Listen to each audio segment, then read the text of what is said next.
Silver with white hair, one with a hat. Yeah, good point, yeah. Great. Good morning, everybody, and welcome to Dunningon Cricket Club here in Yorkshire for the second one-day international between England and the West Indies. I'm Owen Mason. I'm joined alongside Rash Mahmood. Rash, welcome back to the commentary. Here, you're back again for this summer with us alongside the University of Gloucestershire. How are you, Rash? Yeah, good morning, everyone. Yeah, very well, Owen. Looking forward to this one. Second game of a three-match series.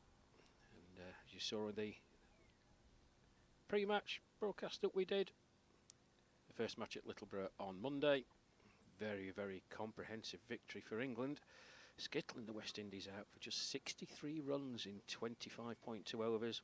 And when Richard Merriman and Neil Brathwaite went into bat for England, reached a target of 64 of just 9 overs. So big work to do for these West Indians, but really looking forward to it today. 4 changes for England, and I think you've got the team news, Owen, haven't you? Yes, yeah, for England, you've got Ed Gordon, Leonard, Simon Ruff, Razi Ahmed, Phil Deakin, Nick Daywood, Mel Hussain, Richard Merriman, Nick Newman, Mike Palmer, Paul Radage, Steve Small and Mark Wilson. And for England, they'll just be wanting to continue, Rash, what's been a really flawless summer so far. Yeah, it's been good. Competition for places is always good. Strong Lions setup as well. So these boys in the, and I'll call it the senior team, and I have no disrespect, but they know they've got to perform, and they've got to perform consistently because they're a very talented group of players in the Lions team, pushing them all the way. And expect England to bat positively. The pitch looks an absolute belter.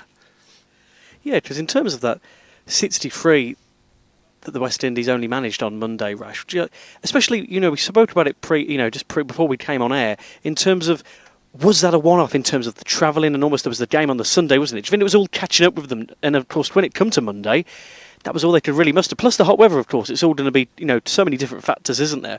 But was there any other reason why, it was quite a low score on Monday for the West Indies? Yeah, it's a really good point, Owen. I think travelling from the West Indies, I think the vast majority of the team landed on the Saturday. Little or no rest before straight into the Lions game, where, in fairness, they acquitted themselves pretty well, losing by 60-odd runs in the end. But then playing again the next day, fatigue was definitely a factor. They did have a bit of bad luck. One run out in particular, one of the players just fell. But it looks like we're all set to go.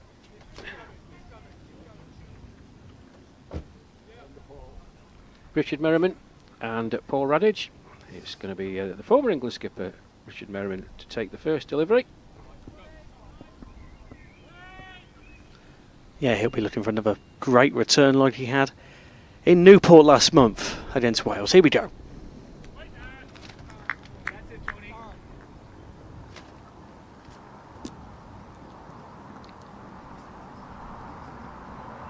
Yeah, when they beat Wales by 137 runs last month. Then they went on to Scotland. It was a much changed side in Scotland as he was just testing it out. And he goes for it again. Goes long again. And as we saw, they beat Scotland by 55 runs.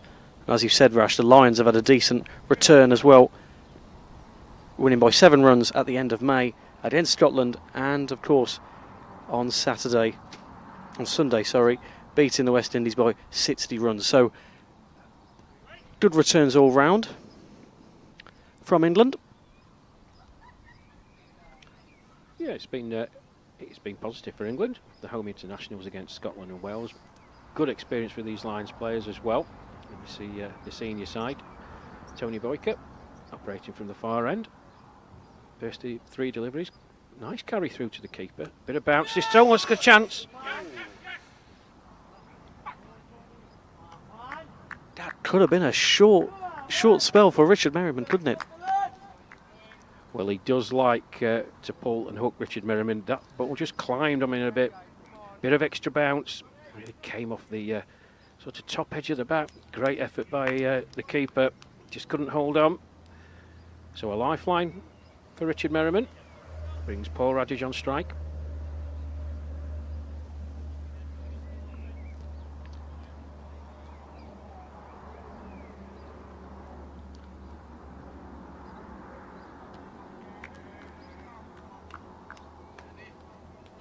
And as you say, Rash, we spoke about this just pre-match as well.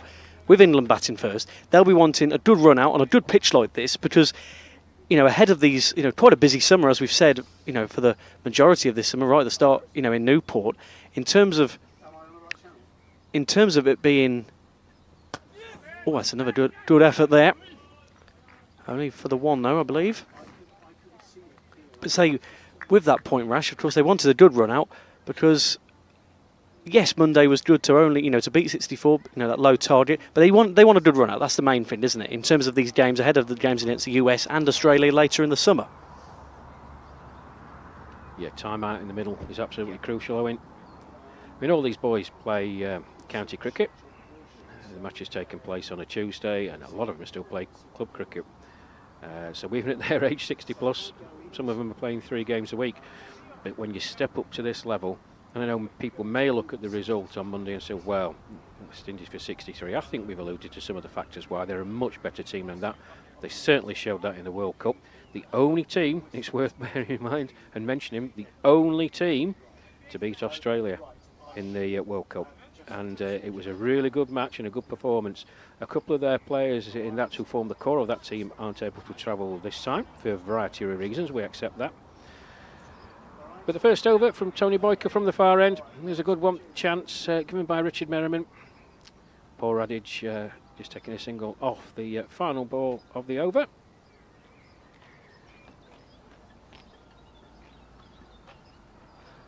Yeah, umpires today, Steve Truman and David Sell. They're in the middle. And I say, for the West Indies, we will get the team out to you.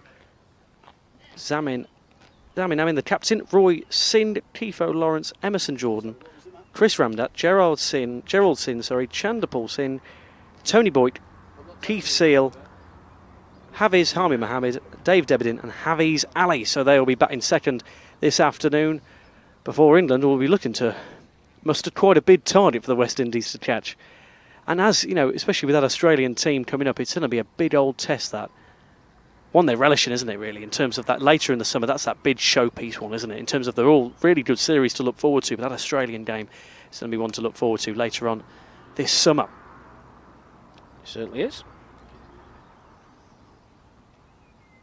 So operating from this end, taking the second over, the West Indies captain, Zamin Amin. The first delivery, just a bit short and wide outside the off stump, and Paul Radage just rocking back onto his heels, punching it out into the deep extra cover area. Sweeper out there. One more to the total then. England 3 without loss.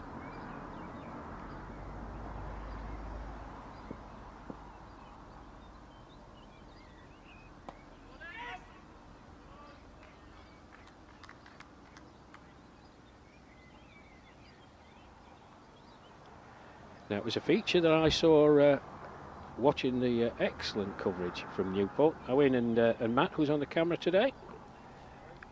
The running between the wickets, much improved from England. They certainly made it their intent right from the start to put the Welsh fielders under pressure. We've just seen a couple of indications already, early doors, that's going to be the same intent.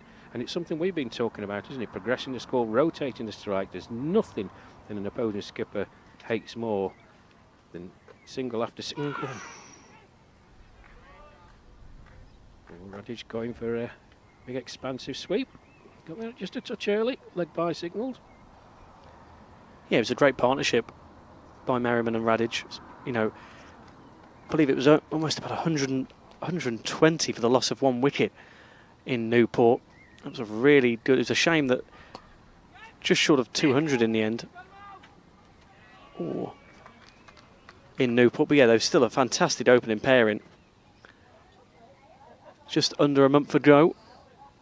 But a good day out in Newport, like it is here in Dunnington. Nice crowd watching as well, which we like to see.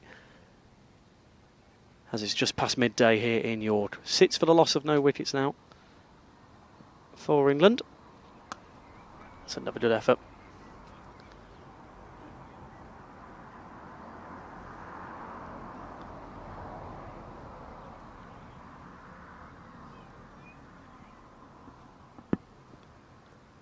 So end of the second over. Just the one alarm for England so far. In the middle of the first over from Tony Boycott. Richard Merriman trying to play an expansive shot into the leg side. Came right off the top of the bat. Good effort by the wicket keeper. Singles all the way.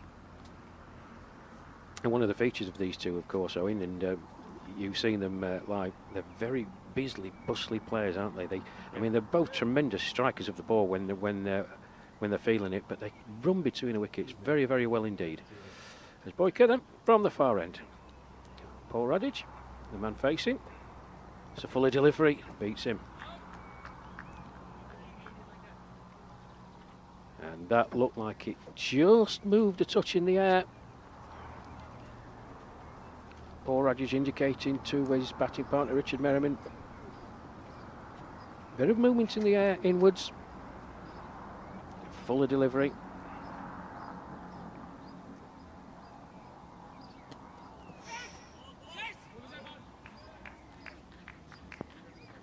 Yeah, as we mentioned, that opening partnership, Rash, 129, just had to get it up for my stats. Richard Merriman 91 and Paul Radage 59 there in Newport last month. Fantastic scores for them too, and they'll be looking for something similar here in Dunnington.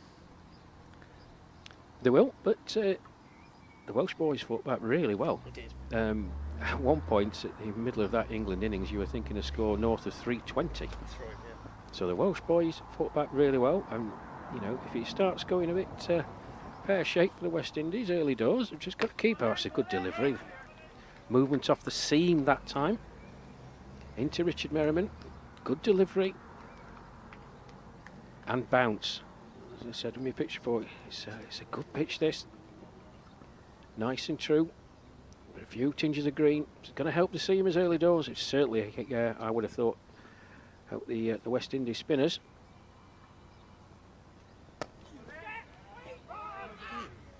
Bit of a stumble there. Looking fine.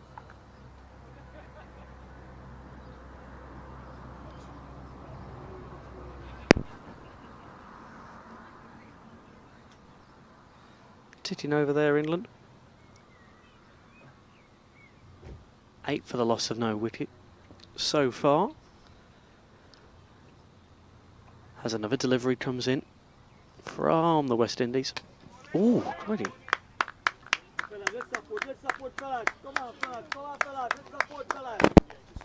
Chanderpaul Singh really happy with that on our near side there, Rash.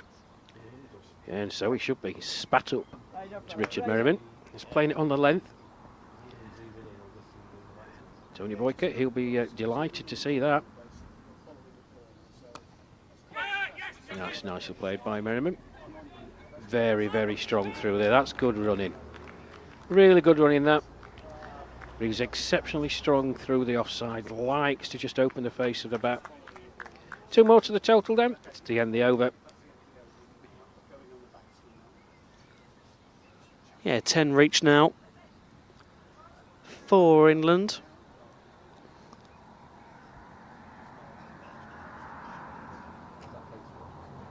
But with the other day, Rash, in terms of how the West Indies want to react to a game like that, of course, obviously 1-0 up in the series, England, in this Stonehill Cup. That third one-day international comes at Handsworth on Sunday, doesn't it? And, in terms of, they'd want to regroup and really reply, because they've got a busy summer of themselves, haven't you? You were saying earlier that they've got some great games lined up alongside this series of England, which is good to see. Nice to see them come over from the West Indies and have a really good time of it this summer.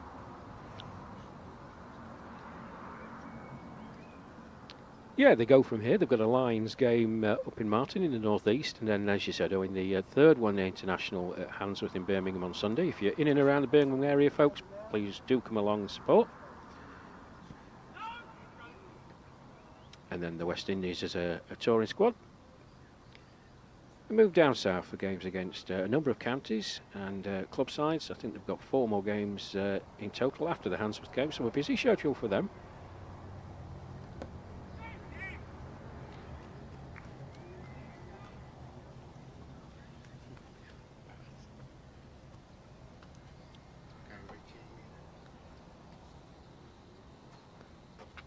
few England players just make their way past us, including somebody who made his commentary debut last time out in Newport, Phil Deakin. He loved his time on the comms, and I said, good. Oh, they look to just try and deny any more runs for England now. Well, it was a misfield in the first instance, and in old adage, since we all started playing cricket, you don't run on a misfield, but Richard Merriman started to set off. No harm done, as Amin's in again. That's a lovely shot by Merriman. Just running away towards the boundary, very, very quick outfield. First boundary of the innings. Nicely controlled sweep shot.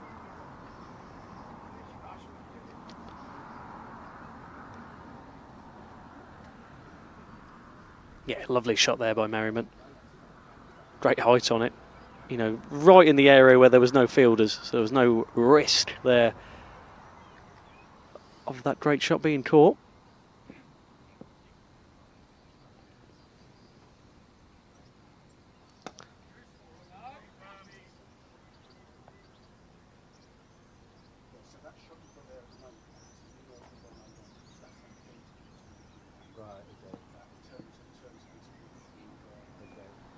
Amin comes in again. Another good effort.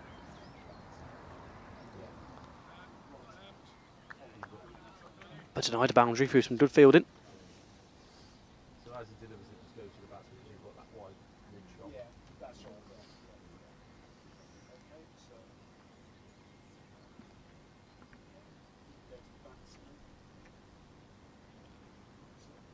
So 4 overs gone here. First boundary for the England boys. Very controlled sweep shot from Richard Merriman. 16 without loss after 4. Tony Boyko, he's going to continue from the far end. Richard Merriman will be taking strike.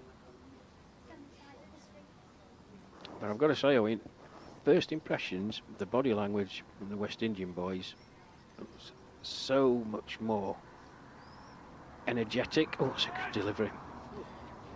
So much more energetic. They look up for it. They look drained on Monday at Littleborough, yeah. I've got to say, and understandably so. But good day's rest.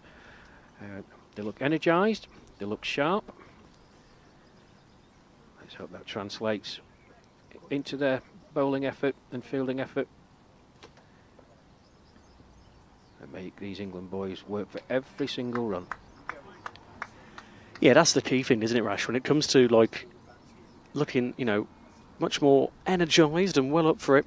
In terms of just making more of a contest for all the oh my goodness, for all the spectators here. Good shot in the end, but it could have gone a slightly awry. Well, you say good shot, Ed. I'm not sure Paul Rodgers would agree with you on that. He was looking to place that somewhere through cover point. He got a thick inside edge and it whistled past the stumps. It's a wry smile on his face as he got to the non-striker's end.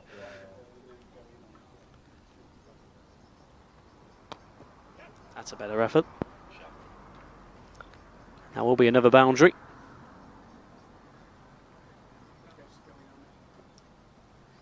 Yeah, he's not afraid to play those shots, Richard Merriman. Bit of extra bounce and pace. Got in position very, very quickly. And because he did that, even though the ball climbed on in a bit, he was able to roll his wrist over the ball. Sped away for his second boundary of the innings. 22 without loss for England. He moves on to 14 off the 16 deliveries. His partner Paul Radich at the other end is 5 off 11. As Boyko in again. Fuller delivery this time, a wide outside the off stump. Umpire Steve Truman having a good glance at that, but decided it wasn't a wide delivery. Yeah, just a word on the umpires. Obviously, as we mentioned earlier, Steve Truman and David Sells. Truman from Scarborough, and David Sell applies his trade at Pickering, and that's another good effort. My goodness, and it looks like it'll be another boundary for England. And they're starting to could we guess now, Rash? Well, that's a tremendous shot. Picked on the length, recognised the length very early on, just rocked back and crashed it through the cover area for 4. He's got all the shots, Richard Merriman. We've seen him for a number of years, been a stalwart of the England team. Wonderful job leading the side. Stepped down for personal reasons and didn't go on the tour to Australia. But he's a very, very talented and high-class batsman. In terms of losing him, in terms of his captaincy, but to still have him in the squad, Rash, is vital, isn't it? Because it's still that character that you've had for years in the squad. Yes, he's not in the captaincy role anymore, but to have that, if they were without the likes of Richard Merriman, it'd be interesting to see how they would have got on in terms of the last few games. Obviously, a great replacement in terms of Ed Gordon-Lennox. He's done really well in his captaincy so far.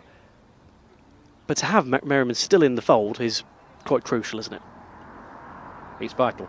He gives you that stability at the top of the order, and you need that. But he can play all the shots, and he can play in every type of condition. But what you do get from Richard Merriman is a dogged determination. And it's a silly thing to say, really, but he hates giving his wicket away. Of course, every batsman hates giving his wicket away. But if he's feeling it, he will play his shots. And I think you've got to play like that when you're opening up the innings. It puts the opposition on the back foot.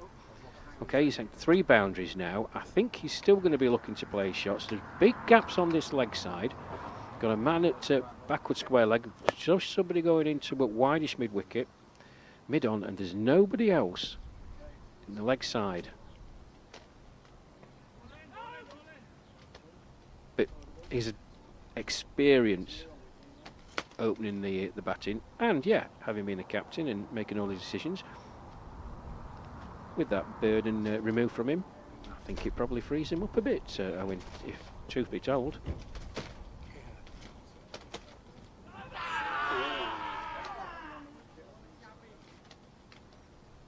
The West Indians had a right look at the umpire there. But nothing given, I believe, there, Rash, is it? I think there's a hopeful appeal. Yeah. Which, outside the line of the off stump. Oh, that's beating him, though. He's having a rueful look down the pitch to see if that may have just turned a touch.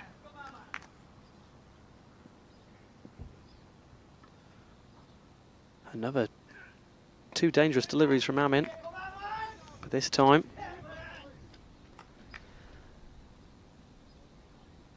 allows England to get a run. 28 for the loss of no wickets now for England, as we're just approaching 12:15 here in Dunningon Cricket Club in Yorkshire. Another beautiful day, as it is across the country today. And that's another good shot. That will trickle over for another boundary. Oh no, just a 1, do apologise, yeah. Our blind spot there. Our blind spot's our cameraman, Matt. Yeah. That's right.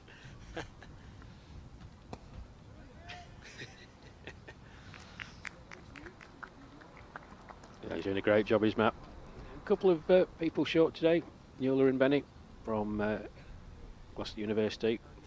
And we do wish Nuala well. She's got an internship for the Wimbledon Championships, so we do wish her the best of luck with that.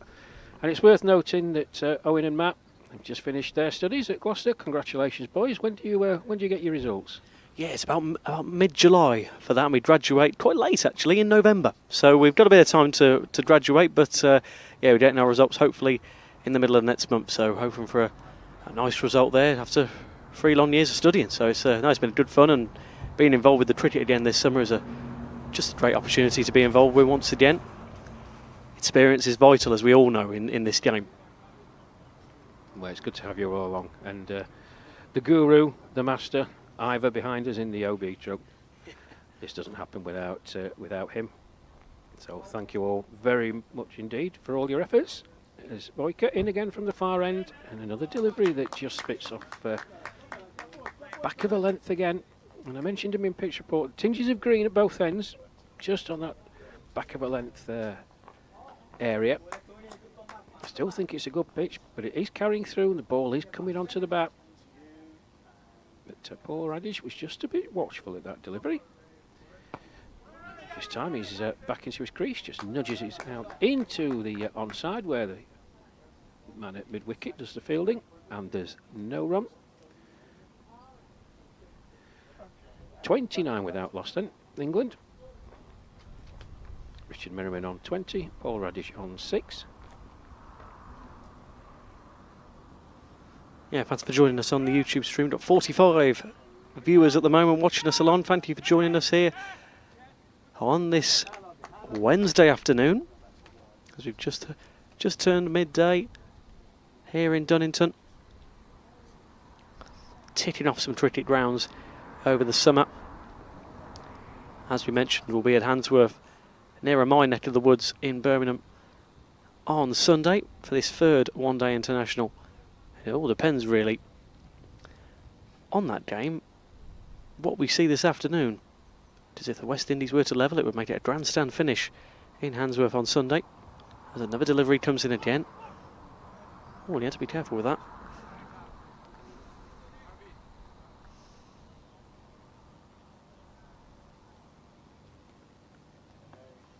Do we have the comments turned on for the YouTube stream moment, do we know? Yes, we should do. So if you'd like to comment where you're watching from, you can get a nice shout out on the stream this afternoon. We'd love to hear from you.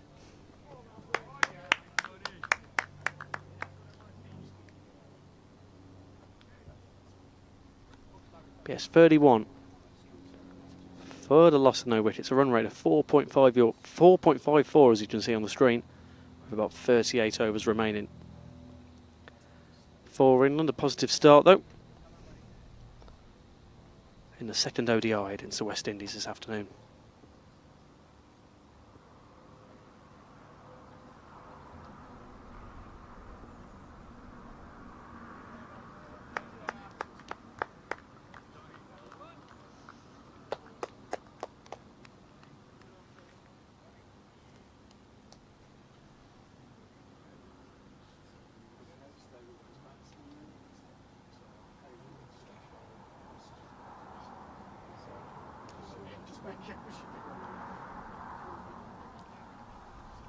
That's the end of another over. As we say, 31 for the loss of none for England. And a great partnership. 20 from Richard Merriman from 24. And Paul Radish, another good return from the two of them, as we saw in Newport. That took them, as we say, it was a great start. 278 all out. In the end were England, but Zamin Amin will come in again for the West Indies.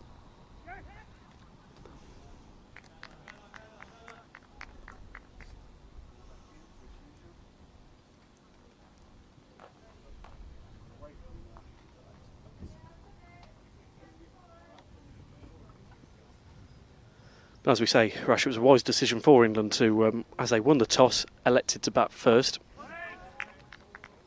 Just to get this run out for a lot of the players as well, because that was what was missing on Monday.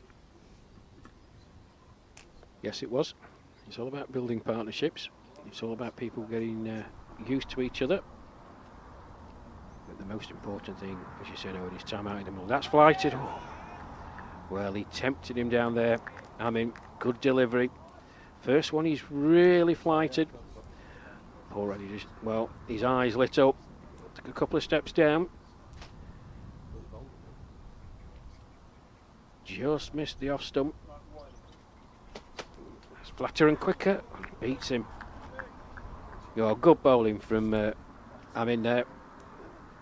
Ball before, tossed up, flighted outside the off stump. Got Paul Radish coming down the wicket. That one, flatter, quicker. Getting the batsman on the back foot. Oh, that's... Well, an appeal for LBW. Radish, that's the second time he's tried to play that shot. Slog sweep. Missed on both occasions. Good over so far.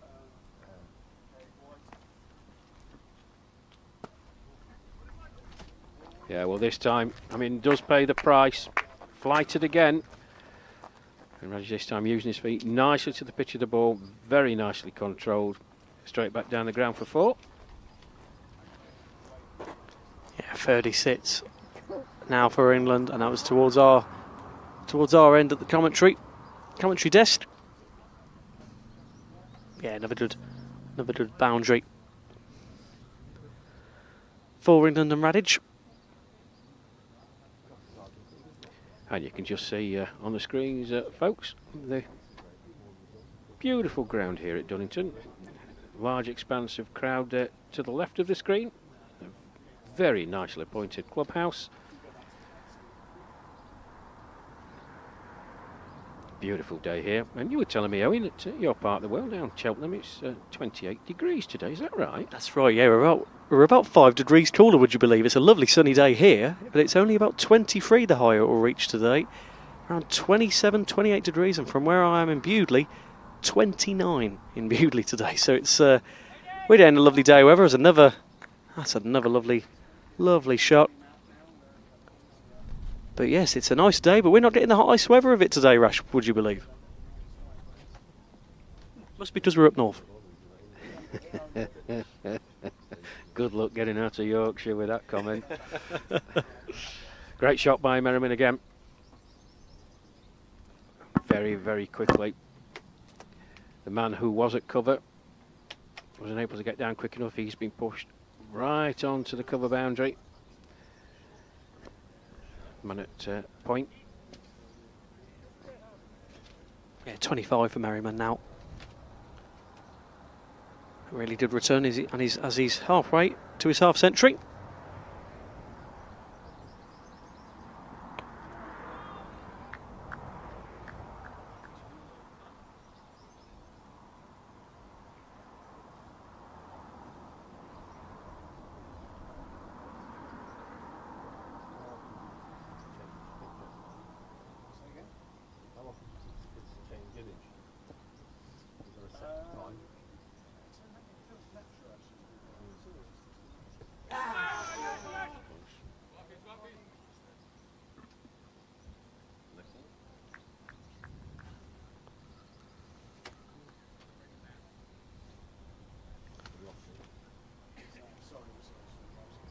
Well, Tony Boyker's had a couple of deliveries that have hurried the batsman. There's another example of that. Half-handed appeal for LBW, but it just hurried Richard Merriman. Yeah, just we've seen a few of these deliveries in training, wouldn't we, Rash, where that ball is quick to bounce, isn't it? Yeah, he's bowled quite a good length, I've got to say. And the ball is carrying nicely through to the keeper. Conversely, it is good for batsmen. Batsmen like the ball to come onto the bat. And so we should be in for a run fest. But just that delivery back of a length has caused both England openers a bit of consternation. And that's a lovely shot by Paul Radic. Do not bother running for that. It was a hallmark of Paul Radic when he made his debut against Scotland at Hartlepool last May. I think he got 81 off 67 deliveries, but a wonderful array of shots through the offside, off the front foot, and then many were like that, just rocking back onto his back foot and basically punching the ball. But it's recognising the ball on length and the timing. Didn't try and thrash it. It was just sheer timing, and it sped away. Once it got past the 30-metre circle, it was gone. It prompts another change in the field. West Indies going more defensive now. We've got 2 sweepers out on this offside.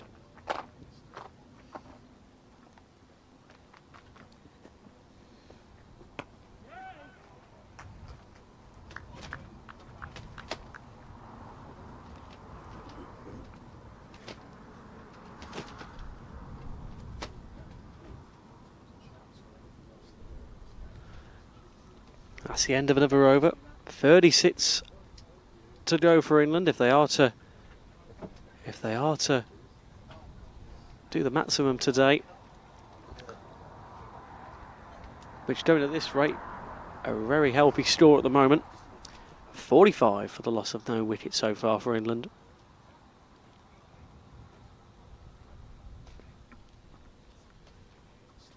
And of course, what a start like this does, Owen. as we get there, 45 just off the 9. In the context of it, 5 and over, it doesn't sound a lot, but it gives a great deal of confidence to the players to come in. And this England lineup is stacked with really, really talented playmakers. Now, they'll be looking at this. Yeah, the pitch is doing a bit, as we said it would in the pitch report. But by and large, the England boys have coped very well. Some good running between the wickets. When there's been a bit of width offered and a bit of shortness, they've been on it in a flash. Lightning quick outfield. Anything that goes past the field is in the 30-metre circle. It's going. It looks like we've got a change.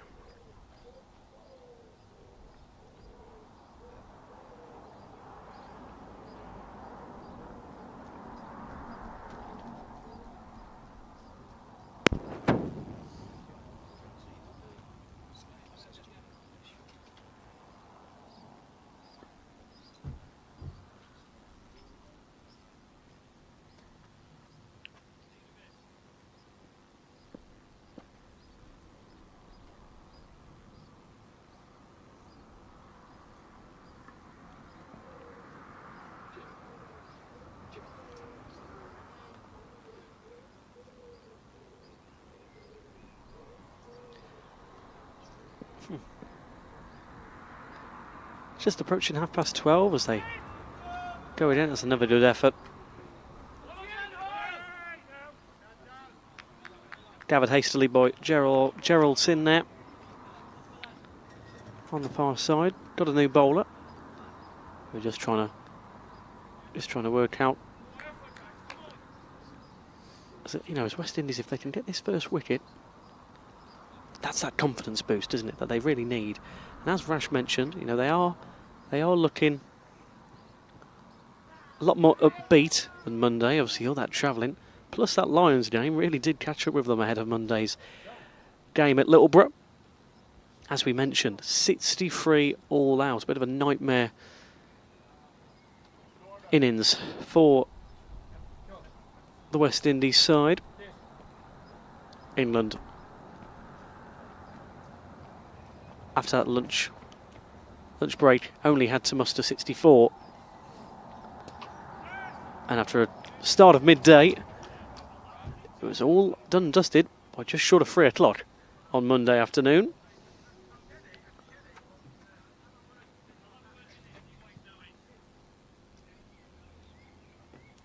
Just confirmation of that new bowler for the West Indies is Emerson Jordan.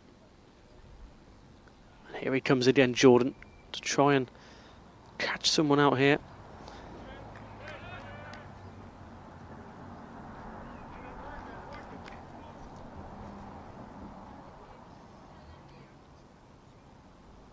Yeah, just some background knowledge on Jordan. A player a Barbadian cricketer who represented the Barbados national team in the 1988-89 season. Appearing in 4 first-class matches, and just like that, another appeal. The umpires remain unmoved there. In his time, a good career highlight of his come alongside playing against alongside the legends Desmond Haynes, Gordon Greenidge, Malcolm Marshall, and Carlisle Best.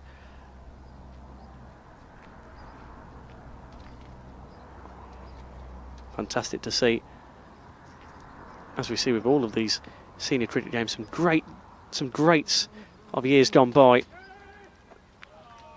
still having a really good time of it in the over 60s category. That's another fantastic shot, which is applauded well by the England players watching on.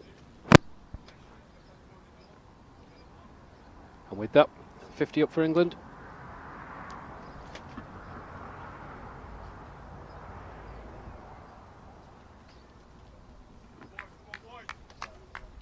Yeah, they're pleased with that. But no, says, as we say, Rash known for his pace, Jordan. He's here he goes again, looking to try and... That's another... Yeah, speaking to a few of the West Indies boys prior to the start of play away, in his day, he was described as being lethally quick. And when you're talking in the era he was playing, You talk about people who were lethally quick against a really powerful Jamaica side at the time. We're talking the early 80s. The opposition included Whispering Death, Michael Holding, Courtney Walsh, Patrick Patterson. And if he was described as lethally quick alongside those, I would have not liked to face him whatsoever. Obviously age is catching up a bit, but he's still sharp enough for seniors cricket. But it is a testament to their fitness, their enthusiasm, that they still come out and play and give their all. And we're going to see a double change point. Change at the far end. Unfortunately, we haven't got the very unhelpfully, we haven't got the West Indies shirt numbers, and we don't have a West Indies representative nearby. But we believe it's Gerald Singh who's replacing Tony Boyker at the far end. Thank you to Matt. Doing a sterling job on the camera, Matt. So 10 overs gone, 52 without loss, England. Richard Merriman on 30. Off 32 deliveries is opening partner Paul Radage, 17 off 28. So as I said, Gerald Singh replacing Tony Boyker at the far end.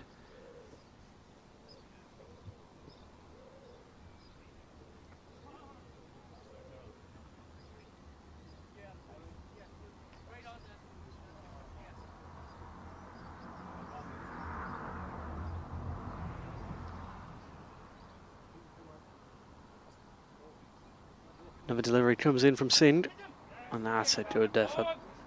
Trying to deny the boundary, and I think he just will do that on the far side.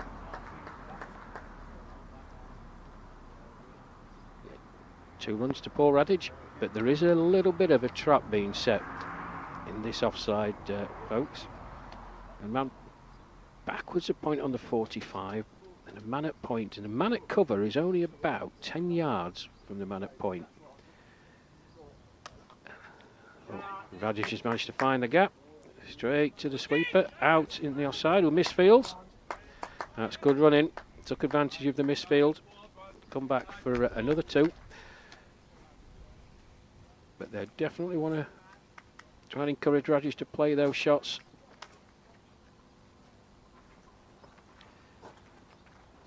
We've had a few comments, and we'll get to them in just a moment as we see what happens at the end of this. But yes, we've got some from Paul Rodden of Prime Aspirations Align. Hi Rashid, Rodders from Melbourne here, all the very best mate, he says there.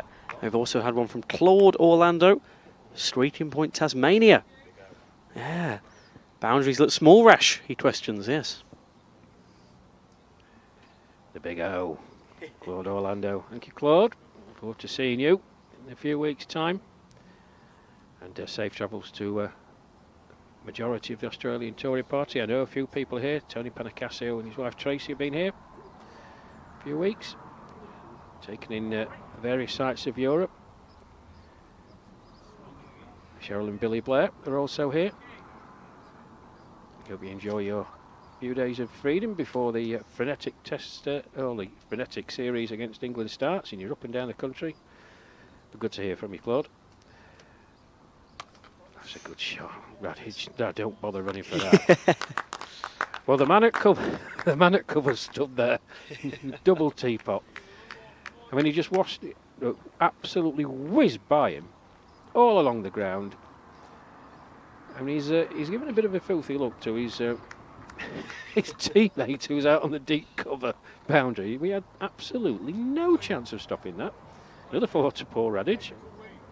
62 without loss, he moves on to 22.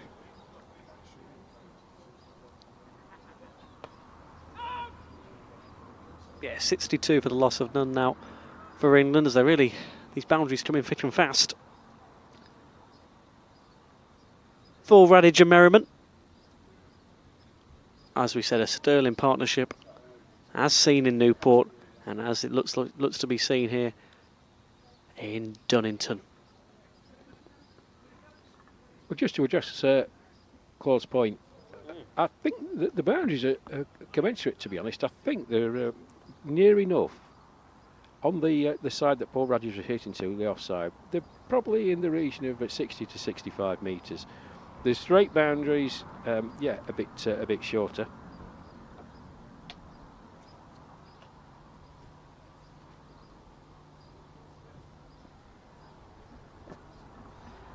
Yeah, and Claude's also mentioned Emerson Jordan has a wicked bouncer once he loosens up. It comes out of nowhere. Be careful, he loves to pull out the man cad too. Yes. And here he comes again, Jordan.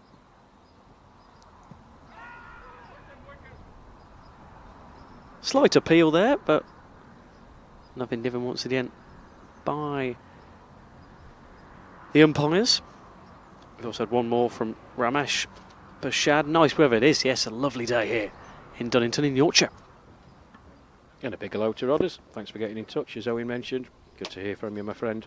And please get in touch wherever you're watching the stream. It's really good to hear from you. Really good to know that seniors cricket, this is a match between the West Indies and England, that people all over the world are watching it. You're more than welcome to get in touch. We'll try and read as many of the comments out as we can. Well, from them first two deliveries of this over, I would say that Emerson Jordan has loosened up, because they've hurried Paul Radish on both deliveries.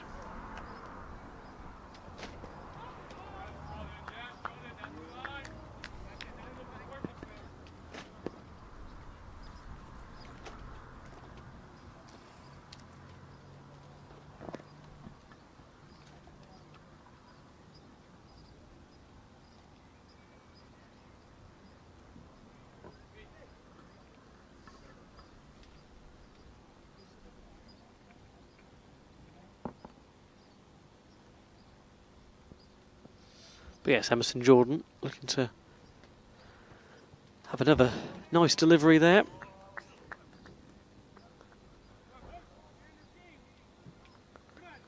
Be some advantage to the 52 viewers who are watching, wherever you are in the world. Thanks for watching. Appreciate that. As you're taking time out of your day to watch here at Dunnington CC this afternoon. Jordan, once again. Ooh. And that's the first one, isn't it?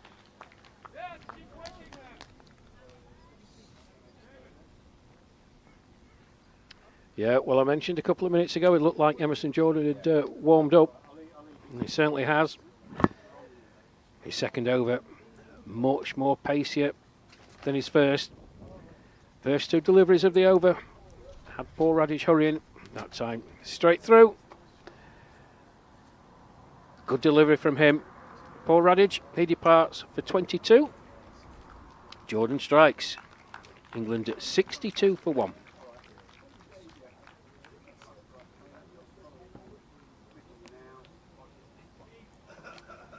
Yeah, West Indies and Jordan will be very, very happy with that. As we've said, since he's come in, Rash, he's brought that extra element of just, you know, really rushing and really just sort of putting a bit of pressure on the deliveries, isn't it? And that's the big crucial point. And as we've seen, within about 10 or so minutes of him being on the pitch, Paul Radish is out. But a decent return of 22 for him, and it's 62 for 1 now for England.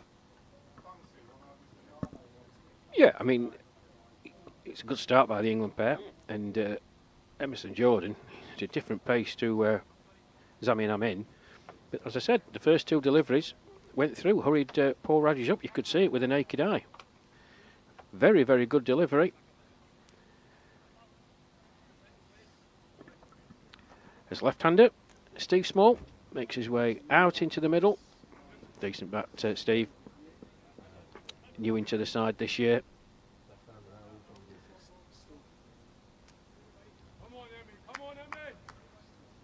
And the West Indies going on the offensive.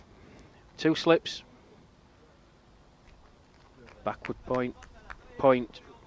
Man at cover. Mid-off as Jordan comes in. And Small just watches that final delivery of the over go past him. Wicket maiden for Emerson Jordan then. And a good over it was as well. Yeah, they'll be pleased with that, the West Indies. Just for that first wicket to be took. They didn't want to be waiting any longer, did they? In terms of if England had got to that 100 for the loss of no wickets, that's when the game starts to run away from them. Yeah, absolutely. But I really like what Zamin Amin did. The wicket of Paul Raddy did immediately. The left-hander comes in, but he takes the two players who are out in the deep, brings one into the circle. The man that was fielding in the circle then moves into first slip. Not content with that, he brings another slip in.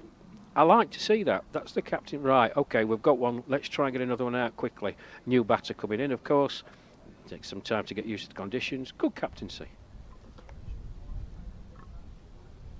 Yes, Cindy Dent with it's a great effort.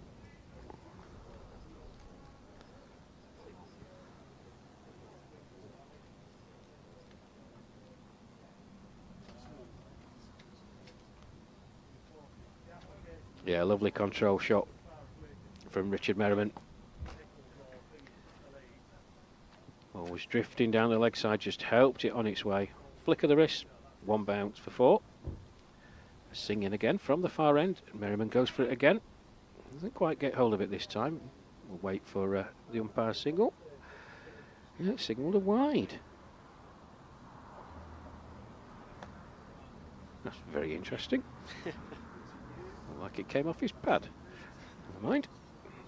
The umpire is the best person placed to make that decision.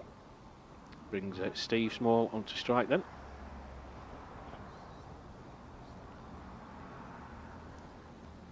Yeah, just a word on England's kit sponsors for this summer. Cleanclad.com, MatTechServices.com and the Jube in Woolacombe. Big thank you for their support, and as we can see, their kit's a lovely kit for them this summer. Some great sponsors, so a big thank you for them for being a part of the England over 60s team this summer.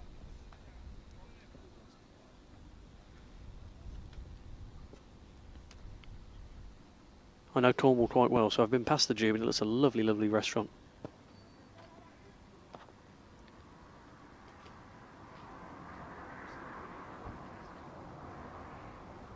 It's the new haunt of Stevie Aston, England stumper. They have trouble kicking him out.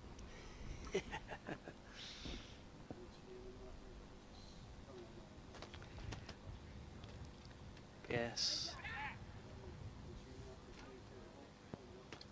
Got another message from Chris Dennis here, watching from Cornwall before setting off for our own international Wales over 70s versus Cornwall over 70s tomorrow. Best of luck there, Chris, for that game tomorrow. You'll have some fantastic weather for it, as we've seen all over the country over the last few days.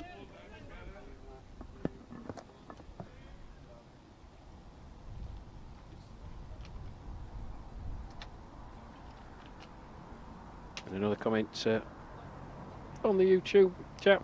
Ramesh Prasad, can you put up the West Indies team? We'll certainly do that at the end of this over for you, Ramesh. Thank you for getting in touch. And good luck to Chris Dennis. Should be a very, very good game, that Wales versus Cornwall.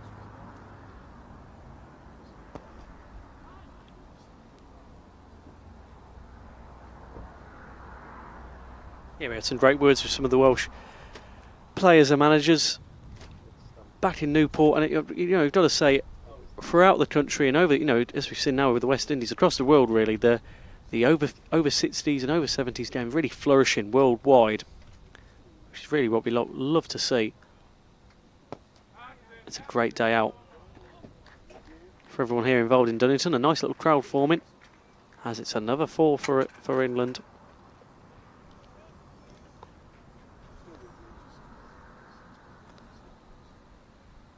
We've just had another message from Kamar Murray, tuned in from beautiful Barbados.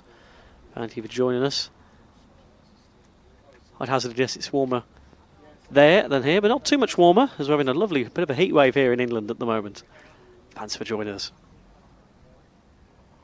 But yeah, 75 for the loss of 1 wicket now for England here in Dunnington, as we're just approaching 10-1 on this Wednesday afternoon. Some great international viewers though, Rash. Barbados, Australia, Tasmania and Cornwall. Some fantastic viewers there. Yeah, which one do you need a passport for? Is it Cornwall?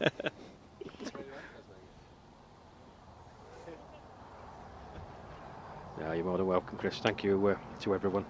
It does mean a lot. There's a lot of work that goes into providing these pictures. Either Owen and Matt, all I have to do is turn up, and they make it very, very easy for me. I hope you're enjoying the live pictures and the commentary that goes along with it. But I echo exactly what you said, the growth of seniors cricket, whatever you call it, masters cricket, 40s, 50s, 60s, 70s, it's vibrant, it's going to grow and grow and grow. It certainly is here in the UK, and I know a lot of countries around the world are introducing intermediate age groups as well, so 50s, 55s, 60s, 65s, 70s. It's giving people an opportunity who may have thought that their playing days were over to still play cricket at a good competitive level, and if you're selected and you're good enough, you can represent your country. And these boys do it with a great deal of pride. That's a wonderful shot. Much needs more. Just a tiniest bit of width from Jordan, but he was on it like a flash. Rock back, crashed through the offside for 4. Yeah, I've had another message from Ramesh Bashad, beautiful I can't pronounce it, Guyana, too, who's also watching. Thank you very much for watching. Fantastic amount of countries watching us this afternoon.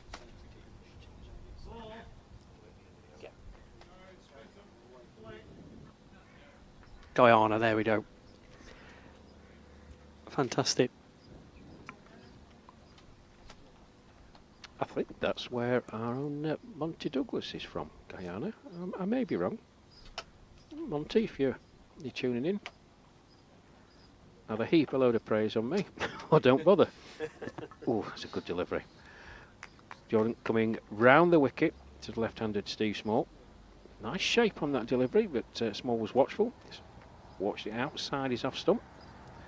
There's no run. 80 for 1 then. Richard Merriman 40 off 38. Steve Small 9 off 6. The wickets for Paul Radage. Out for 22. Bowled by Emerson Jordan in his previous over. As he aborts his run up this time. Dead ball signalled by umpire David Sell.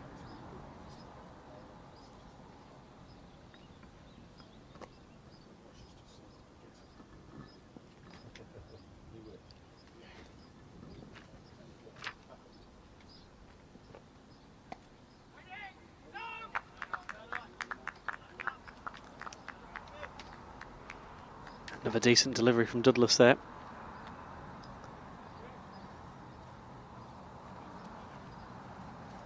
Yeah, well fielded at gully. Good delivery again by Jordan. But Steve Small, very, very strong on the offside. Just angled about. The man close in at gully. Great bit of fielding. As Jordan's in again. That's a shorter delivery this time. Forces Small onto the back foot. Just punches it out into the offside. The man at cover runs round to do the fielding. 1 more to the total then. 81 for 1. He moves on to 10. His partner Richard Merriman on strike. 40. Right hand, left hand combination. Jordan coming back over the wicket to the right hander. It's our own Kevin Watson who's on side screen duty.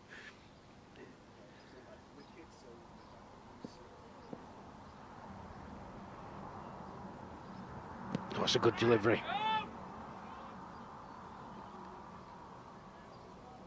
Movement in the air and full, wrapping Richard Merriman on the pads.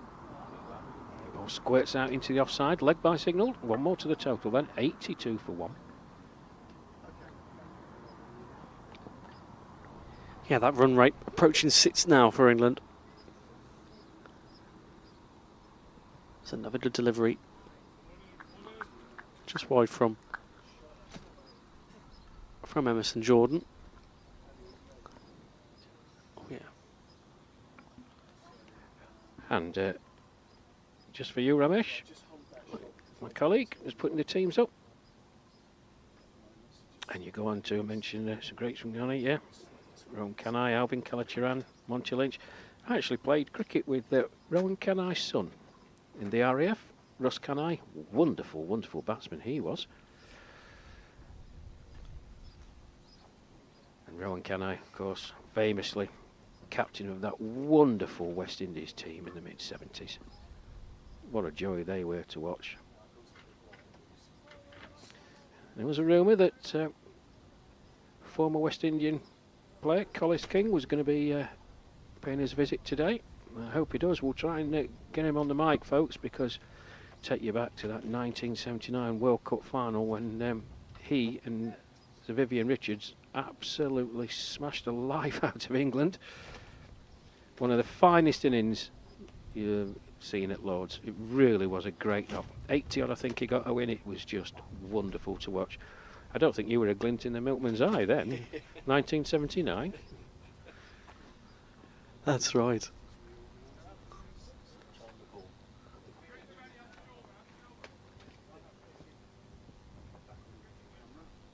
$83 for 1. For England now. Another delivery coming in. Ooh, fizzle there. Good well fielded though.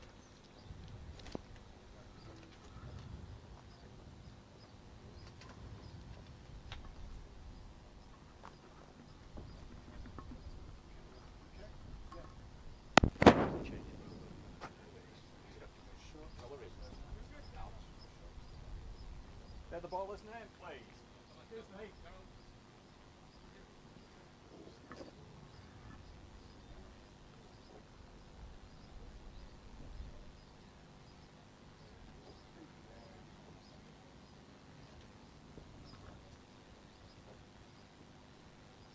Yeah, some great knowledge there from Ramesh in the chat. Giving all players who are born in Guyana. Monty Lynch played for England also. Alvin Kalacharan. Thank you for that, Ramesh.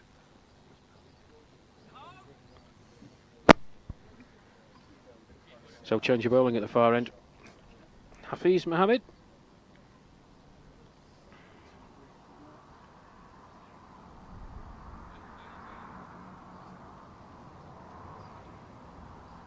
It could be Hafiz Ali, I'm not sure because I can't see the numbers on his back. But oh, that's gone. Brilliant. Short, wide, outside the leg stump. Steve Small just rocks round. Paddles it all the way for 4. Right into the camper van. The camper van getting a nice bit of a cameo there. Got me and Matt here safely to Yorkshire yesterday. And Keith Lawrence gets the ball from the camper van end.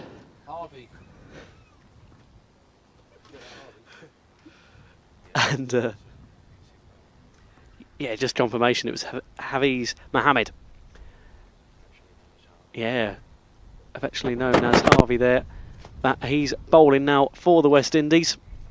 Just confirmation of that there. It's 88 for 1 now for England after that boundary.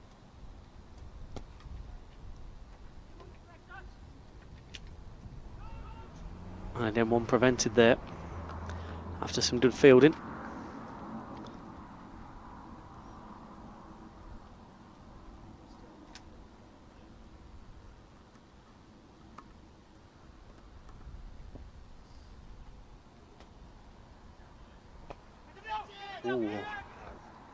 Oh, fortunate there. Looked like it was just about to lead into the bowler's, the fielder's hands there, Rash, but he just about fumbles it. Oh, that's a sitter. That's an absolute sitter put down. Basically dollied up to the man. No real explanation for that. These things do happen. That's running away again. Short, wide outside the off leg stump. That's coming straight towards. Ooh! And that sound, folks, was the table leg right in front of me.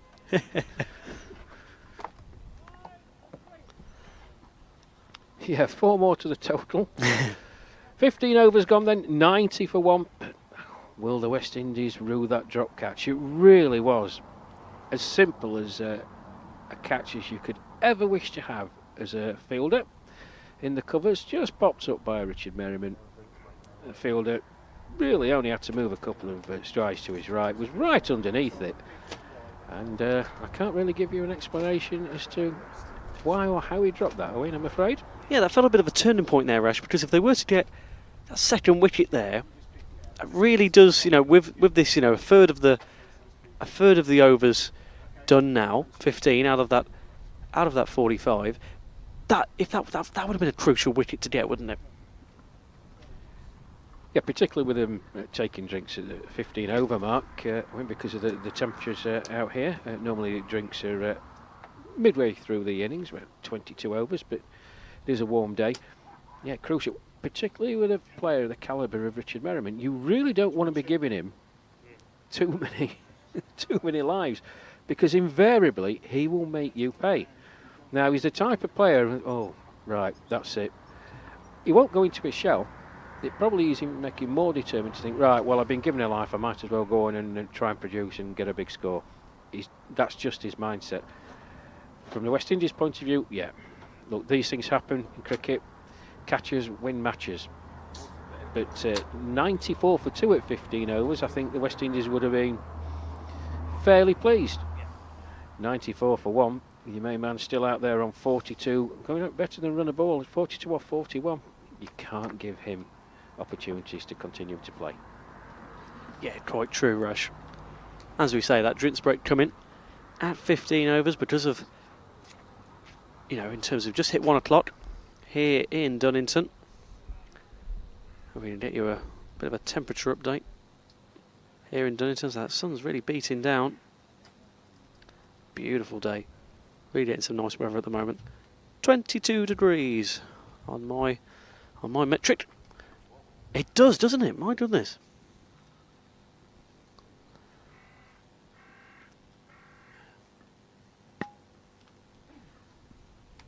Yeah, England will be pleased with that. 94 for 1. West Indies just having a bit of a chat between themselves now. As they look to try and regroup themselves.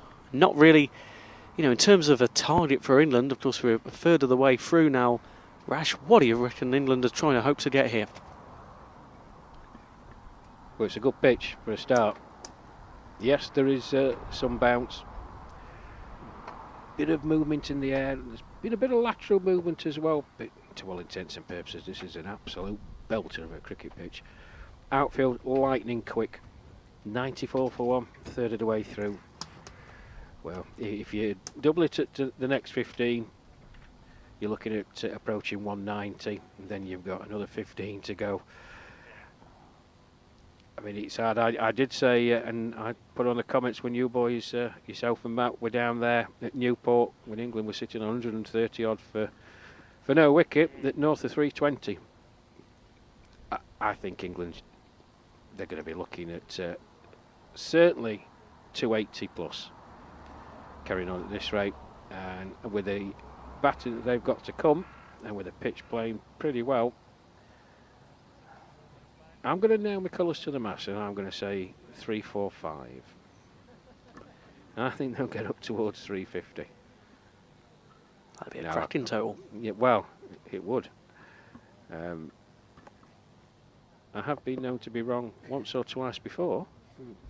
Ask Mrs. Mahmood, who's sat there in the crowd. Thank you for your support, Mel. And a big shout out to a very good friend of mine from my RAF days who lives in York, Steve Ford. Good to see you, Steve. Thanks for putting us up last night. And tonight as well, actually, before we drive back home to Sheffield tomorrow.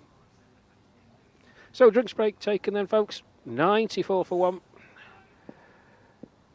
Richard Merriman on strike. Emerson Jordan. In he comes. Bowls. Oh, wraps Merriman on the pad, looking to turn it into the leg side. leg by signal by umpire Dave Sell. One more to the total, 95 for one. Sight screen needs moving again, left and right hand. Now what's Emerson Jordan doing? Is he staying over the wicket to the left hander? I wouldn't have thought so if he's moving the sight screen, but it appears that he is. It's interesting. So the natural angle for Jordan into the left-hander is going to be away from Steve Small, which actually does play into Steve Small's strength. So if he offers him a bit of width, I don't think Steve Small is the type of player to turn it down. Let's have a look. There's Jordan then. In he comes. Bowls. There you go. When he did offer him width, it was in the air. There is a man at such a short third, about 5 or 6 yards in front of him. No real danger of being caught. 4 more to the total then. 4 more to Steve Small. He's rattling along. 23 he's got to off his 15 deliveries. Richard Merriman, 42 not out. England move on to 99 for one.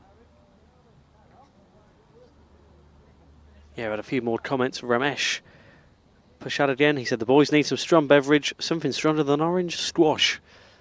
Says Ramesh, thank you for that. Yeah, I think they're having that quite a deep team talk at that drinks break. Good chance for them to regroup really, with it being the warm weather.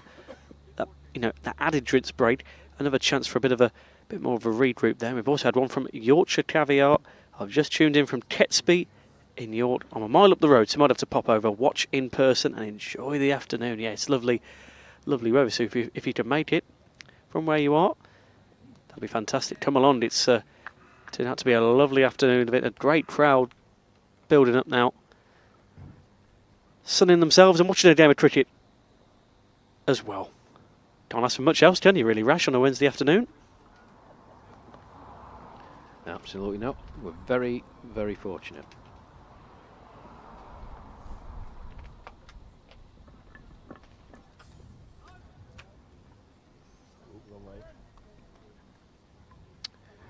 Well, those last 2 deliveries from Emerson Jordan, I don't know if he's trying to take the pace off to Steve Small. He didn't appear to be running in with any less velocity, but those 2 deliveries definitely did not carry through to the keeper at the height that they have been before. Don't know whether the pitch is just flattening out a bit. I spoke to Rob Gilliott, groundsperson here. Rob, thank you for taking the time out to talk to me. Prior to play commencing, and he suggested that the pitch should be true and even for both teams for both innings, but maybe just my eyes deceiving me. But those previous 2 deliveries, that's a good appeal for OB. Yeah, Rapid Merriman on his back pad. Fuller from Jordan. 100 up for England then. End of the over. Just a 1 wicket down. That was the wicket of Paul Radish, bowled by Emerson Jordan for 22. This partnership, 39 of just 27 deliveries. Richard Merriman, 43 of 43 going to run a ball. And his partner Steve Small, left-hander, 24 of 18. 16 gone here. Yeah, Merriman heading towards that half century. Just a few words to the umpire actually, in terms of, don't know what's being spoken about at the moment.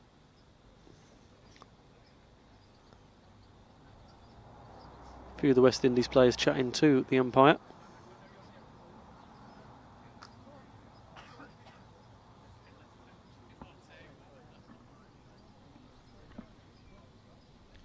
So just to mark your card, folks. The 3rd and final one-day international will take place at Handsworth Cricket Club in Birmingham on Sunday. If you're in and around the West Midlands, please come along and support.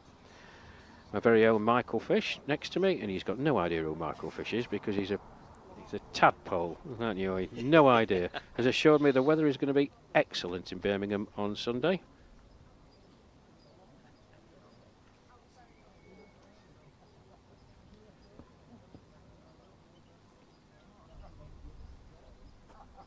Yeah, but yeah.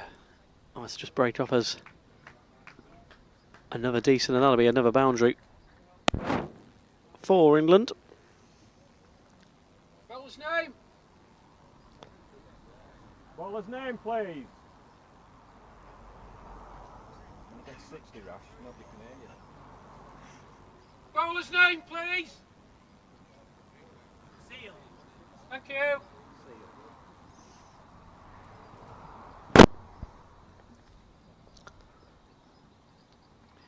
Yeah, apologies, folks, if you fog on, leg on there. That was me trying to find out who the change of bowler was at the far end. It's Keith Sill, back-to-back boundaries.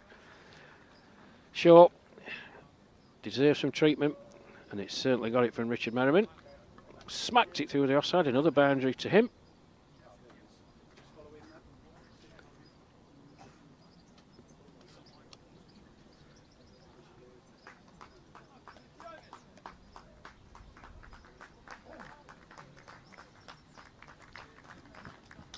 Up to 109 for 1 now for England, and that's 50 runs for Mr. Merriman. Half century secured once again, just like he got in Newport just under 4 weeks ago. Yeah, 9 boundaries in that, 9 fours as well, Owen.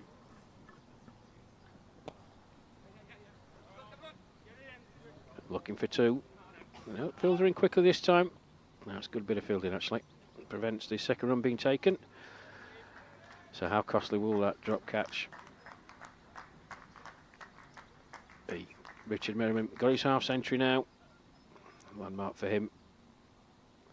I think he's going to look to accelerate. That'll be my prediction. Yeah, that run rate ticking over now to 6.67, as you can see on the screen. As England really starting to tick over now. There's back-to-back boundaries for I believe the first time in this match. Another nice delivery, and he looks to, oh yeah.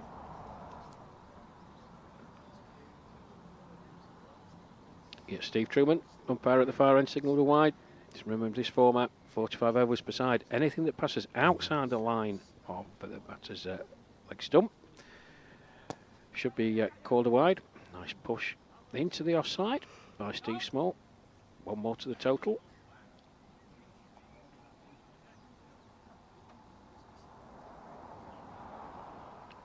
$112 for 1. And it's also the 50-run partnership between these two. Come up in very, very good time. Just on half an hour, 31 balls. So they're not hanging about. Oh, that's nearly unforgivable. He's given a no ball. Keysale turns around. There's an absolutely filthy look to Steve Truman. He's no balled him. Oh, Fuller from Sill. That's a better delivery. Yep. Well dug out by Richard Merriman in the end. He's still chuntering away Keith Seal to the umpire about that no ball. Not a happy chap.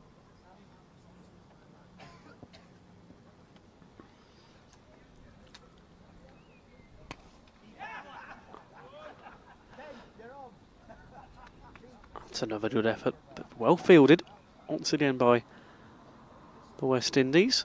That's the end of another over. And 114 for 1 now for England.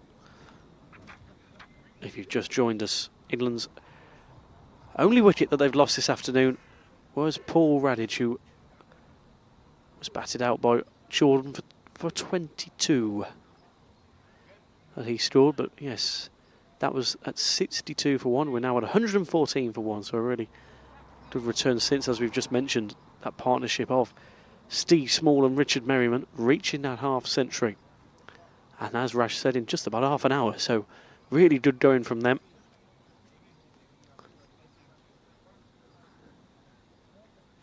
Here at Dunnington.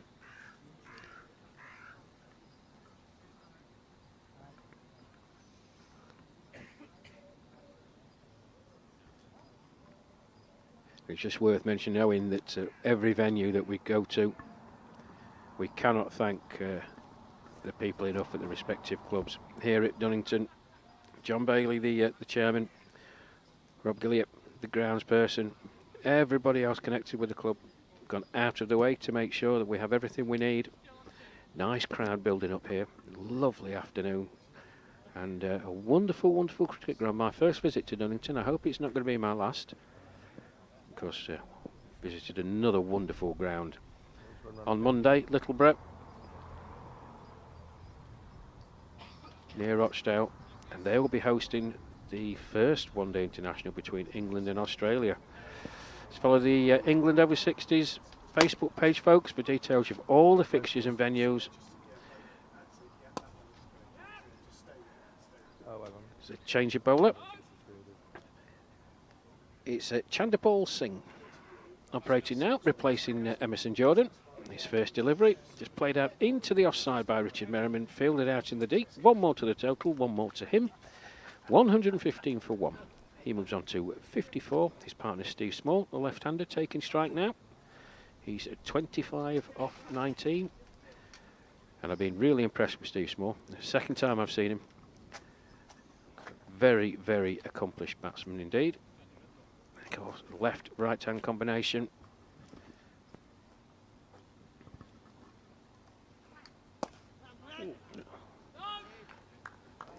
Yeah, he's annoyed with himself, Steve Small. That just sat up begging to be hit. And he did, but hit it straight to the fielder at wideish mid-off.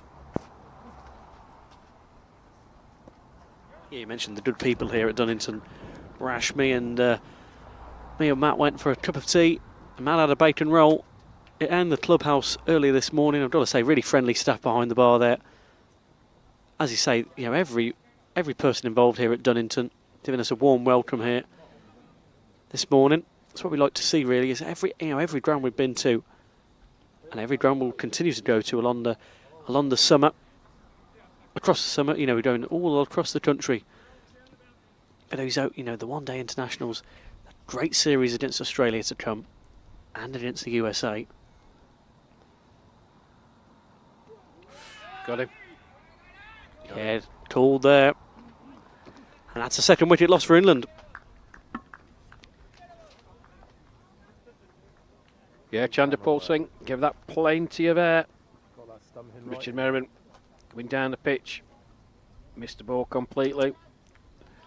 Very simple task for Roy Singh behind the stumps. Gathered the ball cleanly. Richard Merriman well out of his ground. Removed the bails. Good innings by Richard Merriman. 54 of the 50 deliveries. England 116 for 2. He's out stumped off the bowling of Chandapal Singh. And a vital, vital wicket for the West Indies.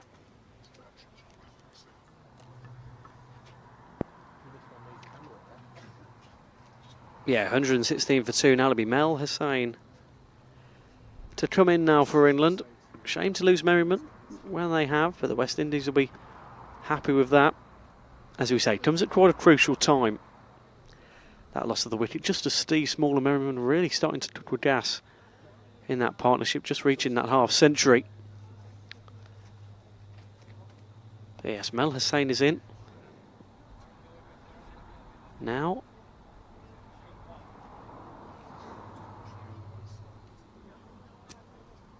So we have 27 overs remaining.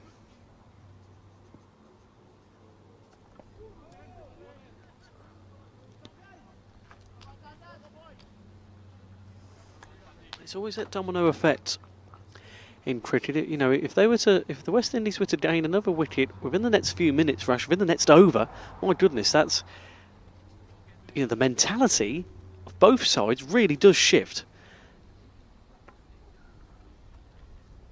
Yeah, it does. You've just seen with the wicket of Richard Merriman that thankfully the West Indies weren't punished too much with him being dropped. But there's a spring in the step again. You can see them hustling and bustling in the outfield, and they know, yeah. Steve Small, well, he looks set.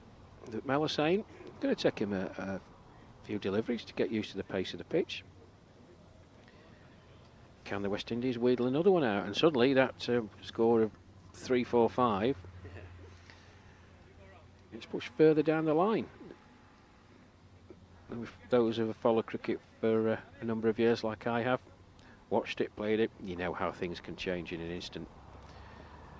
So 116 for 2 off 18. Keith Seal continue from the far end, just making some adjustments in the leg side. Chandapal Singh going to orthodox square leg. You've got a man on the 45 on the leg side. Deep mid wicket. Wide-ish mid on.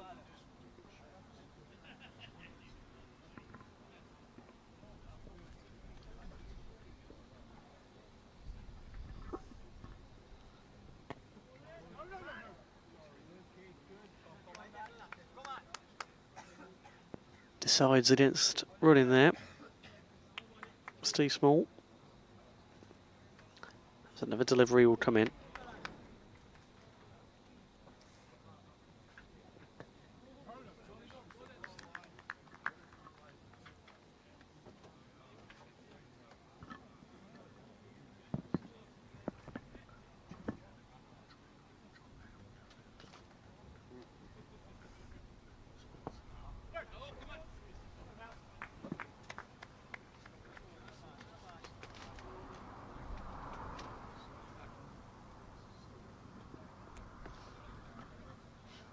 Yeah, 117 for 2 now for England.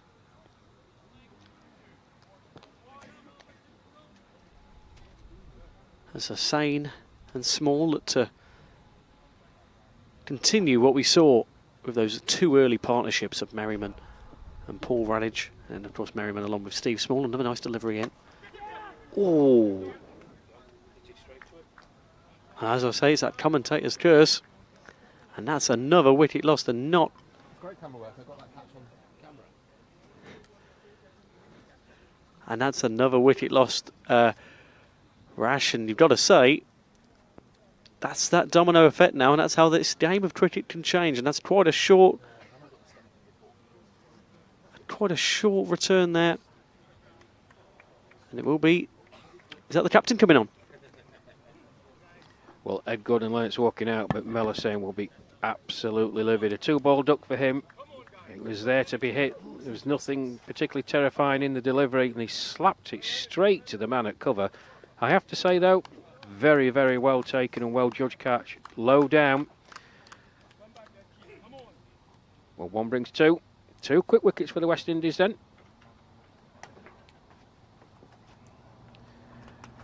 And as Ed Gordon-Lennox makes his way to the field, thank you to our over 60 sponsors: Stonehill Sports, Sporter Tours, MV Play,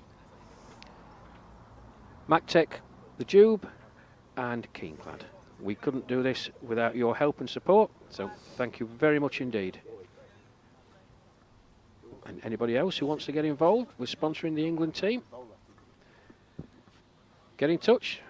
We'll put you in touch with the financial wizard, the Maltese Falcon himself, Mr. Paul Bradley. But your continual sponsorship of the England team is very, very much appreciated. So Ed Gordon-Lennox, first delivery he faces from Keith Seal.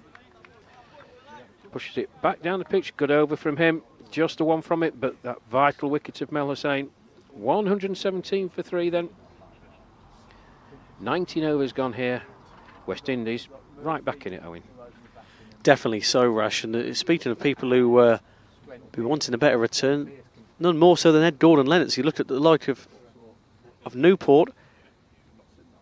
He was out very, very soon after coming on, so he'll be hoping for a better batting return for him this afternoon. And just to sort of regroup, really, because that's within 10 minutes. That's 2 wickets lost for England. They wouldn't want to lose another. Because as we say, the West Indies like a bit more of a spring in their step now. And yeah, it could be a crucial time in this match. As it stands at the moment, 117 for 3.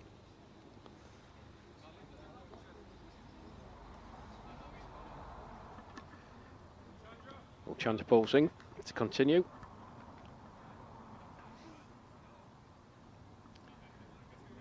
call it the pavilion end because it is the end nearest to pavilion end, I think. Wicket in his last over. Getting Richard Merriman stumped. Steve Small on strike. Then left-hand, right-hand combination. In he comes then. Fly to delivery out. Oh, bottom edge from Steve Small. Chopped it straight back down. No harm done. But it was flighted, offering a bit of width. Oh, my goodness me. It's come down with snow on it. Plenty of air. And Steve Small just dabs it into the leg side. Ambles through for a very easy single. Brings the England skipper, Gordon Lennox, on to strike. When he's on it, one of the most destructive hitters and strikers in seniors cricket. Only knows one way to play. And when it's his day, when he's on it, all going well, that's fine. Might just have to rein it in a bit. In England 116 for 3, them two quick excuse me, put my teeth in, those 2 quick wickets. We'll just wait for the signal from umpire Dave Sell. Led by signal, 1 more to the total then.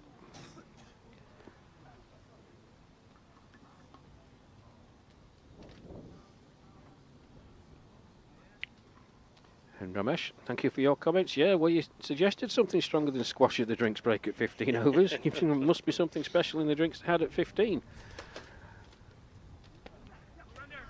Small just dabs that out into the offside, trots through for another single. Well, we've seen it so often, haven't we, in the coverage that, and momentum is the word that's used all the time. But 15 overs gone, England were sitting pretty. That break probably, and you mentioned it, Owen, actually, you could see the West Indies boys rather than... Well, it was certainly knocking at the door, Rush, because they almost took that second wicket, didn't they? Just before that drinks break. Well, they did, and they weren't standing in 1 or 2s, they were in a huddle. You could see Zamin Amin, the West Indies captain. He was really not laying into his players, but he was trying to encourage him and beefing up. And we've seen a different style from them today. Certainly the body language looks a lot better, a lot more energetic in the field and with the bowling. And I think they'll be happy. 20 overs gone in England, and this very, very powerful England batting line up to 120 for 3. I think they'll be absolutely delighted. Game on, and that's what we wanted. Yeah, definitely so, Rash. Really pleasing to see a good contest forming as we're approaching 1:30. We've just had another comment as well from Mark Abdi. Looks forward to welcoming England to Fairburn Cricket Club on Monday the 7th of July for the second ODI against Australia. Yes, that's another date in the diary at Fairburn Cricket Club, not too far from here as well, Rash. Yeah, it's the home club of Yorkshire's finest, Kevin Watson. And our scorer today, Alan Murray. He's been assisted by Tanya. The scoreboard to our right. Steve Small just rocks back on his heels, plays that out into the offside. 2's the shout. And that's really good running. 2 more to the total then, 122 for 3. Yeah, Fairburn, long history. As I said, we're going to some wonderful grounds during the summer, including my own. Big shout out, the 4th of July. I'll just break off this. Oh, that's wide. Down the leg side, and signalled as such by Steve Truman. Yeah, the 4th of July, Uxbridge Cricket Club, or Uxbridge War Memorial Cricket Club, celebrating their 150th anniversary. 4th of July. Play starts at 11 o'clock. The England Lions versus Australia. If you're in and around the Sheffield area, the 4th of July, please come along. Really looking forward to that. Means I don't have to travel.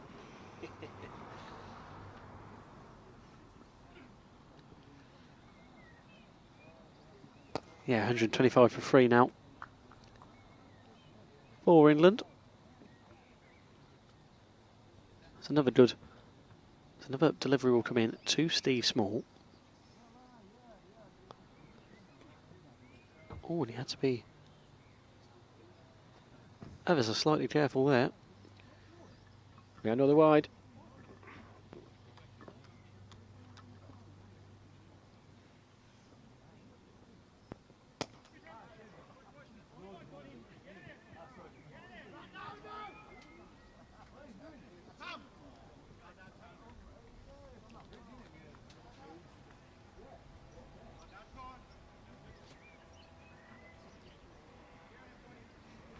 Yeah, 127 for free now.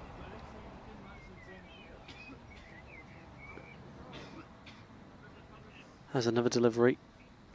Will come in now. To the captain, Ed Gordon-Lennox.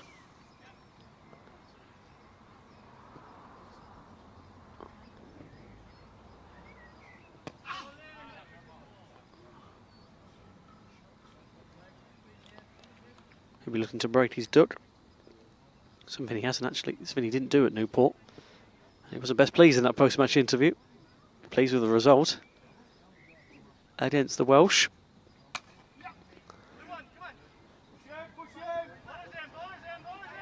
That's better from Ed.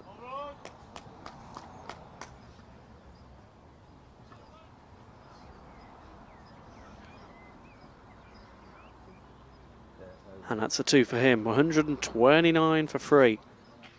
For England now, as they just look to provide a bit more stability after that quick loss of Mel Hussain and Richard Merriman.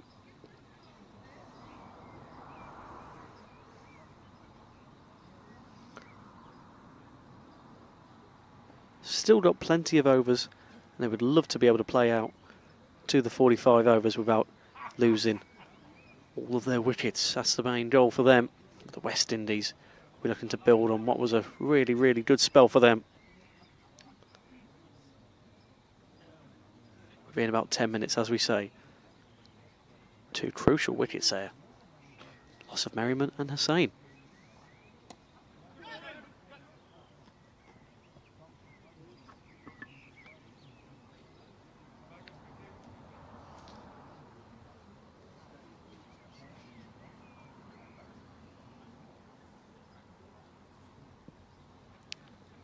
Steve Small to 35 now. Gordon-Lennox still on his 2, and he'll be going to build on that now as another ball will come into him from Chanderpaul Singh.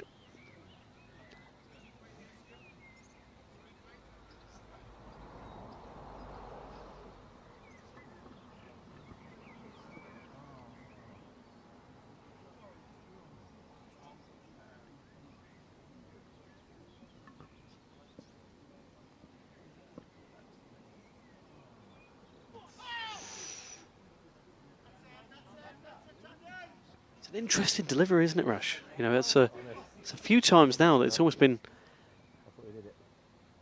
And he goes with it again. Turn the ball again, tries to catch Gordon-Lennox there.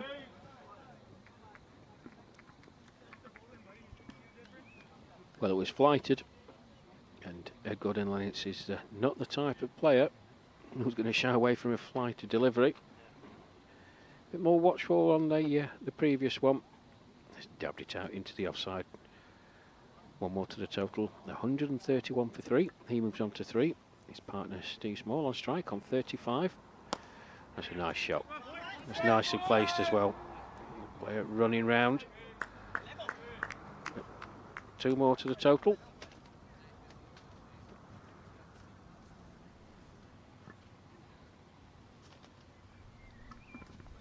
Yeah, 133. For free, for the loss of 3 wickets for England. As Chanderpaul Singh again. That's another good effort. Again, prevented the boundary after some good fielding. Some good elements of that today from West Indies.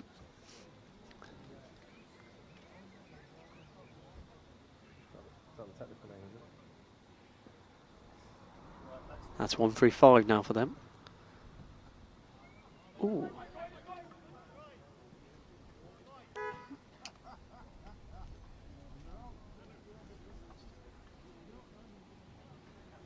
But yeah, as we've been mentioning, Russia, great crowd forming now here on this Wednesday afternoon. Every time I look to my left now, it looks like a few more people have pitched up, which is great to see. Steve Small has another shot. 137 now. For England as the end of another over commences. Yeah, isn't it great to see, Rash? You know, as we've been to so many of these grounds, haven't we, in terms of, like you say, a new one for yourself and me today, but just the community coming round to just enjoy a really good standard of cricket. A great international fixture as well. Yeah, it's a massive part of what the management team are trying to do. And you know, big plaudits to Jeff Beale and Paul Bradley and England skipper Ed Gordon-Lennox and everybody associated with Harrison Burridge, who does our media work. And Harrison, we're pleased to hear that you're well on the road to recovery. I'll just break off as Seals in again. Chopped into the offside. Scamper through for a single. One more to the total. 138 for 3. Steve Small moves on to 41. Yeah, Harrison's not been particularly well over the last few weeks and months, but he's out of hospital doing a sterling job. But it's great for these grounds. It's a real prestige and an honour and a real privilege for them to host the England national team. And as a result, they pull out all the stops. And to all the people in the local area who have come out to support, it's really nice to see. The weather helps, of course. As Seal comes in again, that's short. Steve Small just gets himself in a bit of a pickle. Just wait on. Signalled a leg by, one more to the total. And it's great for them. You know, the clubs do not survive unless they have the supporters coming through. And it's a really well-established club here. Beautiful facilities, and it's great to see them.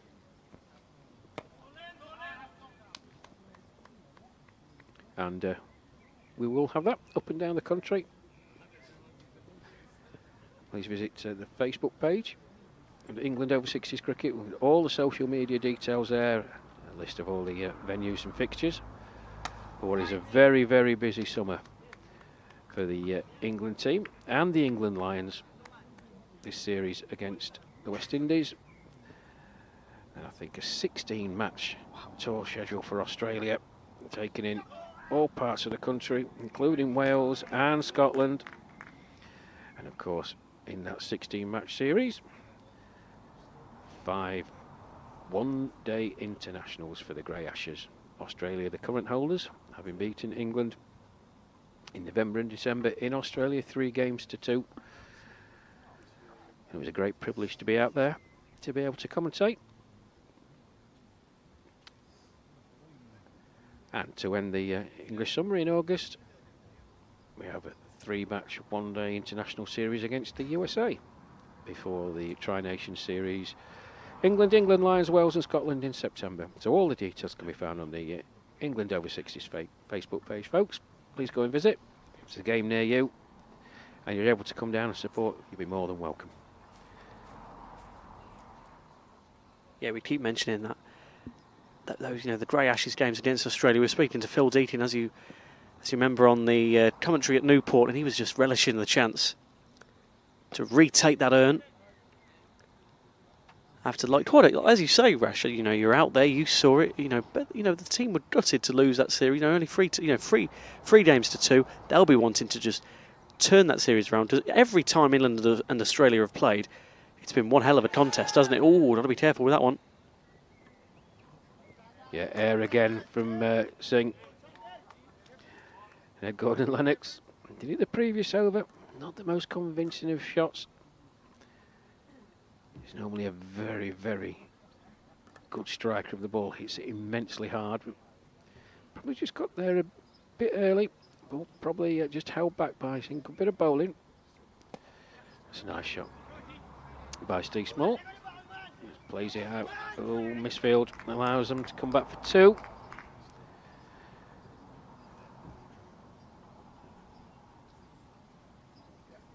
Yeah, retaking the Ashes on home soil. It'd be some coup for Ed Gordon-Lennox, but it's not going to be easy.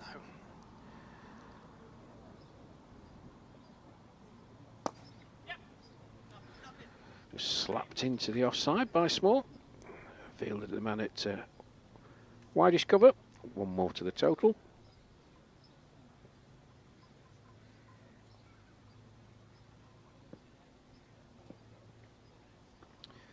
$145 for 3.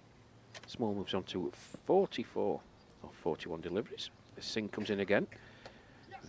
Gordon Lennox just opens the face of the bat, flat bats it to the man at backward point, trots through for a single. 146 for 3. He moves on to 7.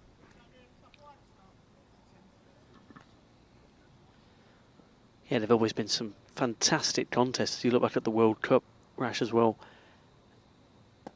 It's certainly a game which the England players will be all. And yes.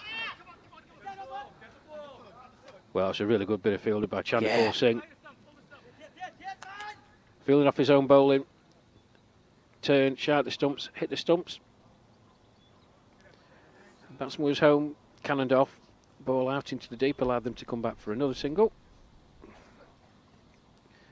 So 2 off the final ball of the over. 148 for 3. Steve Small on 46. Ed Gordon Lennox on 7. What? In? The end of over, wasn't it? Yeah, that last wicket that took the loss of Hussain was at 117 for 3. So England just starting to get a bit more composure about that game, as we saw in those early runs.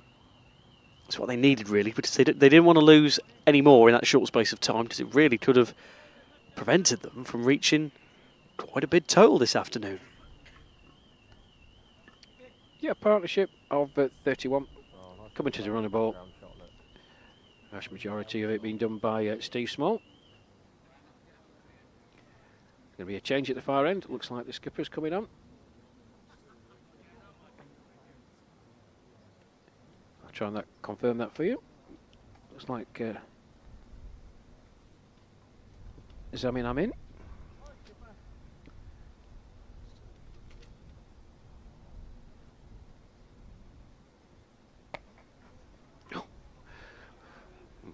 Well, I'm trying to find the right word for that. Smited, I think, is the right word I'm going to use for that. Ed Gordon Lennox. Delivery just drifting down the leg side. Made no mistake, dispatched it to the boundary. Brings up the England 150, 152 for 3.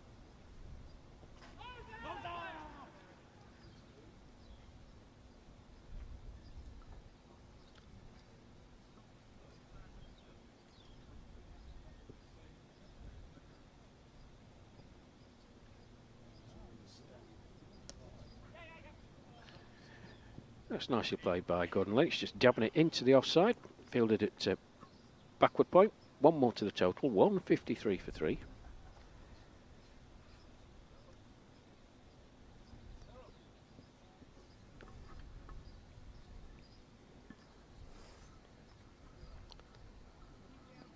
Yeah, that first boundary in quite a while for England, which is pleasing to see, especially for Ed Gordon Lennox, the captain, to gain his first. I don't think he's on Just over 20 overs to go. Just a bit of a word here. Ali. I mean, sorry. Cover another decent delivery to try and catch up Steve Small.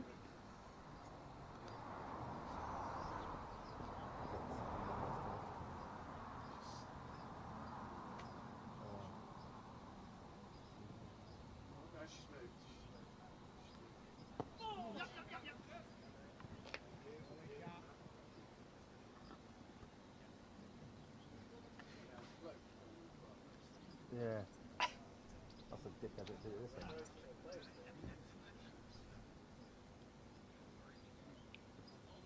This is signs live filming, do not walk in front. You walk right in front of me here. But Ed Gordon Lennox is awaiting another delivery now by Amin.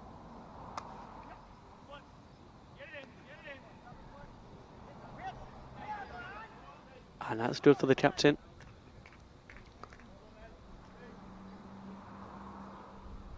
Yeah, it's gone now. Another 2 to the total. And that's it. That's 20 overs to go now for England, with a really respectable score of 156 for 3 as they look to carry on this sort of form for the final 20 overs. Over halfway through the innings now for England as we're just approaching 1:45 here. Thank you for joining us here at Dunningon Cricket Club in Yorkshire. Lovely part of the world. Been here many a time on my holidays. It's this part of the world in First, my main holiday destination. My first time in Dunningon, my first time here at Dunningon Cricket Club for this second one-day international. Of course, England 1-0 up in the series after they went at Littleborough on Monday. That's another nice effort from Steve Small, denied by Jordan. Emerson Jordan denied that boundary.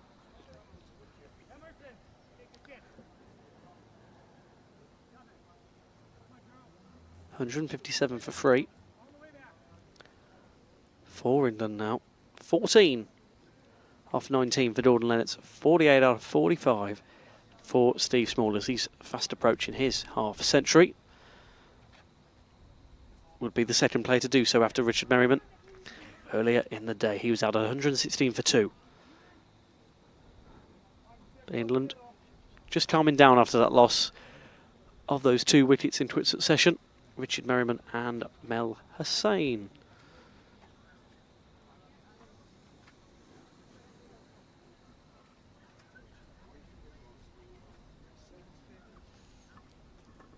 Left hand, right hand of that in combination.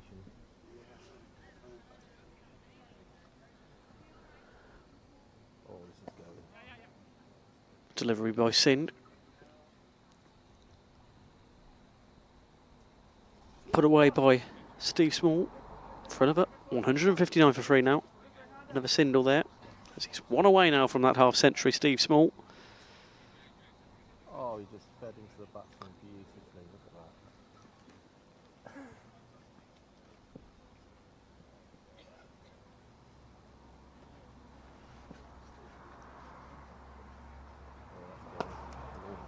that. There's another cracker. A fantastic effort at the end for 4.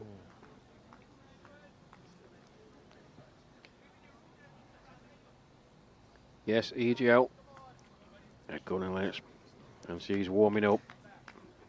19 now of 21.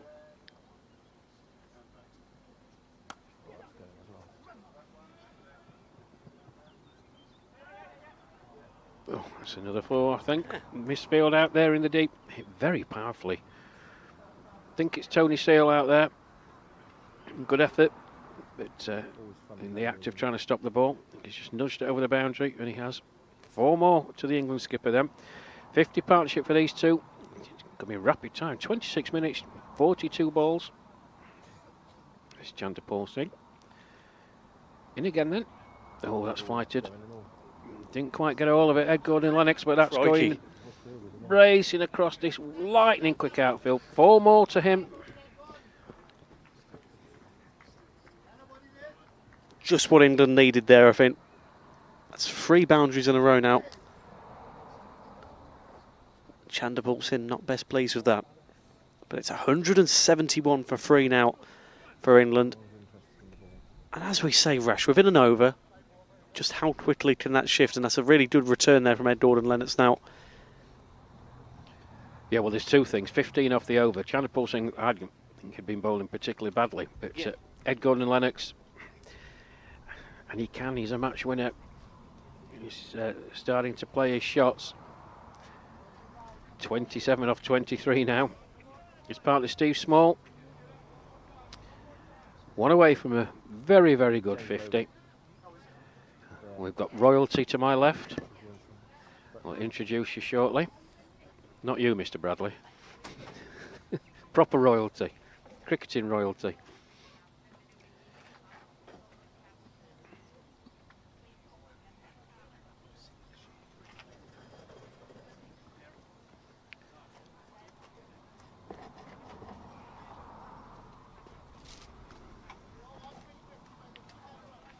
Rash, we've got a special guest, haven't we, on the commentary desk alongside us now. Would you like to do the introductions, Yes, my friend? certainly. Do the introductions then. Certainly. Mr. Roland Butcher, how are you? How are you, sir? Good to see you here. Yes, good to be here, and what a lovely day. It's lovely, isn't it? And what have you made of the... we'll just break off as another effort, but the West Indies so far, of course, England with a score of 171 for free, but that good spell of losing of gaining 2 wickets there, the West Indies. What have you made of it so far this afternoon? Well, obviously, I think England got off to a very good start. At one stage, 300 plenty was on the cards, but as you said, they lost a couple of wickets in quick succession, which means that really somebody's got to play a good innings. This pair now really have started to put together a good partnership, so and obviously I think Small has just celebrated his 50, so well played to him, and that's his debut as well, so 50 on debut. He has, yep, Steve Small, Himley Cricket Club, we're all behind him, plays for Worcestershire. Very, very well crafted 50 indeed. Ed Gordon Lennox goes straight back over Amin's head for 4. He looks in the mood now, warming up very nicely indeed. Steve Small 50 came off 47 deliveries, so in good time. Looked a class out when I saw him a couple of weeks ago, Roland, I've got to say. Really, really accomplished batsman. He's got all the shots in his locker. The question is now, can he go one step further and convert that 50 into a debut 100? Well, you'd like to think on this pitch that he would, but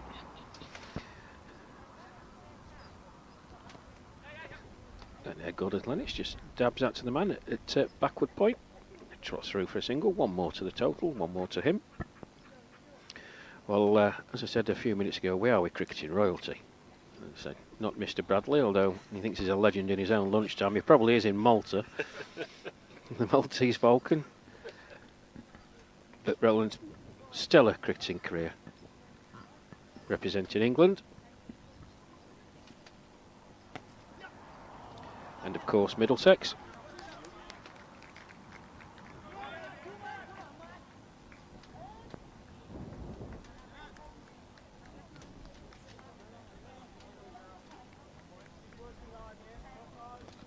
You remarked on the pitch, and the pitch has played since it's set long after the new ball. It's been a very good batting pitch since then.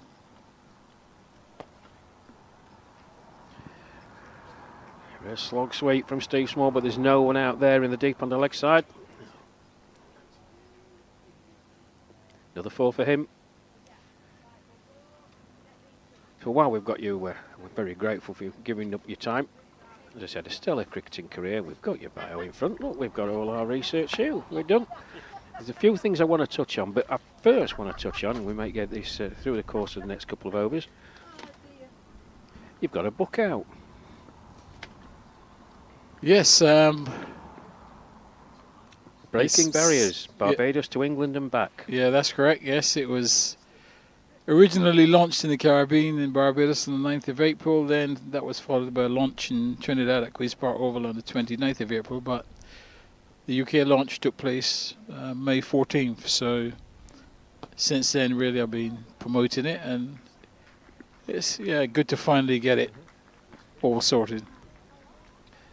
Yeah, and I know it's been very well received. I think you were at over the weekend at Elton Cricket Club, the Lions game, and was book signing taking place. Yeah, that's correct. I was at Elton for the entire weekend. I was there Saturday when they had a league game, and then obviously the Lions game was on the Sunday, so it was a nice weekend at Elton. So for those who might be wanting to go and buy the book, can you just give us a quick overview of, the title I think speaks for itself, but how far back does it take you in your cricketing journey? Well, right to the beginning, really. From the time I was a little boy in Barbados, right through till, I guess, this time now. So I did actually do a book back in 1989.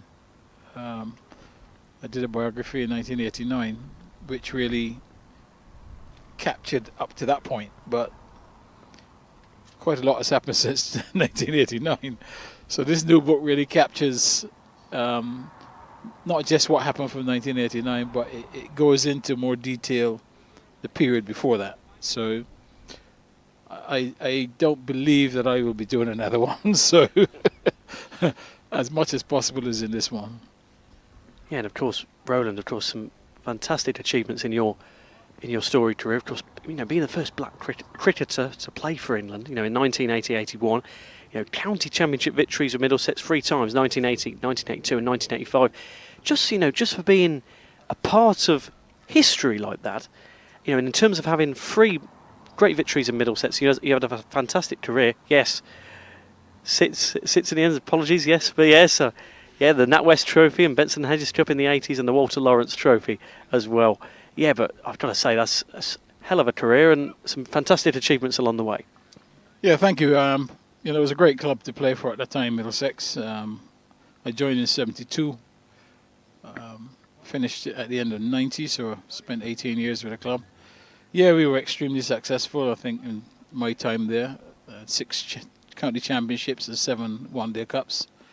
And obviously the Walter Lawrence and others. But it was a great period, not just for me, but for the club. I think the club before that they had a period when there was Compton, Edgeridge, Robertson. But then after that, they had a pretty lean period, and from 74 through till mid 1990s, a very successful period for the club. Sadly, since '95, hasn't been that successful. I think they've only won one trophy in that period, so it's been a pretty rough time for the club, and it looks as if it's going to be for a while. People of an age, my age, not this youngster next to me, I remember that great Middlesex team of the 80s. They were simply unstoppable. Really good blend of cricketers, attacking batsmen, fearsome bowlers. Let's just break off as Jordan comes in, and Steve Small rocks back, plays it into the offside, slight misfield. It doesn't prevent the single from being taken. Now, I know you do a lot of work, and you have done a lot of broadcasting as well as your cricket, your ambassadors stuff, the University of the West Indies, all of that, and people can look at, and we've got it in front of us here, because it's good commentators.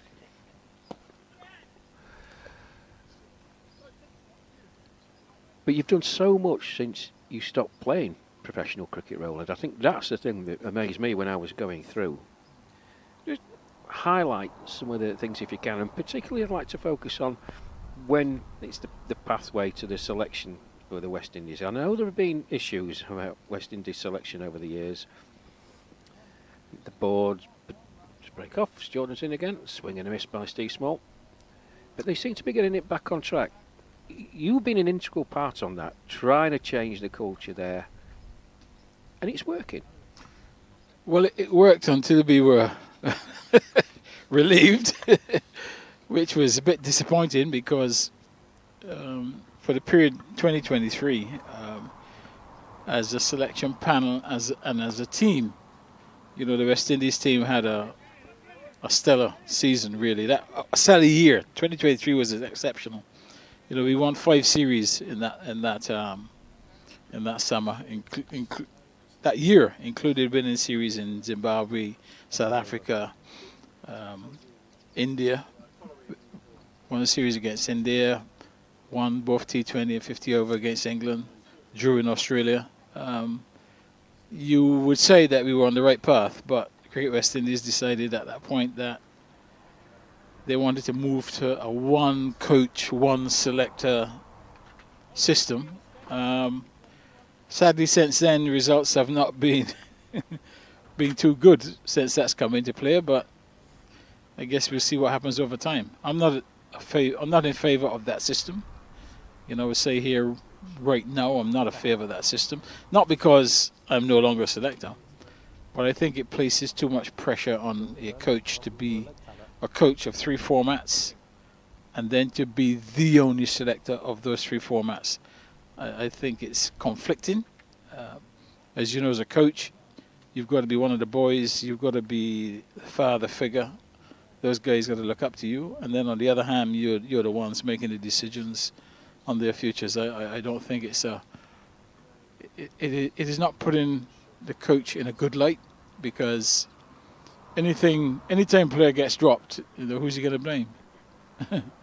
He might blame because they had an argument the day before. That may not have anything to do with it, but that's possible. Let's break off as the first delivery from, I think it's Keith Sill. It's short. Ed Gordon Lennox, minimum amount of fuss. Hits it through mid-wicket. Another 4 for him. He's rattling along now. And this partnership, what's this worth now? It's a pretty good partnership.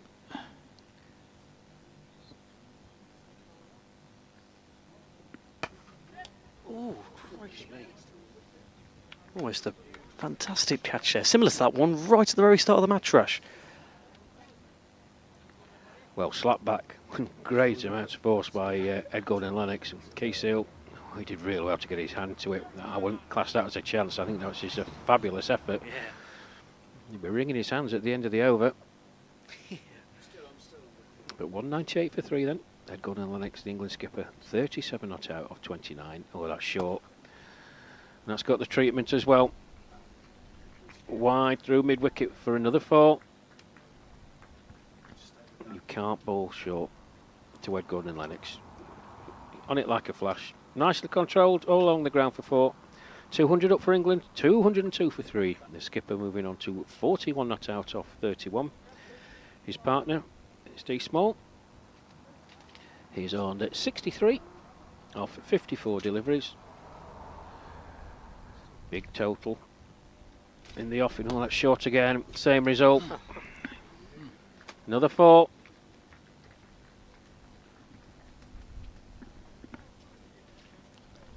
Yeah, really good play again by Ed Gordon Lennox.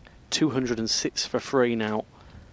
And of course, Roland, this, a fixture, England in the West Indies, an international fixture with a lot of history. None more so probably than that 1979 World Cup final that you were a big part of. Take us back to that day. You and Viv Richards, what a partnership that was on that day, and what a day getting victory over England. Take us back to that day. Yeah, 1975. I was obviously a Middlesex player at that time, so I was at Lord's. I had the opportunity to watch that game, and it was a great time really for West Indies cricket. Certainly those first 2 World Cups, but it was also during a period when West Indies were, perhaps just starting to become that dominant force in the game, which they continued throughout the 80s. So it was important, but the sad thing about it is that since those 2 wins, they haven't won anything. But West Indies, if you look at what's happened to West Indies over the years, they dominated Test cricket for that period and then fell away. Nothing since. Won those first 2 World Cups back to back. Nothing since. Won those 2 T20s. Won those 2 T20s close to each other, and nothing since. And it doesn't look as if they're going to win anything else after that, which should be a warning for any team that is at the top. That sort of thing should be a warning to them. Yep, absolutely. We'll just break up. Streaky 4 for Ed Gordon Lennox. Bottom edge, but takes into his 50 off 34 deliveries, 9 4s amongst that. But it is a young West Indies team now. I mean, I thought they played with a lot of promise and a lot of heart in the recent games against England. I know some pundits, far well known than me, were of a different opinion, but I think it offers a great deal of hope for West Indies cricket in the future. Well, listen, the problem for West Indies cricket will be that, when players get an opportunity, and then once they become successful, then they've got all of these other opportunities. That's always going to be a problem because, initially they get a West Indies opportunity, do well, and then suddenly Big Bash opens, South Africa T20s, all these opportunities now, and and most of them will be tempted, and not just tempted, will take the opportunities. You can't really blame them because, I guess a young player now playing an international for the West Indies doesn't quite mean the same as it did, 30 years ago. Do you think that's a detriment of world cricket as a whole, though? Because some people of my generation, in mid-50s, I can only imagine what it means to these players that is masters level or seniors level playing for their country. The rigours and all the things that you have to get to pull on that England jersey or represent your country. I mean, it's not an easy life as a professional cricketer, but to have that, has it been diluted, watered down now? Because the opportunities of franchise cricket around the world and year-round cricket and the rewards that you get for it, you don't necessarily get it when you're representing your country. And a lot of people and commentators from all around the world have said it's to the detriment of Test cricket, which in my opinion is still the best form of cricket. But I'm a cricket badger, so I'm always going to say that. Yeah, you're absolutely right. I mean, listen, I grew up with Test cricket, and Test cricket for me will always be the ultimate. I do understand the landscape has to change, which has been changing with the shorter format of the game, new audiences, and more importantly, it's bringing in big money into the game, which can... Oh, that's a very good take by the West Indies skippers. I mean, Ed Gordon-Lennox, buying innings from him comes to an end, holds out to long off. Good catch. 51 he goes for. Yeah, good catch. Yeah, but as I was saying, the T20 and other shorter forms of the game now has really changed, the whole landscape of how players think about the game. It has a knock-on effect at junior level. Clubs now, the youngsters that I see, they're not interested about technique. A, they want to bowl fast, and B, they want to try this ramp shot, this reverse sweep, this, that, and the other. But they're doing that from the age of 5 and 6. Yep. It's inevitable because right now the shorter form of the game is the thing that's grabbing all the headlines. And if you think in Test cricket now, you're seeing less Test cricket. Basically, series between countries now are at best 3. So that means there's less Test cricket. Take England for instance against West Indies. England will not play a Test match in the Caribbean now for another 2 years. We'll continue our conversation with Roland Butcher. Drink's been taken at the moment. And of course, none of this will be happening without the continued and valued support of our England 60 sponsors. Stonehill Sports, Sporter Tours, NV Play, MacTech, The Jube and Cleanclad. Thank you for your continued support, and anybody who wants to get involved, sponsoring a game or sponsoring the England team, please get in touch via the England Over 60s Facebook page or send us a message on the YouTube feed. I can put you in touch with the Maltese Falcon, the England team manager Paul Bradley, a legend in his own lunchtime, but seriously, this can't happen without our sponsors' continued support. So thank you all very much indeed. Yes, so back to you, Roland. It's to, I think, the detriment of cricket as a whole, but I understand that there's a role for it. Do you think there is too much cricket? And by that I mean you have your T20s, you've got your 50 over one day internationals, but you've got things like the 100 sandwiched in and sort of shoehorned into a cricketing season that, to me, has no rhyme or reason really. The county championship stops, then you have, the blast, then you have this, and then the county championship starts again. It just seems a bit... Well, it is congested, and the rhyming reason is money. That's basically, that's the important ingredient now for having all of these tournaments. Hence, the calendar is so congested that some countries now are being forced to prioritize the shorter version. And a good example of that was last year when South Africa sent a BC team to New Zealand for a test series. They hadn't played test cricket for a while, but they prioritized the South African T20. Not that you can't blame them, because they were struggling financially. The South Africa T20 offered them the opportunity to get money into the cricketing system. So they realized that whether you like test cricket or not, without money, you can't run cricket. So what's really happening with the shorter form is that it's providing the countries with that financial stability to keep the cricket going. What we must make sure is that some of that money filters down into maintaining test cricket, because test cricket really is the ultimate test. That's what it is. It's a test. I mean, T20, the average batter bats for about 13 balls in T20 cricket. What a job to have. You only got to practice for 13 balls, and as a bowler, if you bowl well, the maximum you bowl is 24 balls.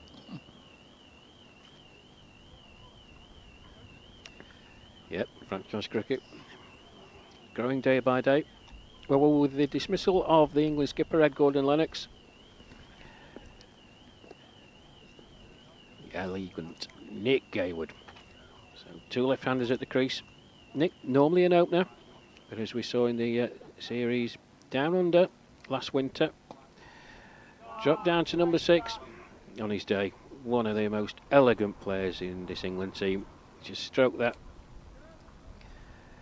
First delivery he faced, through the leg side, picks up 3. And will maintain the strike. So franchise cricket, as we said, Roland, it's a year-round thing. Players, and you can't blame them, looking at lucrative contracts.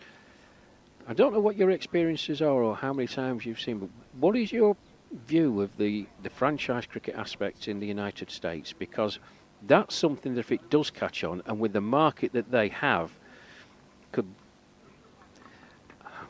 don't believe I'm actually saying this, but possibly compete with the IPL.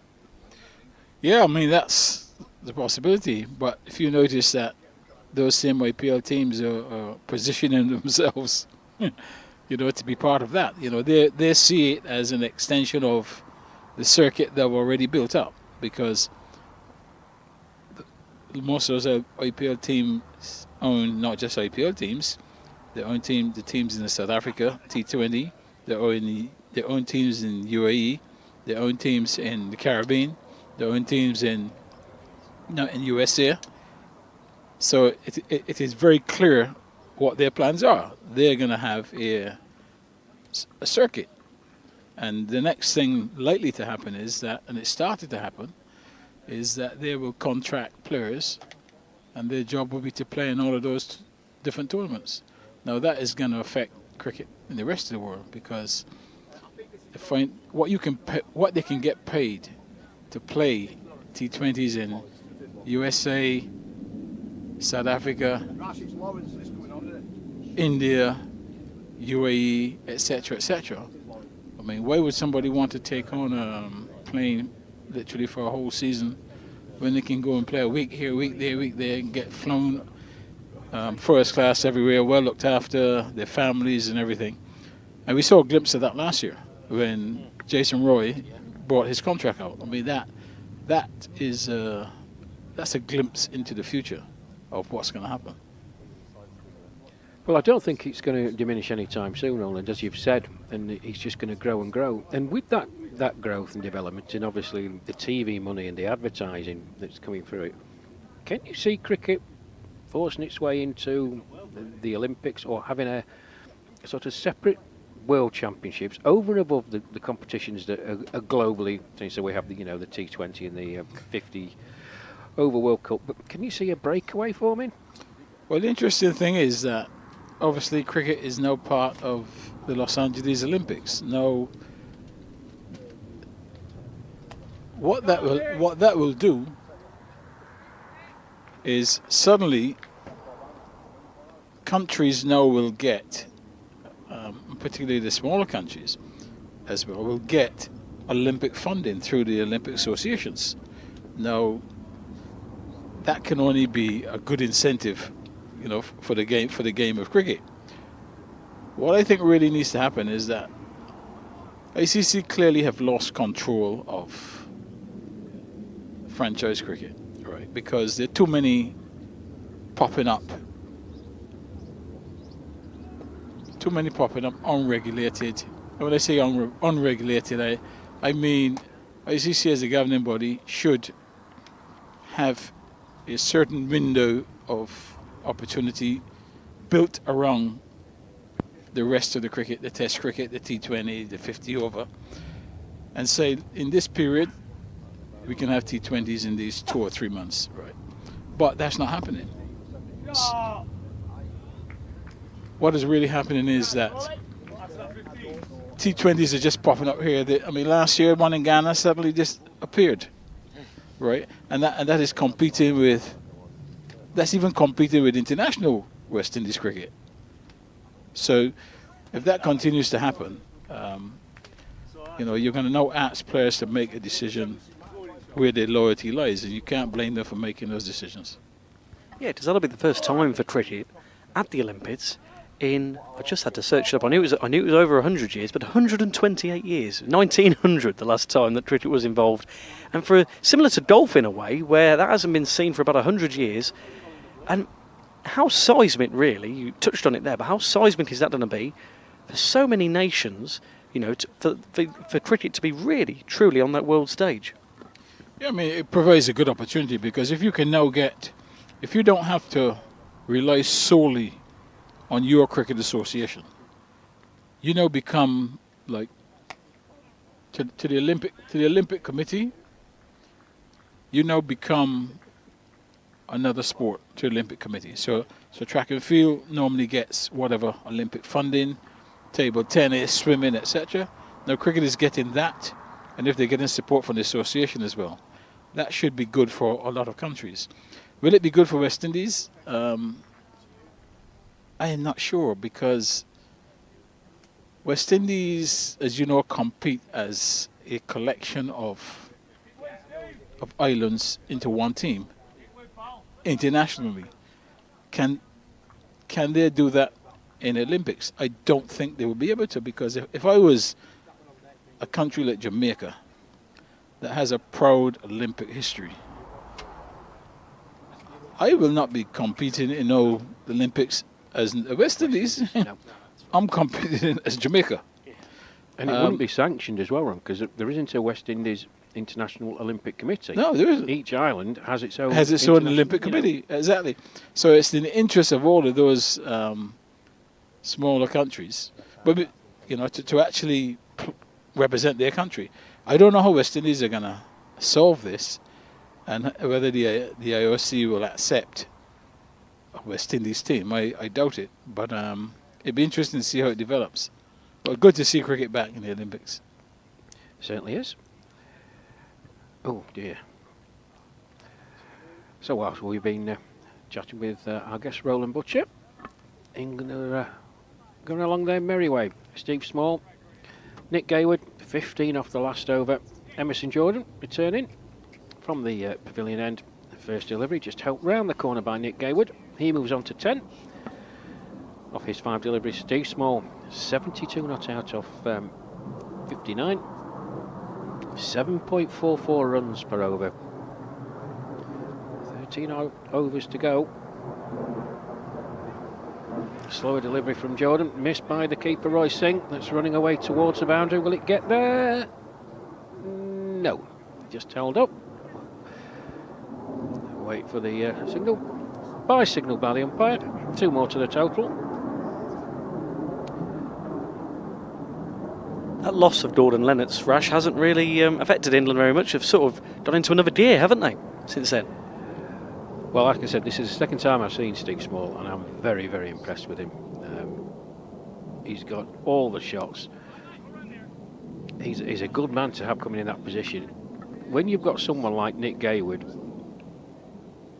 Nick's record speaks for itself. He's a wonderfully elegant batsman. He struggled a bit, and hence in the series down under, November and December, normally opened the batting with Richard Merriman. Richard Merriman wasn't there. They tried a few different combinations, 2 left-handers, him and Mark Eames. Tried it with Paul Radich, who was playing here today. And for whatever reason, it just didn't quite work for England. Not least because of the pressure that the Australians put on the team. However, that said, he dropped down to number 6, and probably the highlight of the Ashes tour for me was his blitzkrieg 50 in the 5th and final one-day international out in Perth. I think he hit 6 sixes and he flicked them. They just went miles. But he was batting with no pressure. But again, he's part of a packed and stacked England batting lineup. They're all decent players, you know, good players, and if they're in the mood, they can dispatch any attack in the world. But yeah, Ed Gordon-Levitt's disappearing. It hasn't stopped England's momentum. 236 for 4. We'll just finish off as Jordan comes in again. Small just pops back in his crease, dabs it out into the offside for a single to end the over. 237 for 4. Just want to touch, Roland, you've been all over the world. You've had opportunities. For people like Owen and Matt going into broadcasting, having just finished their degrees at Gloucester University, you know, much sought after commentator, pundit, analyst, what advice would you give them? Well, what I would say to them is that they just take every opportunity to commentate, whether it is colts, teenagers, you know, wherever you get the opportunity to just go and sharpen your skills. You know, that's the important thing. You know, you can't start at the top. As it is, the top is saturated already. So, you know, it is best to build up yourself from, you know, if you've got a local club, you know, just tell your local club you want to come along, and, you know, even if you're only doing it for your own benefit,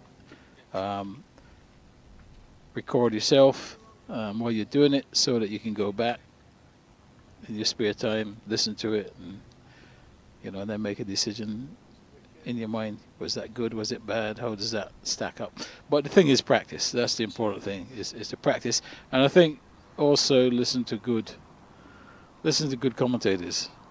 You know, see how they do it. Yeah, say my local county of Worcestershire, Steve Small's parish. And a parish I believe you've represented at a time, Roland, as well, Worcestershire. What was your time like at Worcestershire?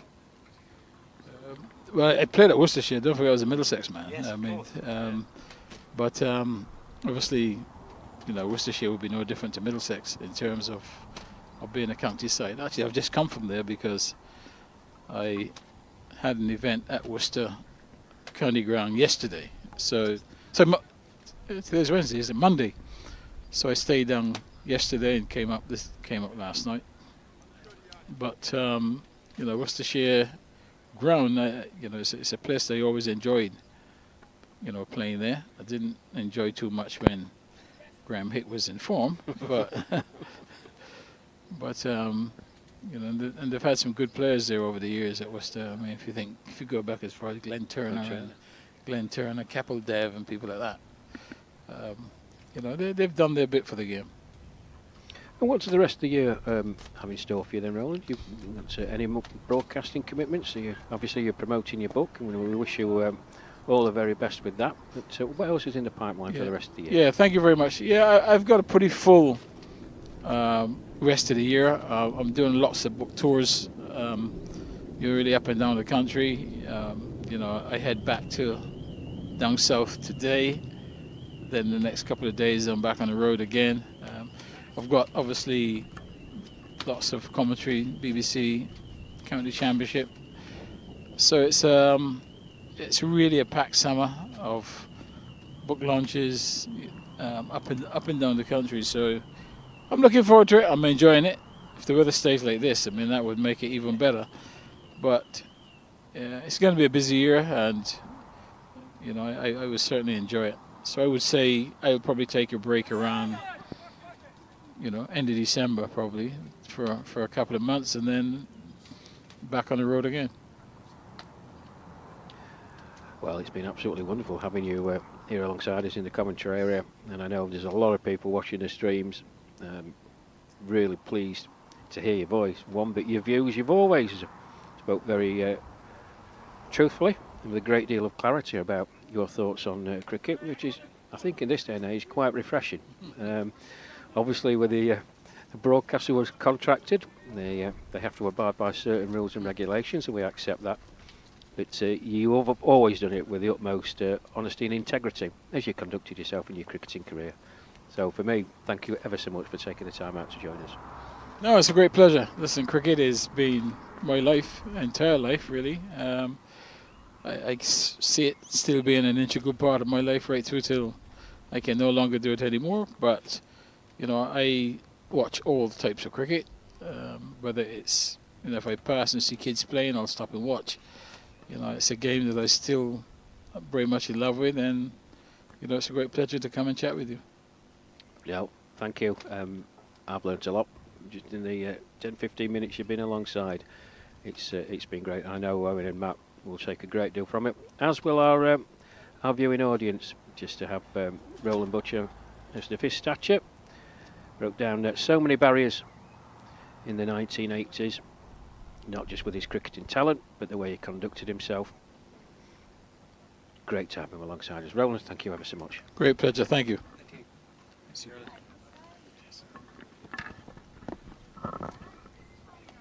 Yes, Roland Butcher there. Fantastic, as you say, Rash, to have him alongside us in a period, really, for England that has been quite fruitful for them. 244 for 4 now for the England side. Yes, the loss of Ed Gordon-Lennox, but even despite that, it's probably one of their best spells of the whole match. So England, just with 12 overs to go, looking to play out the 45. It's 25 past 2 here at Dunningon. Thank you for joining us for our coverage of the second ODI against the West Indies and England. Currently 244 for 4. Your target, Rash, not looking too far at the moment. Well, I didn't win the Euro Millions last night, but I fancy if these two stay in, there's a couple of big hitters to come. 12 overs to get 101, it's well within their reach. Obviously Steve Small, who's facing up, flighted by Singh. Slight misfield, but played out to mid-off and there's no run. I think it's well within their reach. But just wonderful to have Roland with us. Genuine giant of the game. We thank him so much for giving us his time. He's a very busy man. Has a good bit of fielding in the covers. Just keeps it to 1. Brings Nick Gayward on strike. He's 13 off 8. Steve Small moves on to 17. No, he moves on to 80. 80 not out of 69. Gayward. Oh, that's gone. Oh, that's gone a long way. Well, one bounce for, but it bounced very, very close to that binder up. Those spectators who were sat there never moved. I think if Nick Gayward gets his range, they're going to be scattering. 4 more to the total. He moves on to 17.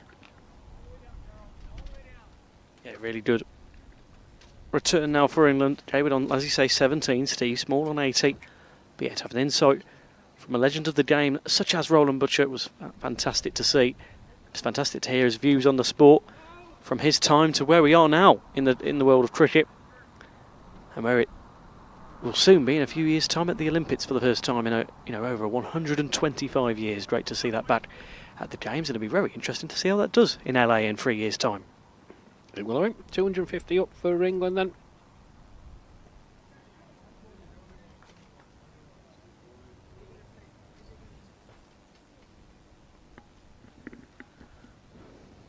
Yeah, that last wicket just before Roland joined us was at 213 for 4, as they've just surpassed 250 now, 251 for 4. There's another delivery in. Oh. Going to be another 4 once again. I've been really intrigued by that delivery, Rash, all day, and it's been I've never seen one like that before in my short spell as a cricket commentator. But that's really trying to catch the batter out there. Well, it's cat and mouse, whatever level. Yes. Trying to give the ball some air. Trying to induce, and we saw it. Richard Merriman coming down the pitch, missing the ball. It's trying to induce the batsman down the pitch to have a big swipe at it. If they miss, hopefully the ball carries through to the wicketkeeper who catches cleanly and the bails are removed, which is exactly what happened with Rich. That one, I think that was just a rank bad ball, to be honest. I'm not sure if the fielder at square leg got his fingers to it, but the way he's nursing his fingers, I fancy he did, but he didn't stop it disappearing to the boundary for 4. 255 for 4 then.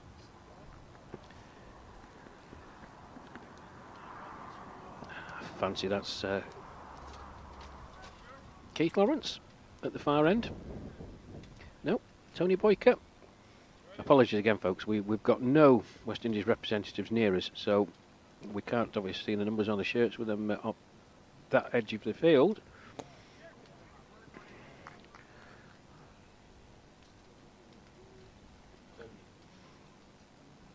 Thanks, Matt. Matt Evans. Sterling Joe on the camera. Well done, Matt. Tony Boyker then. In from the far end, Steve Small. Good delivery. He's forced him to punch out into the offside, and there's no run.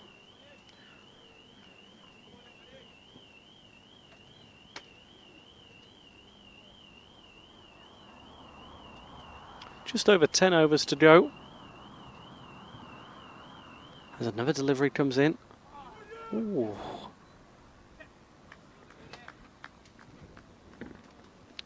Well, off the toe end of the bat there from Steve Small. No harm done. Squirted out behind the wicket keeper. Another one to him.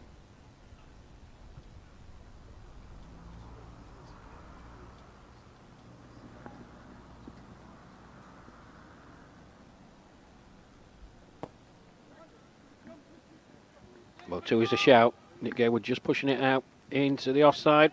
Going to have to hurry. Gets there. Good running. Good intent shown by Nick Gaywood. Just pushed the ball out into the offside. Immediate call of 2. Steve Small.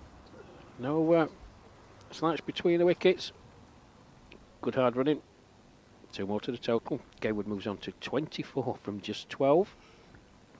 258 for 4. Yeah, stunning return from Nick Gaywood so far. As he looks for some more, and that's another brilliant shot. Just prevented the boundary though, but that's another good bit of fielding from the West Indies to prevent that.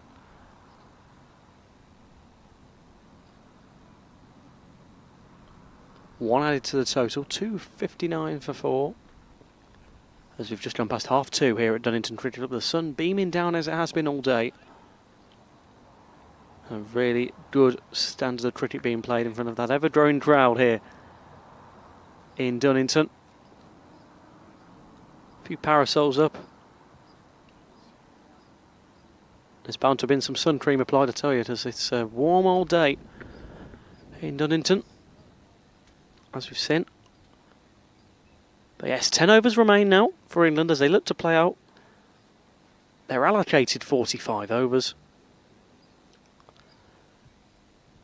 As they're racing towards a total now of 300 plus.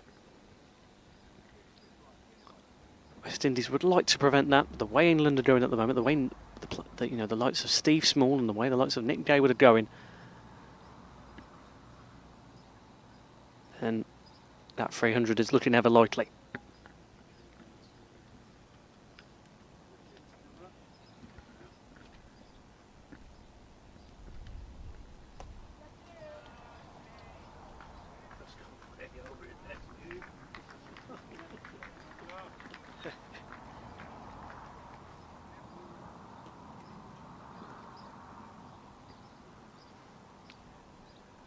Well, 6 from Nick Gaywood. For a minute, the fielder out in the deep on the leg side, looking interested. He sailed over his head. 50 partnership for these two then. Off just 32 deliveries. Oh. Oh. I'm surprised that's not being called a wide, but there's an appeal. Everybody going up. Umpire not interested. But that was a big six from Nick Gayward. He moves on to 31 from just the 15 deliveries. 265 for 4 then. Oh, that's gone. That's big. Is it going to be caught? Oh, it's not. He's dropped. Well, it's gone for 4, I fancy. Nick Gayward going big again, but this time straight down the throat of the fielder at long on. Got there, got his hands to it, but spilled it, and in the course of doing that, nudged it over the boundary rope. Yeah, confirmation from the umpire. 4 more to Nick Gayward then. Now that could be very, very costly. Goodness, yes, that sits and then the 4 within quite quick succession, and that could have been a very crucial wicket to gain for the West Indies there. But it wasn't. Almost had it in his grasp, but just at the last moment, just about lost control of it.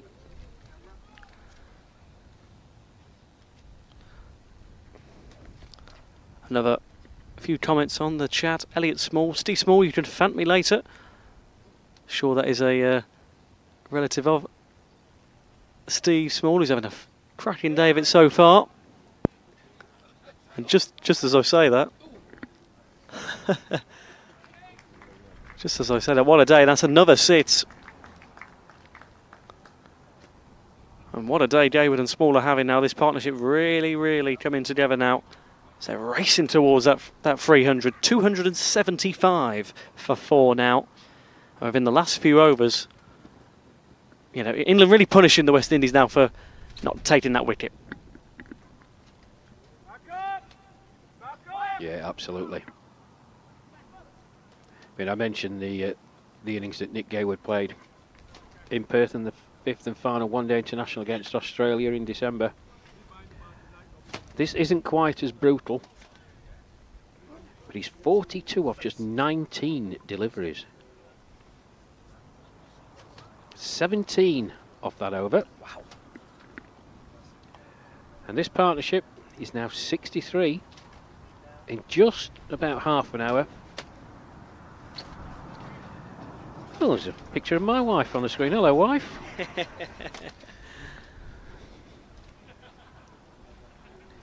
What's she doing drinking? She can't hear me.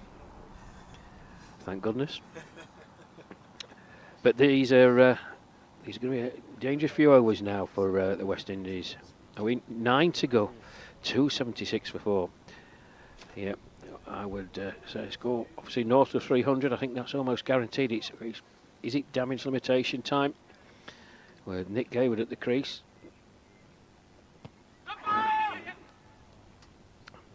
Big swing from Gayward.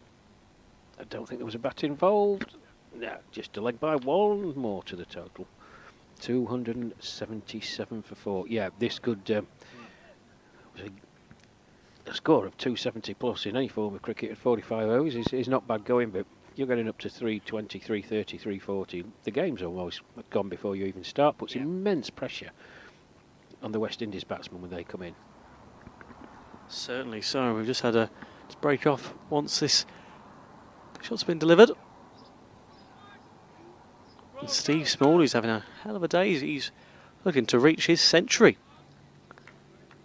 He'd be loving that. We just had another comment from Harry AJ Davidson. Great to see the BBA live stream this game. Fantastic commentary. Brilliant word. Thank you, Harry. Yes. Of course, this wouldn't be possible without the help of the BBA truck, either in the TV truck and alongside him on the cameras today, making his maiden voyage, is Matt Evans on the camera. And that's another great shot. And that's another 4.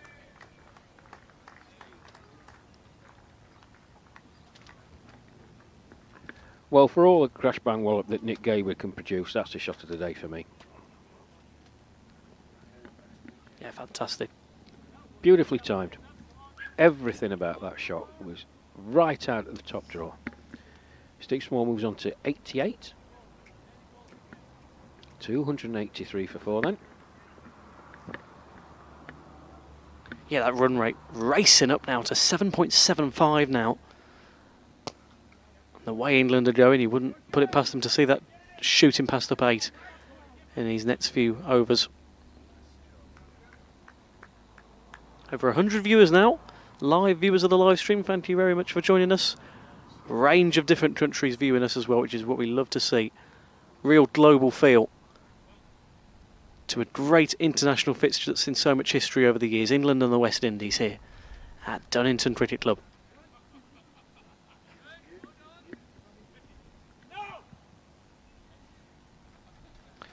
Okay, we're just telling Small there, no, don't run, not worth the risk.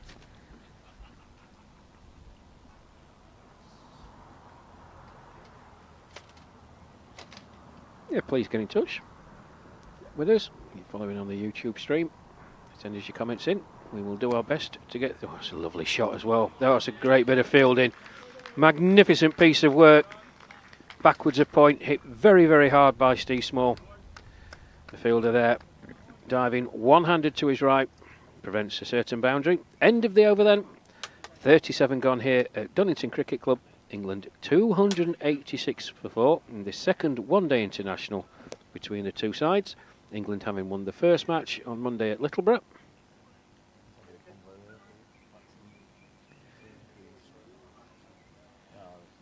Steve Small just calling for some water. He's been out there a while. It is a warm day and underneath that helmet. Yeah, been there right since the start of the partnership with Merriment. At just gone midday, and what are we now? We're 20-3 now in Dunningon. So like you say, a very, very good innings for Steve Small as he's reached 90 now. And that must take a toll on a day like this. You know, you're reaching that century, but on a day when that sun's beating down, yes, you're having the regular drinks breaks, Rash, but to keep up that, really good batting must be quite hard on a day like this. It's difficult in any form of cricket. Let's be honest, we're not normally blessed with weather like this. Yeah. But batting under that helmet is not nice. But it's concentration more than anything else. And Small has batted beautifully, in my opinion. She's got to keep concentrating now. He's well aware. Just had a quick glance up to the scoreboard, so he's well aware that he's 10 away from his made in England century. Doesn't need to do anything daft. There are big gaps in the field.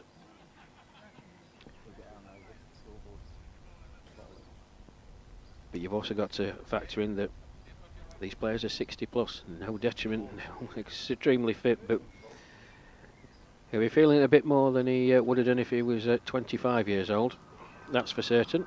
So it's the skipper, Zamin Amin, coming on from the pavilion end, just directing his troops, sending them far and wide on the leg side. Got a pretty orthodox field on the offside, on a backward point, deep extra cover boundary, wideish mid off, long off. Small thick inside edge, and squirts out into the leg side. One more to him, he moves on to 91, 287 for 4.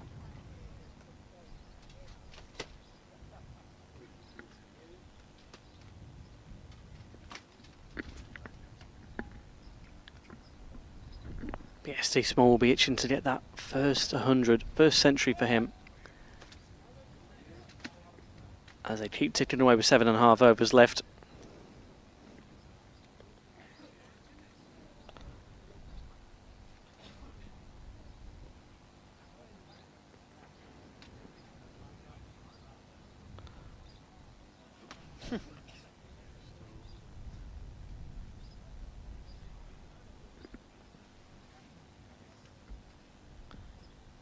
Zamin Amin will bring it in again. And again, another fantastic shot. They try and prevent the boundary. Will he prevent it? No. That's another 4 for England. Tried his best to get there, but as that ball was coming down with some considerable speed near us, near the scoreboard end. That's 292 for 4 now. 8 away from 300. Fantastic score.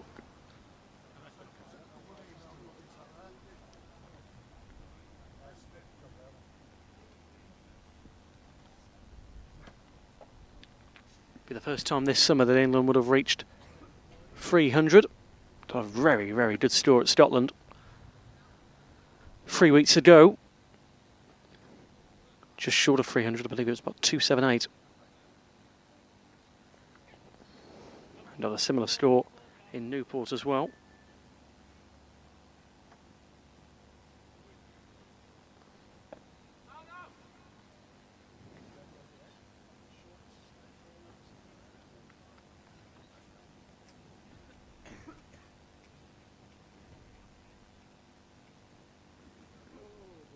Yeah, that game in Scotland, of course.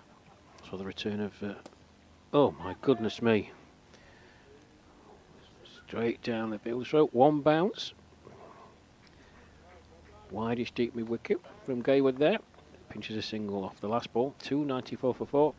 Just emphasising the strength in depth that the England team have. Tony Burke making his return to the team, 130 not out against Scotland, and it was a wonderful, wonderful innings. Yeah, that final score of 299 for 4, so a score of, another 6 runs, and they will have eclipsed their total for the summer so far in a single game.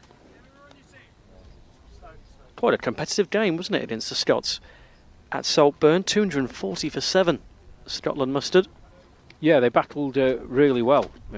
It's got something, they were all behind the curve slightly, but the likes of Stevie Carr coming in, I do like watching Steve, and Bob Angus. Yeah, just 2 wonderful, wonderful entertainers on a cricket pitch. Oh, Gayward's gone for it. The fielder hasn't seen it at all. 2 bounces over the boundary for 4. There are 2 men out deep here on the leg side. 1 at deep square leg, and 1 at deep wideish mid wicket. Went straight between the 2 of them. 4 more to him. He moves on to 49, does Nick Gayward, of just 25 deliveries.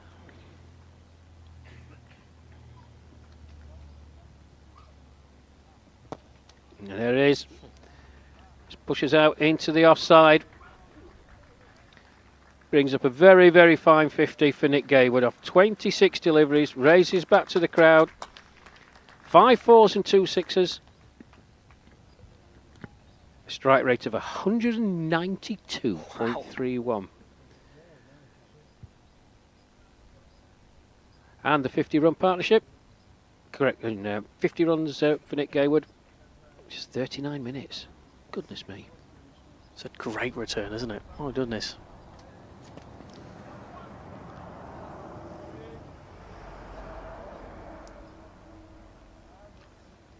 So just pushed out backwards a point by Steve Small.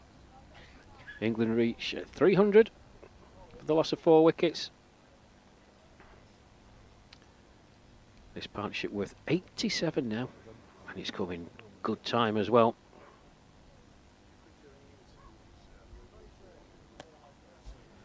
Gayward again just swivels around on that. That's racing away towards the boundary for 4. Fielder no chance. 304 for 4. Gayward moves on to 54 off 27. His partner Steve Small, well, he's going to be nervous. 96 off 82. Just needs to concentrate, bat sensibly, and reach will be a very, very well crafted century.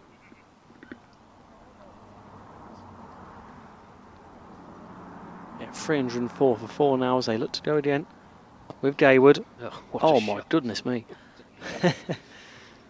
Well, it's dismissive from Gayward.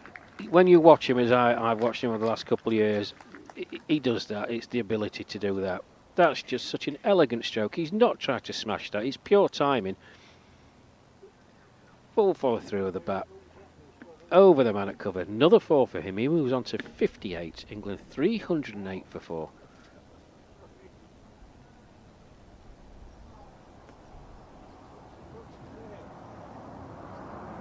Well, it's the end of Boyke's over.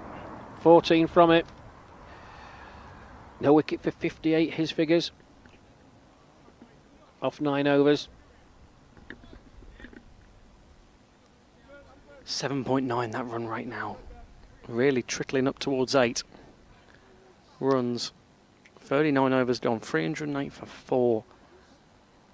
Well, 38 more required to get up to, well, 38, 37 to get up to 345, which is my prediction. I fancy if these two stay in, I'm going to get somewhere very close to it, if not surpassing it.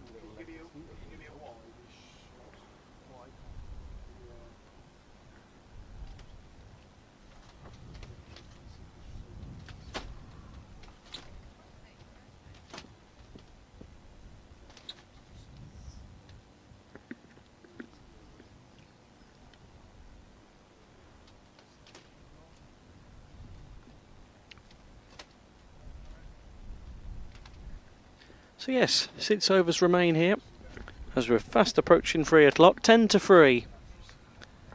308 for 4.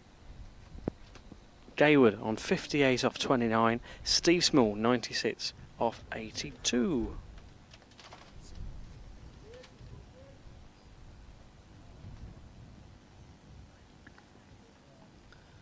Now this is a cracking stat I've just been made aware of. The highest total the England 60s have ever reached was 374 for 3 against Wales in Dumbleton in 2023. Not beyond the realms of possibility, the way these England batters are going. Could we see a record-breaking total this afternoon, Rash? Well, I think if you send a carrier pigeon out to Nick Gayward and just let that carrier pigeon drop a little note in front of Gayward, he'd probably go, fancy that. What I don't fancy is being in Keith Seale's position, bowling from this pavilion end to Nick Gayward, just surveying that leg side. Oh, he's gone the other way. He's lofted that. That's gone for 4. Well, he was surveying the leg side, Nick Gayward. I don't know if there's a bit of kidology there. Keith Seale wasn't a particularly bad delivery, but just allowed Gayward to free his arms. Nice, easy swing. Lofted over cover for yet another 4. Brings up the 100 partnership for these two. Came together when the score was 213 for 4. It's now 313 for 4. 57 balls. 45 minutes it's taken them.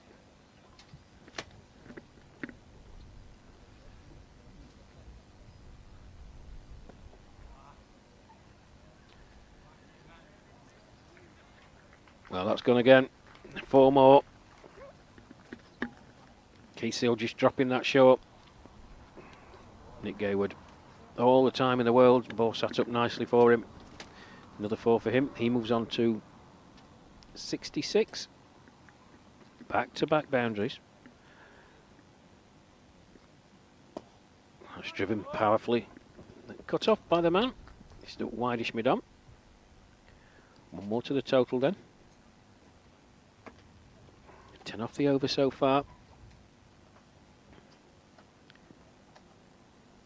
So Steve Small on 97. Oh, that's gone up in the air. Is that going to be safe? It is.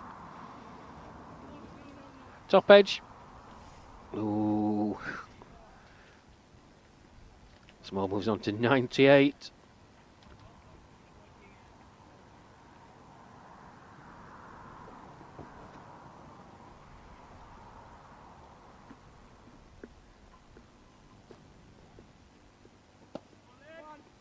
Orthodox from Gayward just pushes it out into the offside.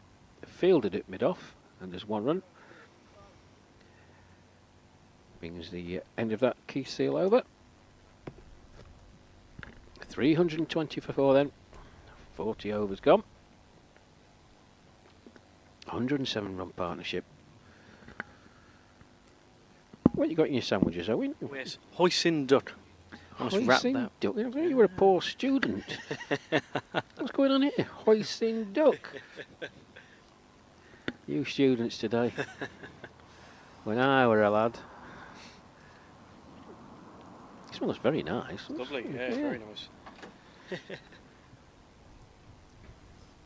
Yeah, really getting towards that, that run rate. Has got to 8. And that 374 record. If at this stage, with 5 overs to go, and you were in the West Indies side, and Zamin Amin, the skipper, was just looking in your direction to come on and bowl. He said, I'd love to, Skip, but my shoulder feels a bit tight. My hammy's, It's going to be Emerson Jordan. I think from the far end. Double check for you. If Matt can get a picture of what's on the back of his shirt.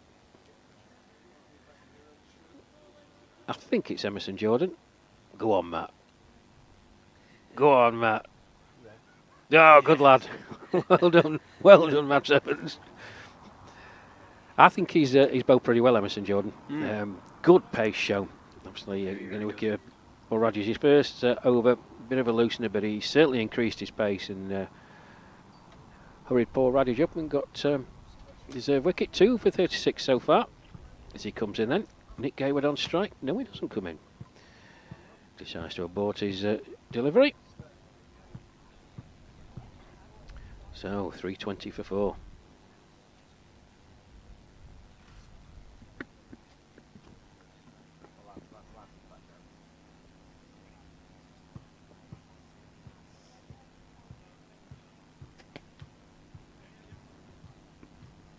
Misfield there out in the offside, but no harm done.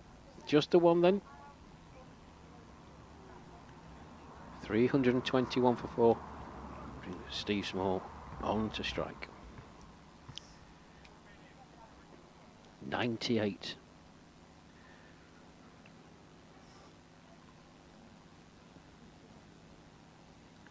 He'll be itching for that 100. Can he reach it now? Yeah, it's a good bit of fielding there. Man at short cover. He's coming back for the second though. And he gets there comfortably. Yeah, warm round of applause from the assembled crowd, and it's a decent crowd here. They're on their feet. Wonderful knock from Steve Small. 100 not out.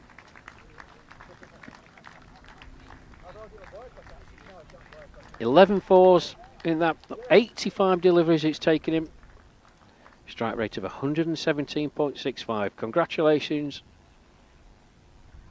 Well battered, Steve Small.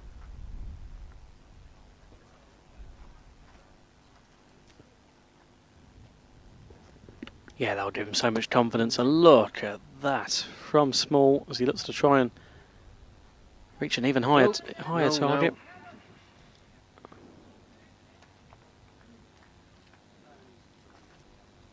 One more for him. I think he got a couple there now in actually. Yeah. If you're looking at it, it looked like Nick Gabe was in trouble running to the bowler's end, but oh dear. Well, I'm not sure what happened then. That ball did not get up at all, and that's the first delivery we've seen in the whole of this innings that didn't bounce. Yeah, just confirmation now he did get 325 for 4 now for England. Steve Small, 102 from 87. Gayward on 69 from 34. Great partnership that we've seen there. And that's another brilliant shot as it looks to trickle towards another boundary. And it is.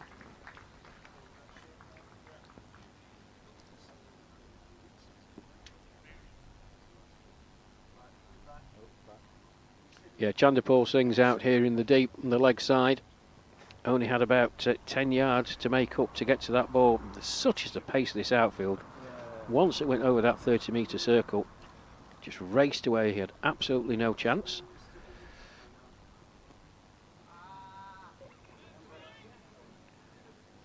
Well, it's a bit of tiredness and fatigue.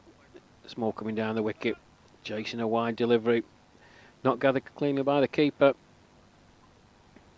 Bounced off him and into the leg side. Time to come through for one on the bye. 41 overs gone then. 330 for 4. Steve Small, 106 not out. His partner Nick Gayward, 69 not out.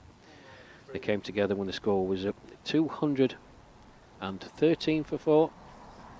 The run rate now just nudging over 8 and over 8.05. So 4 to go. Can England reach that magical 350, or can they, Owen, get up to beat the record score? Did you say it was 373? 374. 374. Yes. Yeah, so. Well, it's not beyond the realms of possibility.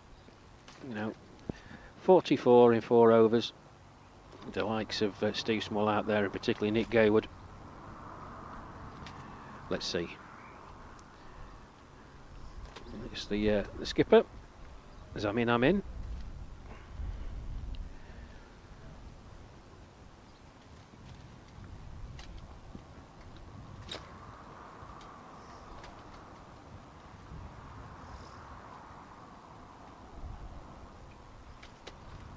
A comment from 01 Red Lead, number 1 Red Lead, saying Rashid Mahmood watching from the office in Essex. I'll be travelling up to God's country for the Lions game on Friday. And Elliot Small says the boy can play. After Steve reached his 100 there. Fantastic return from him. He's now on 106 off 89 balls. Thank you everybody for getting in touch on this innings. A great innings for England. As they look to add even more to it. Will be prevented a boundary. Good fielding once again. It's just turned 3 o'clock here in Dunnington. The sun, an ever-present here this afternoon in Yorkshire. It's been a lovely, lovely day. A cracking day of cricket as well. England really done a boaster. Oh my goodness, and that looks to be a 6 if he can get it. It is.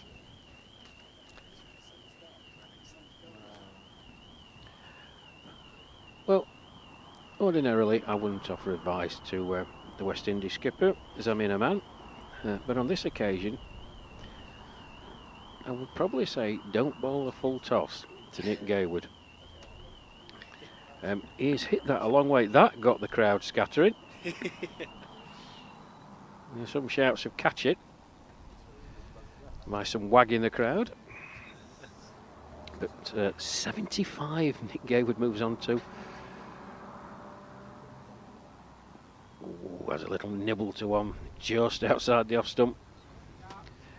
And knowing Nick as I do, he'll be eyeing up his century. He'll fancy he can get there in the remaining 3.3 overs.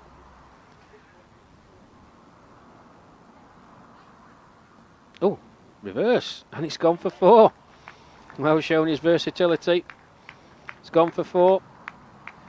I do recall the first match of the World Cup in Chennai in India in February. Nick Gaywood was batting beautifully against a very, very strong Kiwi outfit. It got up to, I think, 47.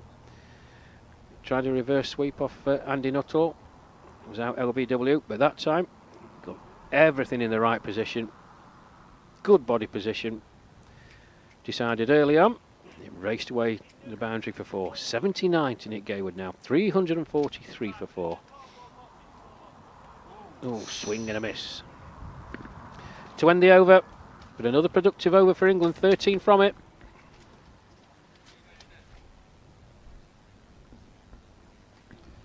Yeah, England looking very good with 3 overs left. Looking very good for their total of 343 for 4. With that run rate of 8.17. Very, very good batting. And that partnership, 130 runs between them now in only 56 minutes. Gaywood and Steve Small, 79 of 38 for Gaywood. And Steve Small, 109 of 91. Fantastic, really, to see that from those two.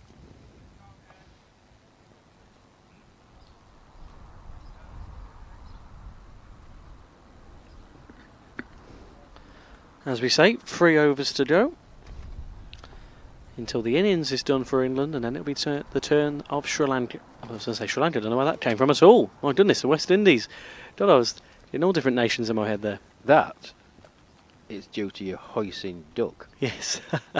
Too rich for the likes of you, Owen. Yeah.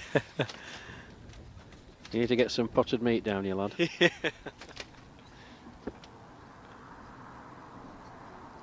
343 for 4. Can England? Well, they're only 2 off Rash's. They will surely reach that, most likely. But can they? You know, they're only 31 off reaching that record Yeah, and that is well within reach, Yeah. I have to say. As we say, we got that brilliant stat there. That was reached in 2023 against Wales at Dumbleton, 374 for free.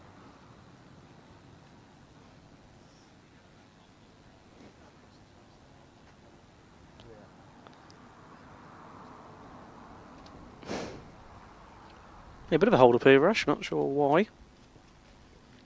Getting underway again though Somebody now. adjusting the field on the offside as Emerson Jordan comes in. Steve Small, it's a nice looking shot, just played out into the offside. Brings Nick Gayward on to strike. One more to Steve Small then, 110 not out so far for him. Nick Gayward on at 79. So that record England score definitely within reach. Oh, it's a beautiful shot by Gayward. And that's gone for 4. Again, absolute timing. Recognise the length, recognise the width very early on. Just opened the face of the bat. Raced away, backwards a point for 4. He moves on to 83, England 348 for 4.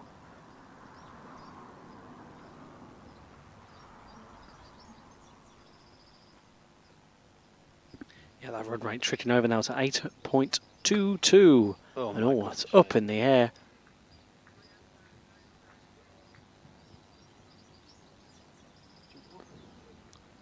And that's another 2 ball there for England to reach 350 for 4. Great return for them so far in Dunningon this afternoon as they look to trade even more with Gayward. Ooh, almost tripped over himself there. Getting it, but a good bit of fielding nonetheless. Prevents that 4.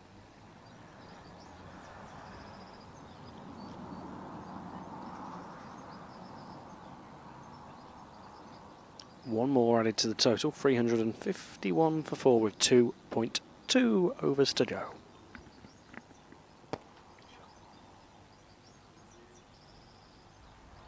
Good shot, and it's a bobbler there. Picked up well by the fielder. For another one to add to the total, 352 for 4.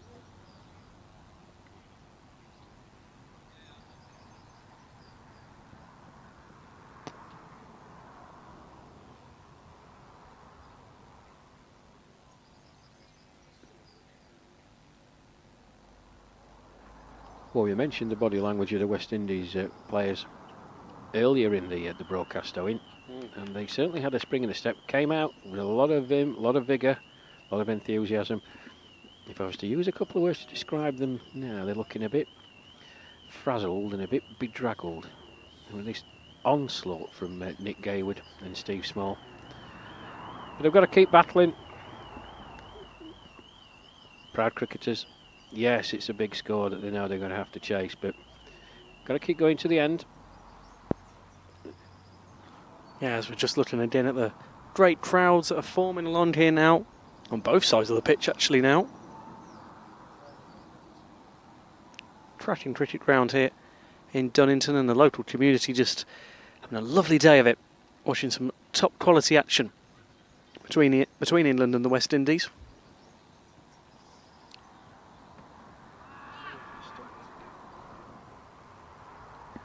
Well, missed opportunity. Roy Singh behind the stumps. Gayward advancing down the wicket. Missed the ball completely. Not able to be gathered cleanly by Singh. Stumping chance. Oh. Jordan can't prevent it from being a 4. Well, Jamil Ali's at wideish cover. I think he had an opportunity. Moving to his left. And with that 4, Nick Gayward moves on to 91. From 44 deliveries, 357 for 4.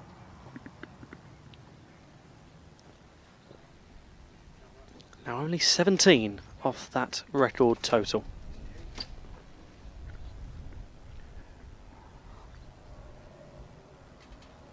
Gaywood just tickles that down the leg side. Another one to him. He moves on to 92.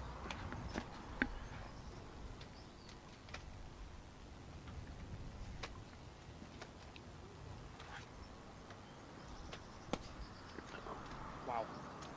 Oh, goodness. Oh, it's dropped right on the boundary row. Steve Small. Keith Seal there.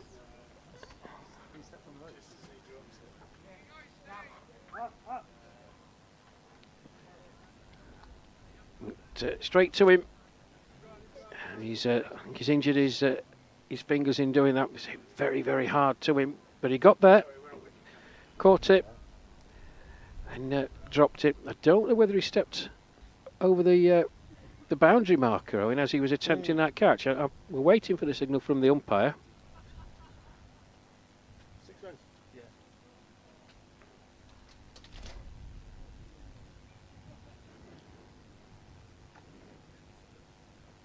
Well, we'll seek some clarification from that.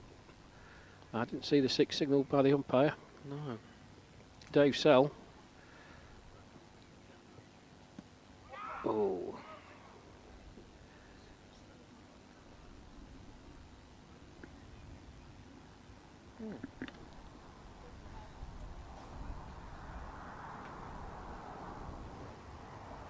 Well, I'm not sure what's been given there, to No. be honest.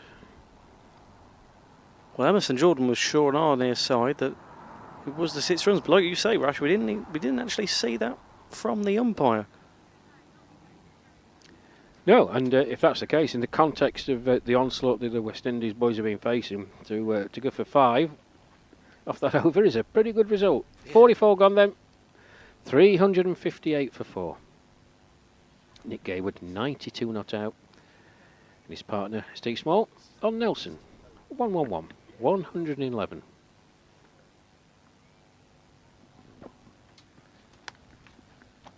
Yeah, great return. A great partnership, as we've mentioned, from Gaywood and Small. Into the last over we go then. Between England and the West Indies before the West Indies have to bat. In this Yorkshire sunshine that doesn't look like it's going to diminish anytime soon. And given the responsibility to take the last over, Chanderpaul Singh from the far end. Nick Gaywood having a look. Those fielders on the leg side, there's just one inside the circle at the moment, possibly 2. Man moving to an orthodox long on. You've got a deep mid-wicket, deep square leg. Man at backward square. Man going out to a wide-ish mid-on. Offside, you've got backward point, orthodox point. Man on the deep cover boundary. And that fielder out in the deep, actually, it's gone to long off.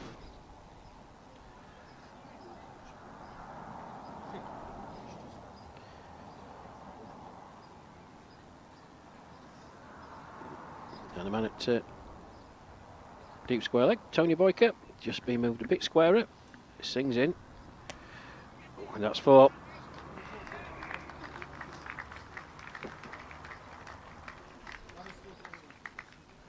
Well, I think a bit of kidology from Singh there. He made a big show of demonstrating to Nick Gaywood that he was moving Tony Boyker squarer there.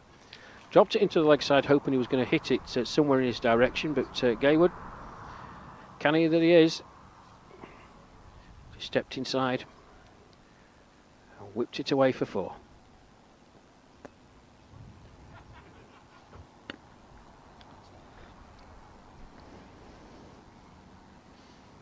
Yeah, it hasn't been confirmed on off screen yet, but it is 362 for 4. There we go, 363 for 4 now. And the 150 partnership between these two, in 87 balls, just over an hour. That should be a wide, and it is. Really don't want to be giving these two England batsmen an extra ball to face, but down the leg side, well taken by Roy Singh actually. Good bit of keeping by him. One more to the total then. 364 for 4.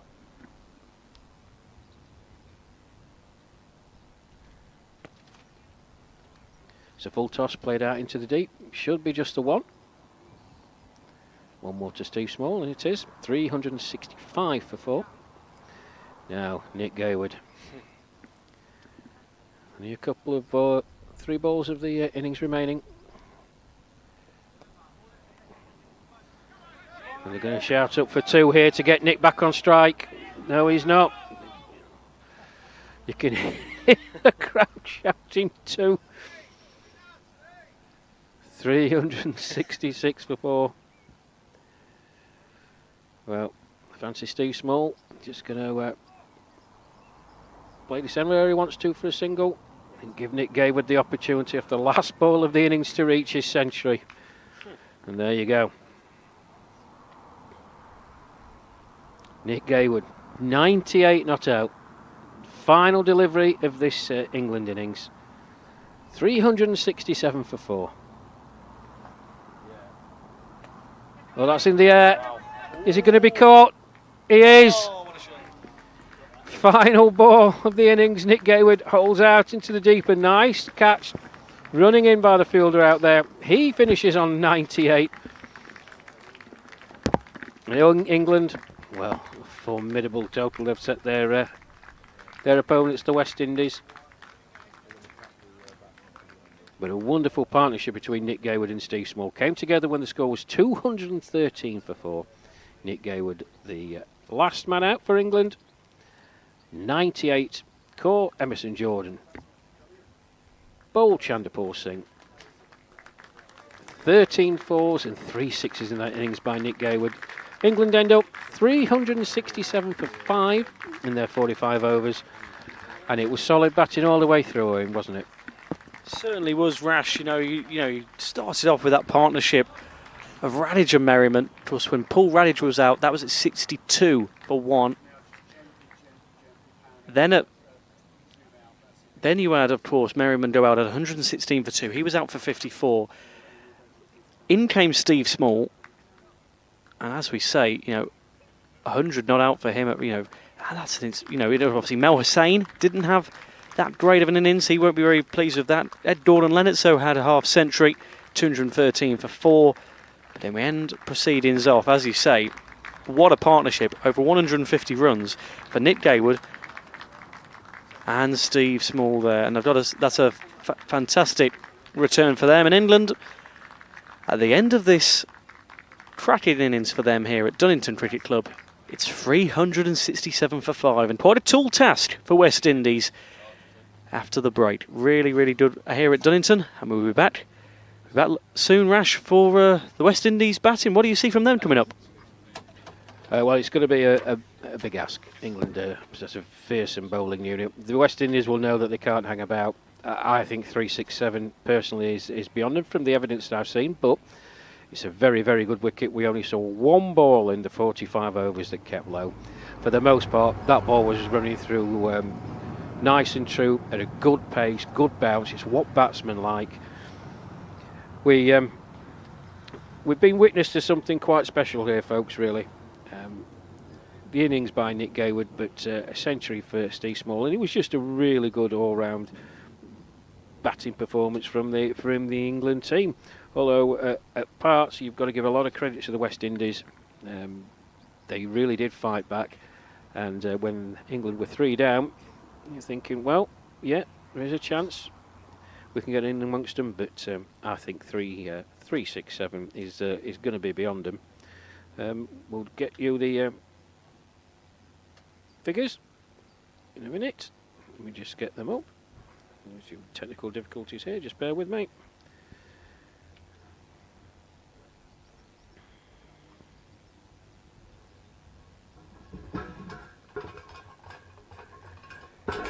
So England winning the toss here at Dunningon in the second one-day international, posting 367 for 5 in their 45 overs, winning the toss and electing to bat. And right on cue, my screen is frozen, so I can't run you through the scorecard.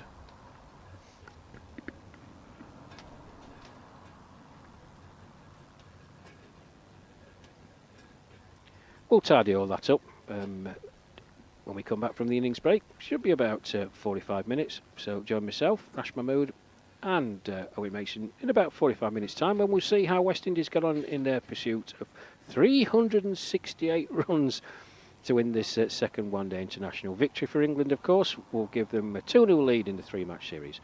Thank you all for your comments and for tuning into this live stream. But from Owen and myself, we'll see you in 45.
Good morning, wherever you are. For this live stream for the second one-day international between England and the West Indies.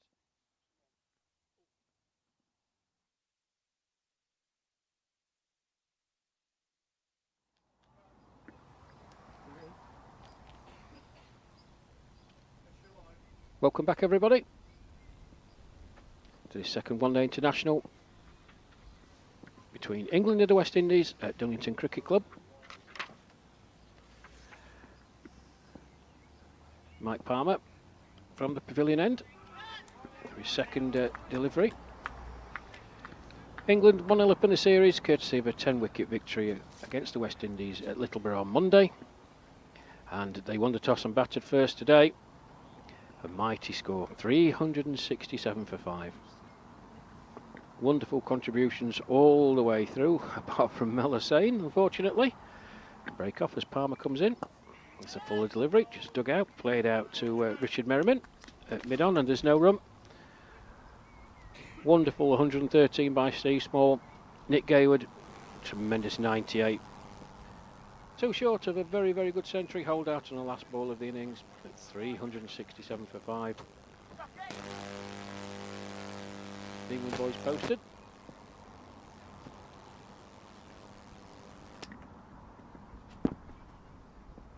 So Chris Ramdat and Keith Lawrence, the openers for the West Indies. Big task in front of him as Palmer's in. She's played back down the pitch and there's no run.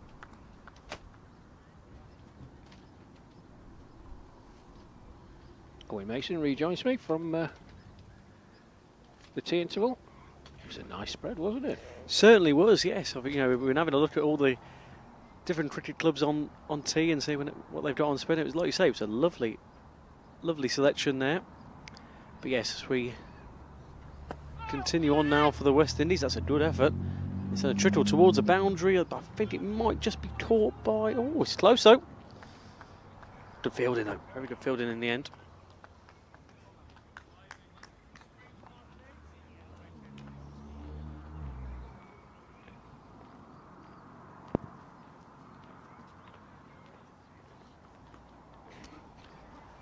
So Chris Ramdat gets the West Indies off the mark.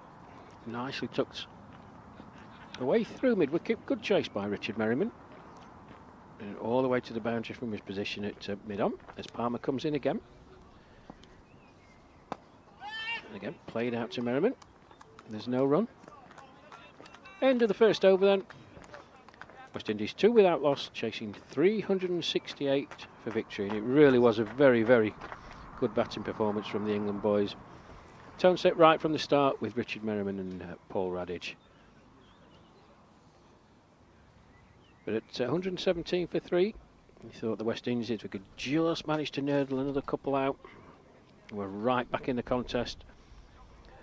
But that one is when the game, I think, was probably taken away from them. The wonderful partnership of, I think it was 145 between Steve Small, who went on to make his maiden century for England, and an absolute belter of a knock from Nick Gayward. Wonderful display of hitting. As they got England up to 367 for 5. Only 7 runs short of the record score that England had posted. So these West Indies boys know that they can't afford to really play themselves in. The run rate is 8.32 runs and over, and at the start of the innings, that is a really, really tall order. It's going to be Mark Wilson from the far end. Very, very accomplished bowler. Oh, that one spat up.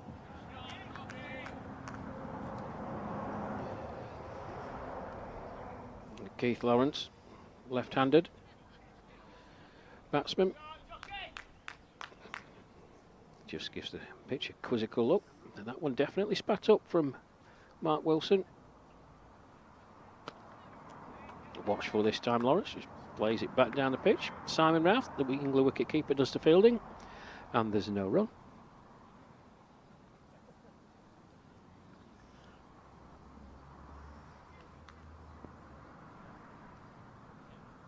Yeah, only 2 so far for the West Indies.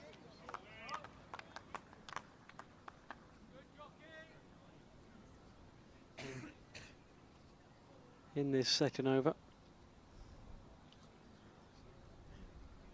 Like you said, Rash, quite a big total to be able to try and reach. We'll just look break. Oh my goodness, that was close, wasn't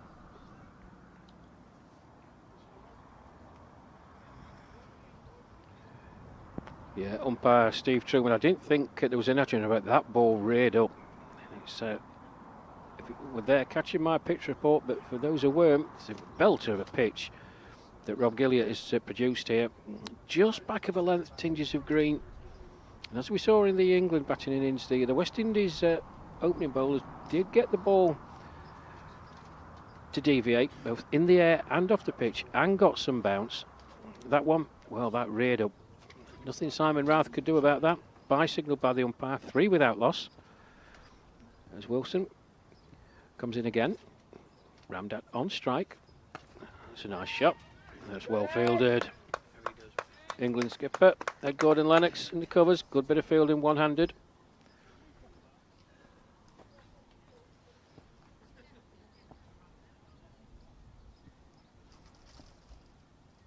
England trying to keep this quite, as economical as they can, really, in terms of similar to that Wales game where they really limited Wales to anything. But that will be the first boundary for the West Indies.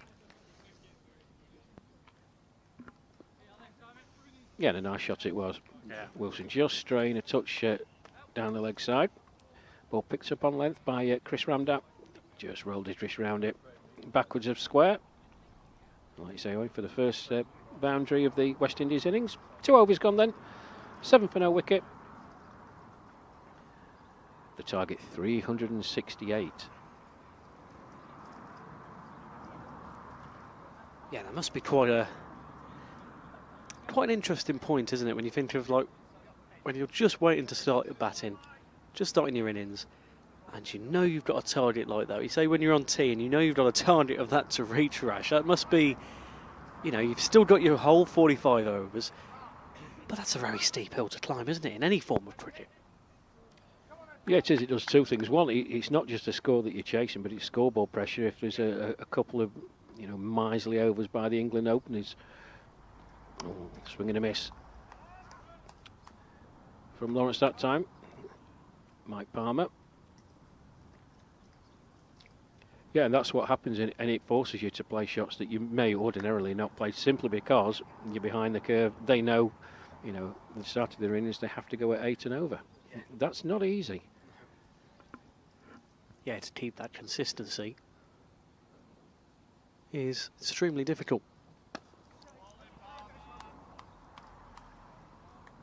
And the other thing to bear in mind, of course, if England can make an early breakthrough, it heaps even more pressure on the batsmen coming in at 3, 4, 5 and 6. No, it certainly does, Rush.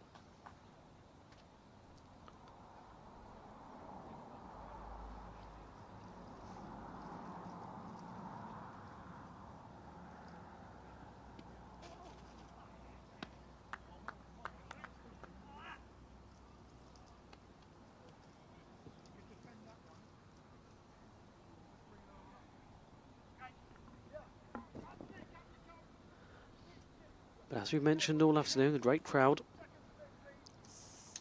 is here at Dunningon Cricket Club for what has been a fantastic afternoon, a really enjoyable afternoon of cricket. The second one-day international between England and the West Indies. People really enjoying the sunshine and the standard of cricket that we're seeing here this afternoon in Yorkshire. Another delivery comes in again this afternoon in Yorkshire. Another delivery comes in again. Oh.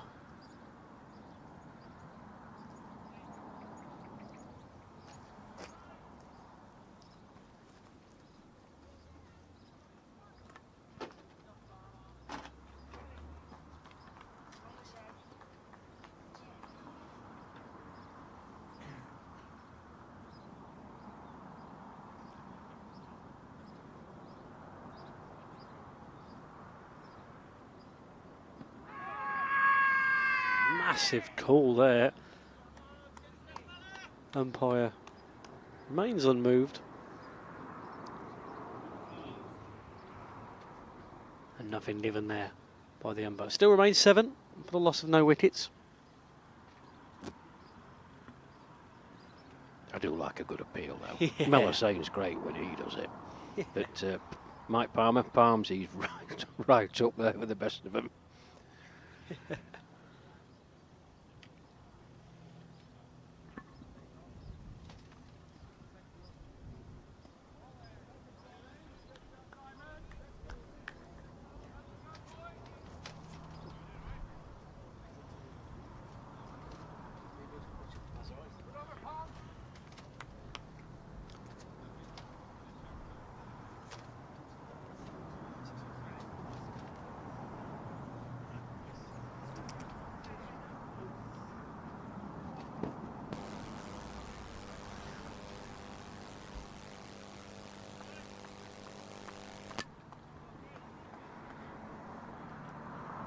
So as we mentioned, that run rate required is 8.56.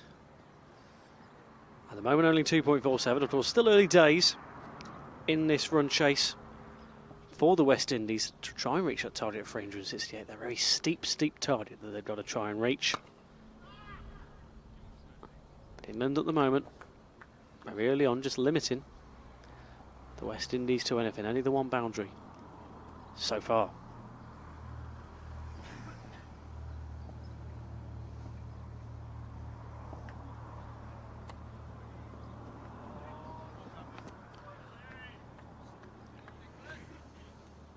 Chris Ramnap, the striker, his partner Keith Lawrence, the non-striker's end.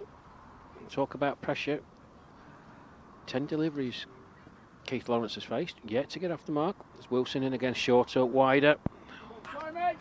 Well taken in the end by Simon Ralph. Ball bounced again. Ramnap looking to give himself room to play that through the offside. But that combined with the total and the miserly bowling, and when you're trying to get off the mark and you're taking your 10 deliveries and you still haven't managed it, Owen, there's your pressure. The self-inflicted. Oh, he has another go. Another ball that bounced. And again, a very good take by Simon Ralph. Yeah, certainly so, Rashi. You know, you mentioned that scoreboard pressure. And if they were to lose within 4 overs, if the West Indies were to lose that first wicket, that's when that pressure really starts to mount.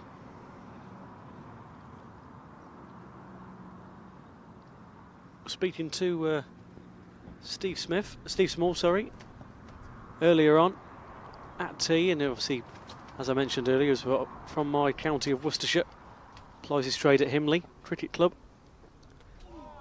Oh, beaten, good delivery from Wilson to end the over. There you go. Jeremy playing a miss from Ramdat there. Good delivery, maiden over, back-to-back maiden overs, and 4 overs gone here. As the West Indies chase 368 to level up the series. 7 without loss, 4 overs gone. Yeah, it was a wonderful innings by Steve Small. I've really been impressed with him, and he has a different dimension. He's a different type of player to Nick Gaywood, but he's a type of player. I was talking to some of the crowd. You look up at the scoreboard and he's on 40, and you wonder, well, how's he got to 40? He just accumulates runs very well. And in not of the same style and manner as Nick Gaywood, although I'm sure if he applies himself, he can do that. But it's just a contrast of styles, and England are blessed with so many talented batsmen. Certainly so. Really good to see from an England point of view.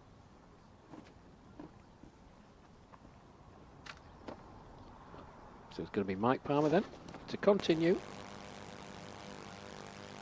Oh, there's another. We'll wait for umpire Dave Selt to give the signal, and by signal. So Lawrence still to get off the mark. 11 deliveries he's faced now. How do you think he's feeling with that, Rash? Because, like, you know, 11 balls faced. You know, Ramdat's off the mark. How would you be feeling if you were, you know, you've had your 11 deliveries and not even off the mark yet? You're not out, but you're not off the mark. Not good. He swung at 3 and missed at 3. Laura Vav just says if he carries on swinging, he's going to connect at some point. But the longer it goes on, we've all been there as batters. It's not a nice feeling. As Palmer in again. That's a nice shot, just tucked into the onside. One more to Ramda. The score moves on to 9 without loss. It's the drip, drip, drip effect. It's the cumulative effect of not being able to score and knowing you've got such a massive score to chase. I mean, ideally you want the first one to go straight off the middle of the bat, but yeah, he's had 3 swings, 3 misses.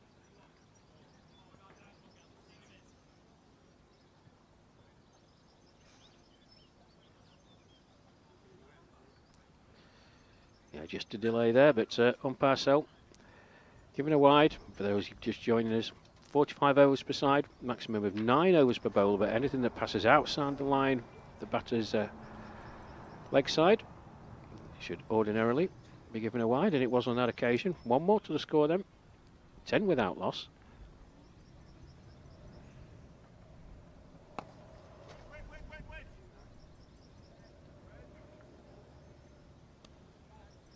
You know, despite the scoreline that they have to try and reach, Rash, this will be a better look at this West Indies side compared to Monday. So it's, you know, whatever they get, if they do play out the 45 overs, we'll have had a much better look at them, won't we, in Dunnington this afternoon? As you say, there was quite a few factors, wasn't there, in terms of just that long flight, you know, that really floors anybody, but that coupled with the Lions, you know, the game on the Sunday, and then going into the Monday, hell of a schedule for them. But this, you know, be interesting to see, going into obviously then into Sunday's game, how they fare in this innings. Yeah, regardless of the result, we obviously don't know the result at this point in time, but it's going to take a superhuman effort, I believe, from these West Indians to get anywhere close. They want time out in the middle, they want to apply themselves, they want to show the viewing public and those that are here that they deserve to be here. Of course they do. Picked for the West Indies.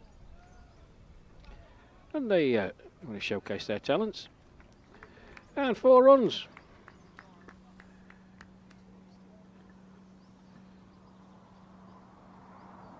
Keith Lawrence tucking that nicely down the leg side. Went very, very fine, but ran away to the boundary.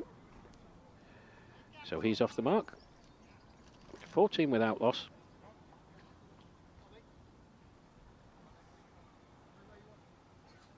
And the other thing to mention, I mean, this is great experience for these West Indian players. As I say, they acquitted themselves fantastically well in the World Cup in India, inflicting the only defeat on the eventual world champions Australia. So, you know, on their day, and with all the players available and fit, they're a match for any side in the world, including England. Yes, certainly. Well, a nice comment from Jim Reed. It's a lovely afternoon here in Dunnington. Come on down and spend the afternoon in the sun, enjoy a beer and a lovely atmosphere. Great sentiment there from Jim. Thank you for your comment, and yes, he's certainly right. Great to be here. It's just gone 4:10. Really is at its peak, this sunshine, for a few hours more at least. So come on down. And as he say, enjoy the cricket and this beautiful sunshine that we're experiencing.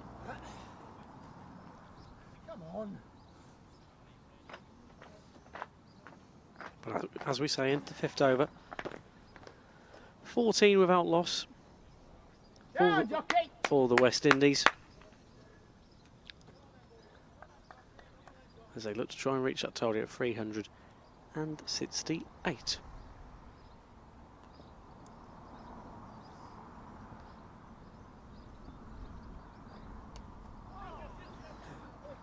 That's another nice shot, and it looks like it will hit the boundary for another 4. Certainly will.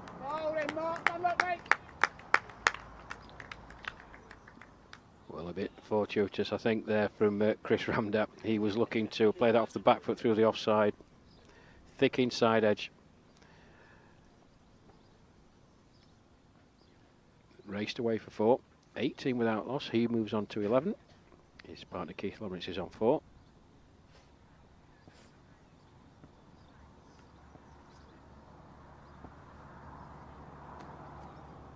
Good hand, Simon.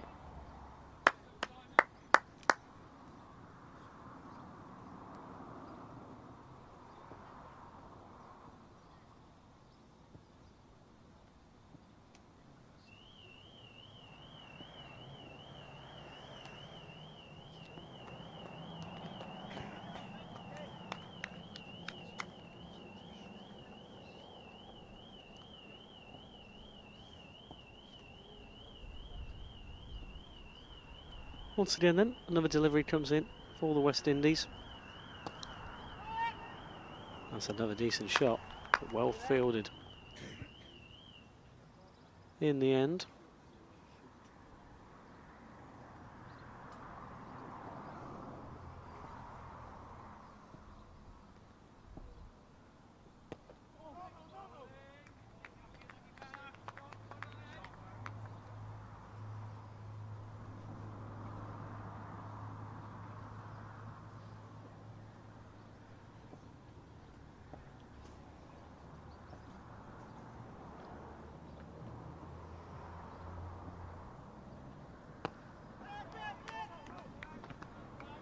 We were mentioning though, Rash, in terms of selection for big games to come, especially that five-day series, the Grey Ashes against Australia. Of course, 4 changes, wasn't it, today to the team who won on Monday. Those are the sort of selections, because this team, there's many talented batters and bowlers, as we've many talented players in this squad. If you're Ed Gordon-Lennox, you really have a few headaches in the squad, don't you? Which is good to see. It's a competitive nature in that squad. Yeah, who'd be a skipper? Is Yeah, what I'd say. very true. Out from Monday's team, Steve Aston, stumper of the tournament in the World Cup, right up there, the world's best behind the stumps. And Simon Routh, who deputising for him today, he's no slouch either. There's people I could mention. Alan Lees I've seen here, Yorkshire Riding, good to see out, very, very good stumper. John Goldthorpe from Yorkshire, talented bunch as Palmer's in again. That's took nicely into the onside. Oh. Lawrence just played that into the onside. Chris Ramdat was a quarter way down the pitch before he was sent back. Yeah, so Simon Routh, direct replacement for Steve Aston, but the likes of Neil Brathwaite, who's come into this club, been an accomplished player for a number of years. Neil plays his cricket down in Essex with Mel Hussain. Graham Shaw, we all know about Graham, how destructive he can be. They'll just break off as Palmer's in again. And Lawrence just plays that out into the offside and there's no run. Offers you so much, Graham Shaw, in terms of his batting but also his bowling. And the Yorkshire skipper Kevin Watson, the frontline bowler himself. So Steve Aston, Neil Brathwaite, Graham Shaw and Kevin Watson all making way today. In comes Simon Routh, Nick Gaywood, Steve Small and Mike Palmer. So it's a headache for the management team and Ed Gordon-Lennox, but I think it's a good headache to have.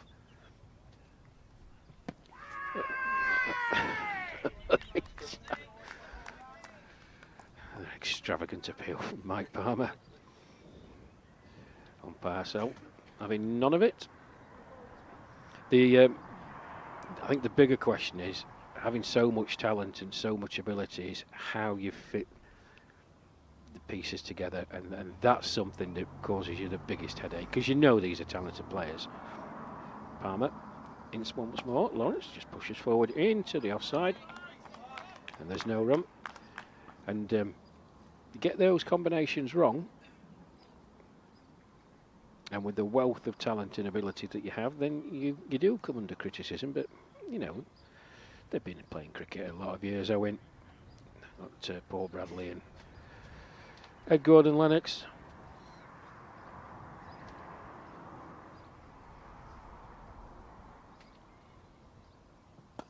That's a nice shot. Out into the offside. I think that's Steve Small down there. Patrolling the cover boundary. Keeps it to 1.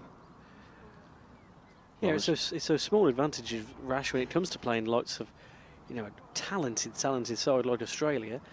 So small advantages that could just get you over the line by a few runs. You know what I mean? It's that's what he needs to be deciding over these next weeks and months, just ahead of those massive games to come against Australia and the USA to come, of course, in August, and the Tri-Nation Series along with the Lions games as well. So a really packed old summer for England.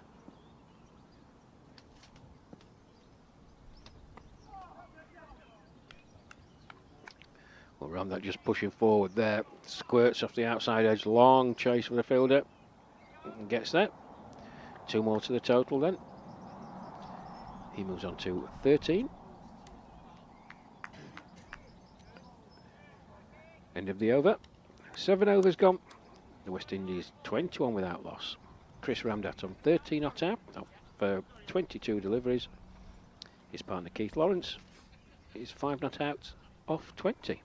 Just something that's popped into my head, Owen. You mentioned the series to come. I think one of the big pluses and the advances in the England squad setup is the Lions fixtures. You know, I think they've got 3 games against the Australians in total. They've got a game against the West Indies later on this week up at Martin in the northeast, and I think that's giving those line players yet the belief and the opportunity that they can play against international nations at the highest level. But 3 games against Australia, I think, is really, really challenging for them, and we'll see where they're at, and then I think you get a clearer picture, because it is a big step up from county championship level. I'll just break off as Wilson's in again. Just played back down the pitch by Lawrence, and there's no run. County championship, good standard, but it's a big leap to international standard. And those Lions games against the top team in the world, shall we say that? I think we can actually, current World Cup holders and current Ashes holders.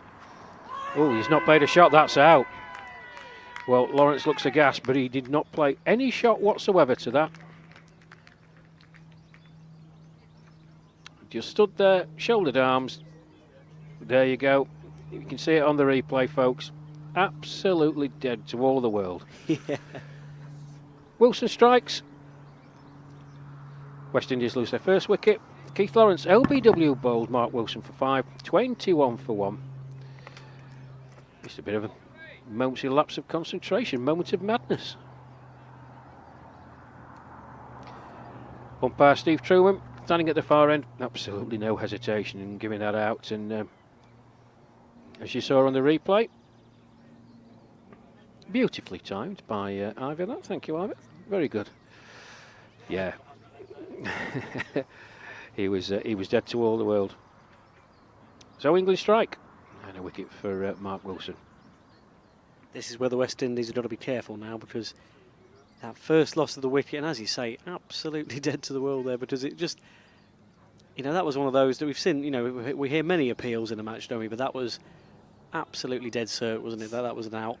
And even, you've just got to be careful now, because even, you know, even when you compare it to the England batting, there was a run where, thankfully, it didn't last for England, but those 2 wickets were lost fairly quickly. So will that be the case again? We'll just have to wait and see. Ramdat alongside Seal now to join him. Keith Seal to start the batting order.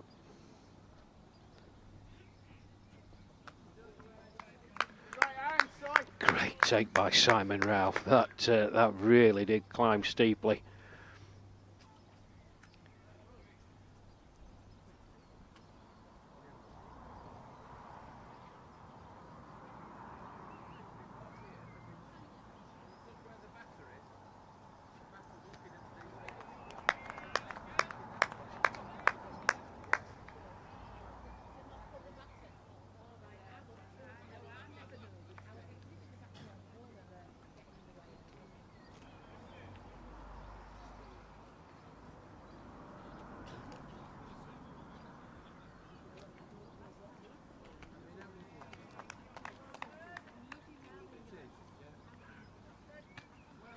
Problem is for the West Indies now, that run rate will just continue to go up and up towards that 10. 9.34 required now to try and reach that target of 368. But as we say, that consistency is very hard to uphold. Well, that's a great over from Mark Wilson. Jockey as he's known. Wicket maiden for him. 8 overs gone. West Indies 21 for 1, chasing 368. It's been a good start by the England seamers. Mike Palmer, 4 overs, 1 maiden, no wicket for 11. And with that wicket in that over from Mark Wilson, 4 overs, 2 maidens, 1 wicket for 8.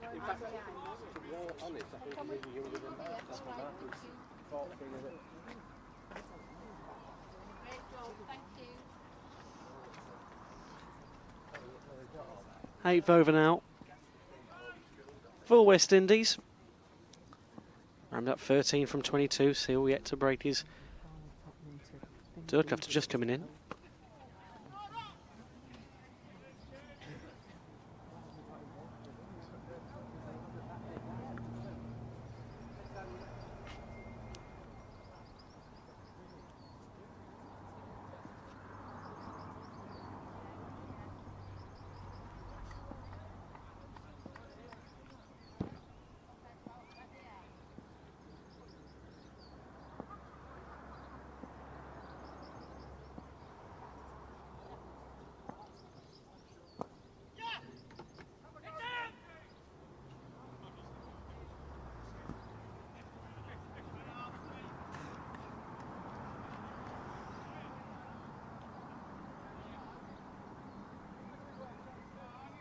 .22 for 1 now. Rammed up, as we say, now only on 14 for 24.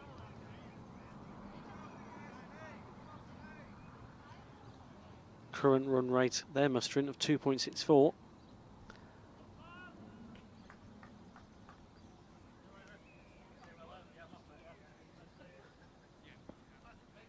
If you've just joined us, fantastic innings from England. Left them on 367 for 5.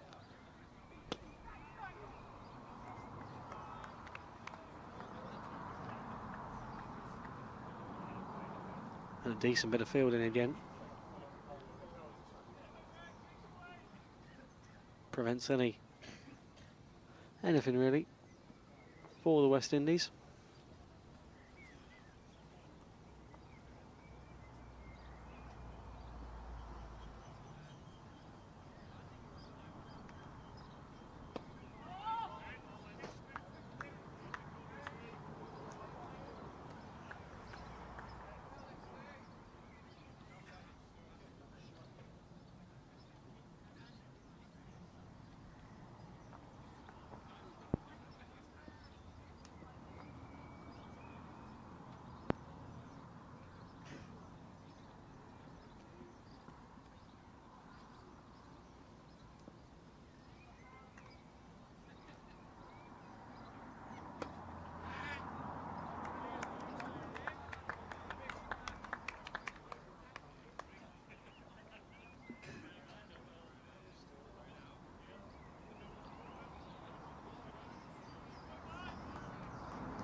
England will be very happy with this rush, just limiting the West Indies to anything here, really.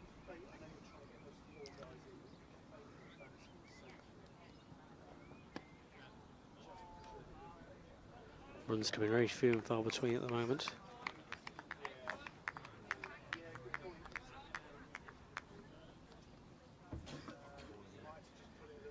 Yeah, it's a difficult one, really. I think deep down the England boys know that if they bowl to their full potential, that the West Indies reaching 368 would have been highly unlikely. But don't forget, people watching them, selectors, we've mentioned people coming in the team, people out of the team. You want to put on a show, don't you? That's right. You want to take advantage of when the opportunity is handed to you, as Steve Small did. It's been, as it was on Monday, when Mark Wilson and Mel Hussain opened the bowling, really not giving anything away. As Wilson comes in again from the far end, watches that one outside the off stump. Nice take by Simon Routh, and there's no run.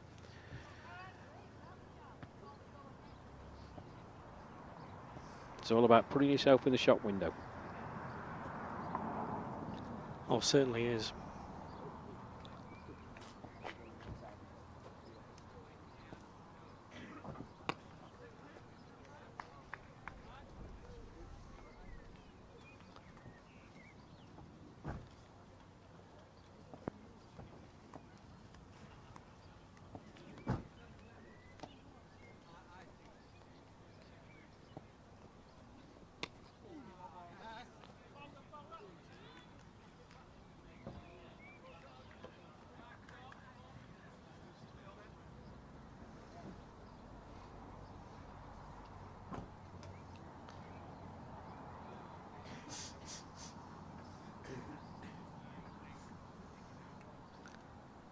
as we said, that England innings was really told, the story was told by some fantastic partnerships there, none more so than that, Steve Small and Nick Dawood.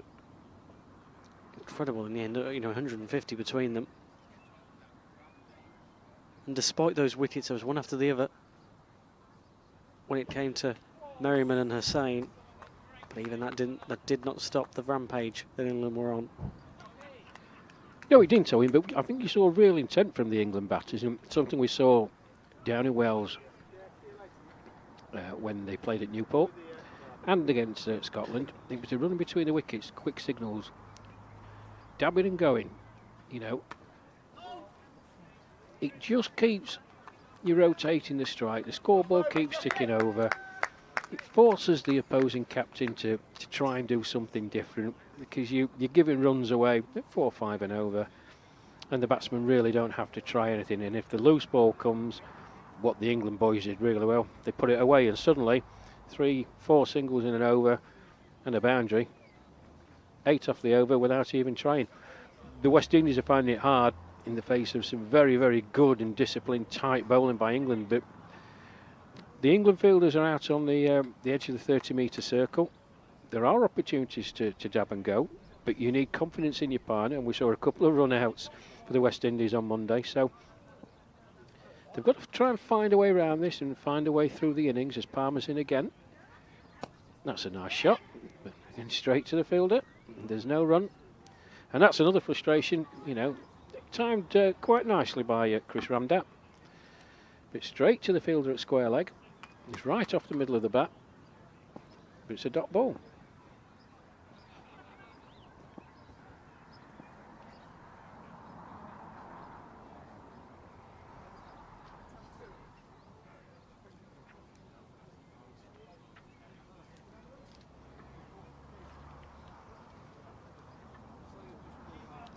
This was a small break in play. All of you watching on the YouTube stream, thank you so much, wherever you are. Please get in touch with us. Ooh, Tony P. I wonder if that's the famous Tony Panacascio. If it is, I need a word with you, because you've bubbled me to my missus, Tony. But enjoyed watching the English batting. Can't miss your line and length on the smaller grounds. Yeah, agree with that, Tony.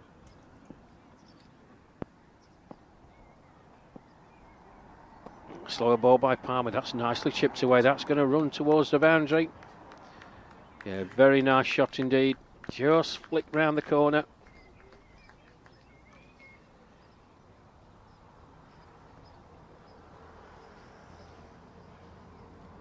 Mike Palmer just strained down the leg side.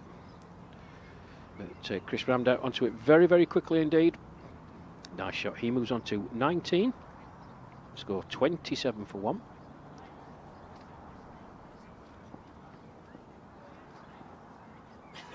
Yeah, the West Indies just needed that.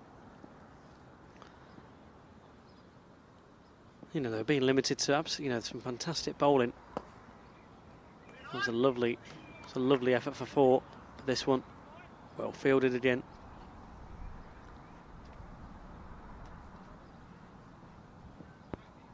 $27 for 1 now.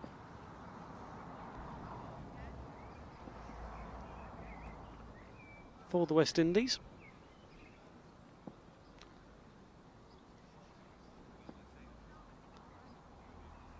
Stonehill Cup, England. Currently 1-0 up after Littleborough on Monday. And will seal the series if they were to win today. Handsworth on Sunday. If you'd like to come and join us in Birmingham, in the West Midlands area, as Rash said earlier, it'd be great to see you come along on Sunday. It's going to be another lovely day just like this, I believe. Meant to be like it for the next week or so.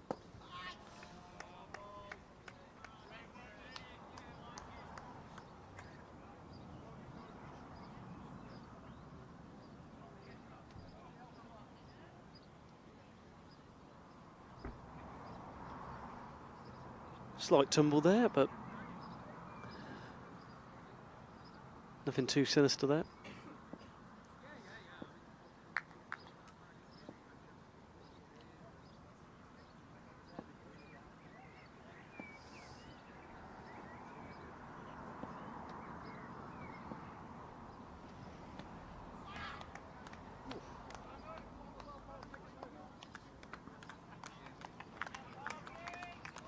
That's the end of another over. That run rate has gone over 10 now for the first time in this match.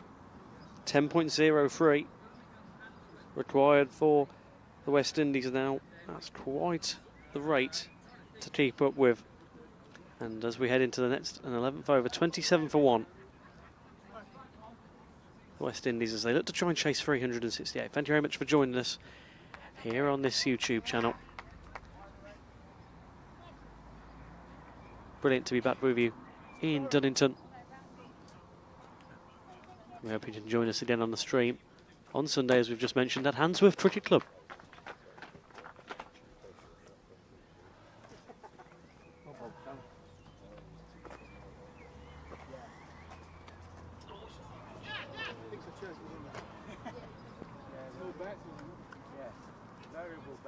Chance.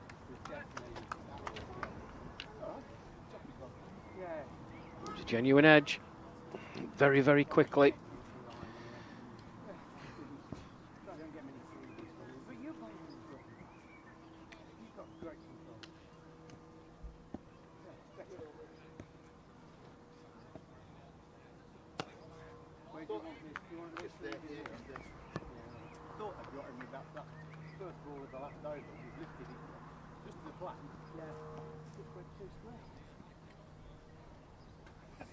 You've been getting the umpire saying it's going quite big and quite late. I thought I got the left-handed. It'll be. Might have done, but yeah. But it was the one that did that one, which I've been working on. Actually, what I've been trying to work on is being able to control both of them when I want. Yeah. So yes, good. Funny, isn't it, how we. Well, that's short from Wilson. It's a nice shot from Keyseal. Got in position very quickly. Nicely timed. Raced away to the boundary. One bounce for 4. He moves on to 5. The West Indies move on to 33 for the loss of 1 wicket. Yeah, rammed at 20 off 35, Seal 5 off 13. That's another decent effort again.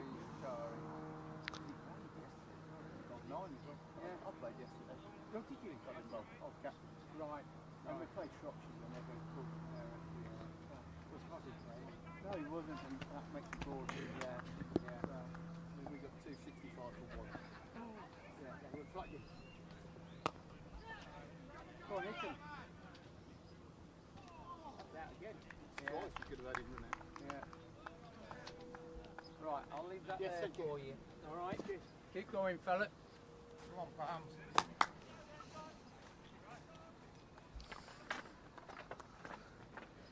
And that's the end of another over. 35 for 1 now for the West Indies.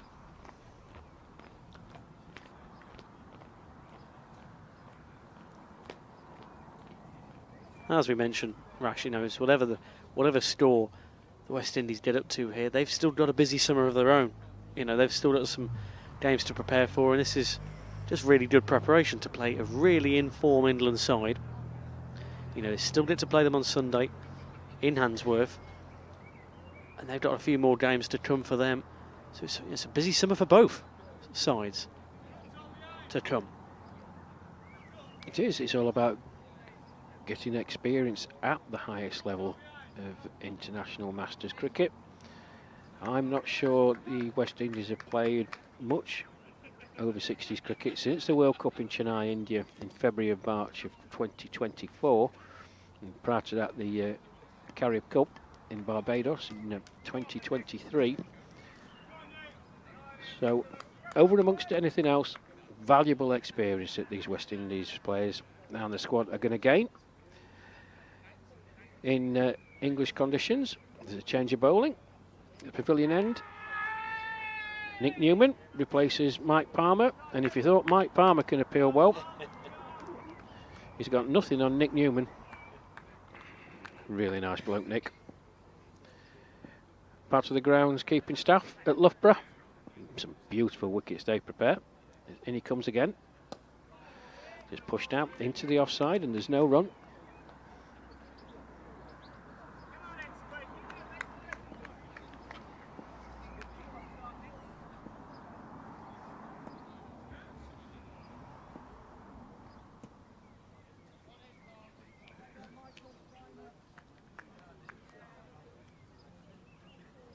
Look back at when you look back at different, when all the wickets went on Monday, what a catch it was by Phil Deakin. Back on Monday at Littleborough, a great one of the highlights of the game, of that relatively short game on Monday. But that was quite a catch to behold, Rash. I bet. Yes, it was rightly adjudged the champagne moment, and a bottle of champagne was handed to Mr. Deakin at the conclusion of the match. Yeah, it's an absolute belter, folks. Go back and watch the YouTube footage of that. First slip, ball travelled to him very quickly. Because when that ball's coming to you at that speed, Rash, and then it's close as well. That's the thing as well. It's a close-up catch. That ball is coming at you. You don't have much time to react to that. No, you don't. I mean, Razi Ahmed was bowling, so he's a spin bowler, but it was a genuine edge, and it went in the context of it. That's out. Ooh, umpire's not giving it.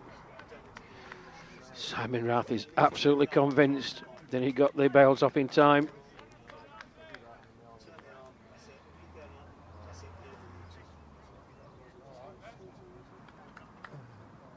Oh, has he given him? I don't know.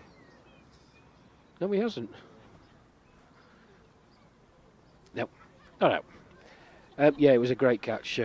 One-handed ball, didn't travel above his ankle really. Big left paw out. It's a stonking catch. And it just shows you the athleticism of these players. Yeah, they may be senior cricketers, but they do throw themselves about like fools at times. They should know better at their age. So Mark Wilson to continue from the far end. 13 overs gone then. West Indies 35 for 1. Keith Seal on strike as Wilson comes in, bowls.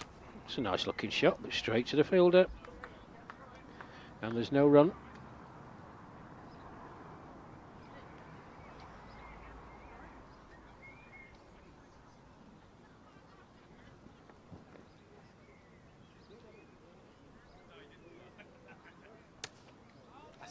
Cracker of a shot.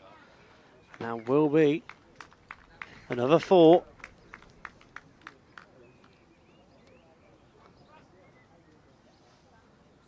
Absolute cracker. Now at 39 for 1 are the West Indies.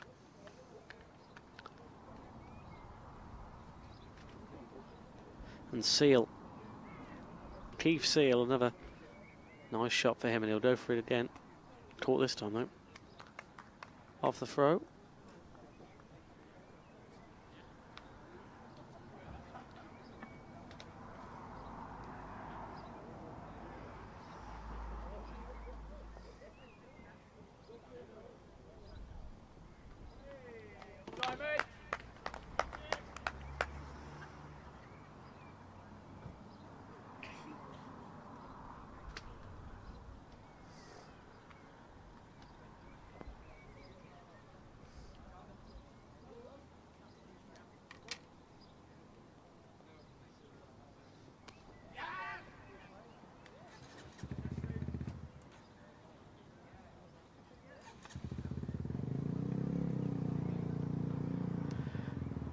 That run rate trickling up to 10.52 as the West Indies go for 40 for the loss of 1 wicket now. Ramdat 21 off 42, Seal at 11 off 19 balls.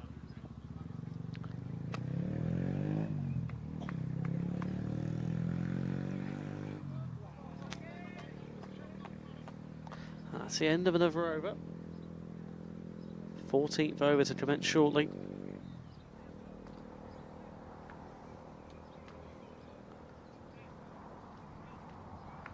Just coming up to 4:45 here in Dunnington.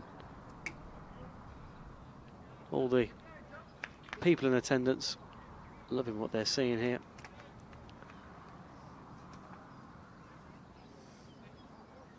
Lovely cricket club and a lovely sports club. Some great squash facilities here as well. Nice football pitch as well alongside. Some great facilities for some cricket as well. Thank you, Dunnington, for your hospitality this afternoon as another shot comes in again.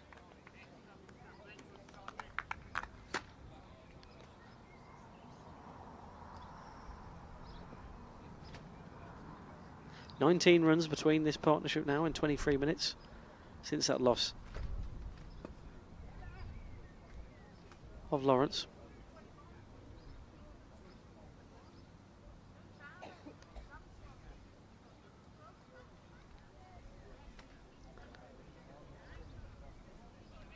Another single, trickles over, 41 for 1 now.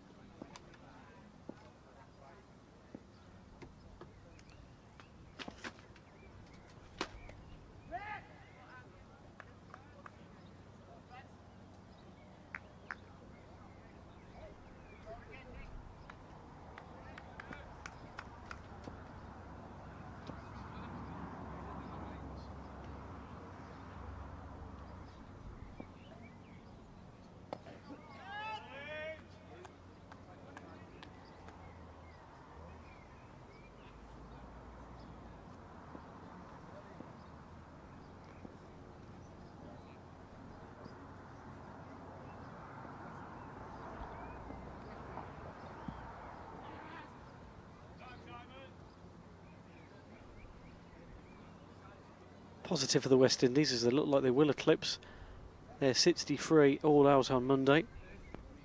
41 for 1 at the moment. 42 for 1 I should say.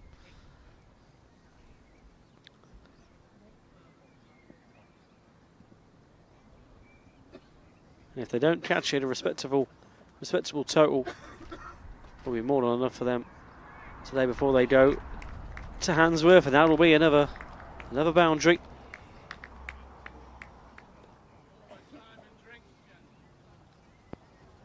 Yeah, it's a lovely square drive by Keith Seal. Just over pitched by Nick Newman. Full face of the bat, raced away to the boundary for 4. Drink's been taken here then, 15 overs gone. The West Indies 46 for 1.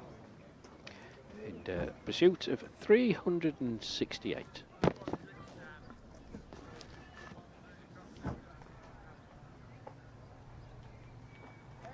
And just another word on the sponsors for the England 60s cricket team.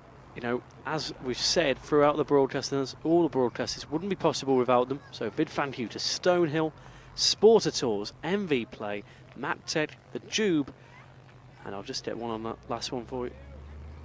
Kinclad on those. A big thank you to all of the sponsors for making this all possible for the England 60s. And if you'd like to get involved, as we've said earlier, get in touch with the Maltese Falcon, Paul Bradley, to get involved with these great bunch of players and just get involved with something that really is something that's growing over, you know, as we've seen, we've been involved over the, you know, with help from the University of Gloucestershire. We've been involved with it for just under a year now. It's been an absolute pleasure to be a part of.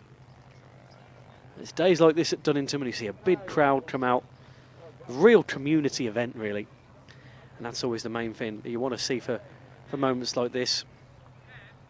So big thank you to all those sponsors. A big part, a massive part of why we're able to be doing this today.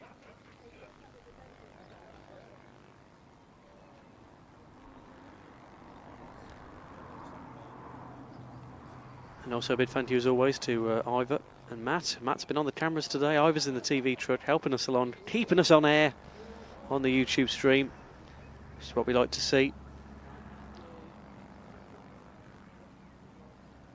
Matt's been getting some expert shots on the camera.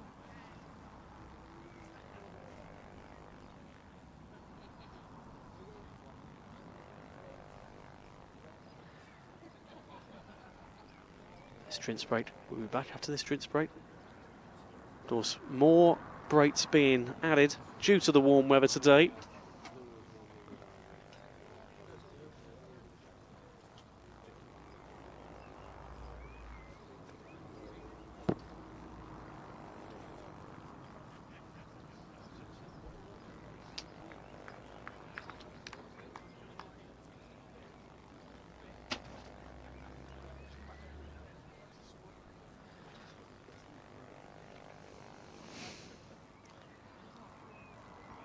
Here they come then.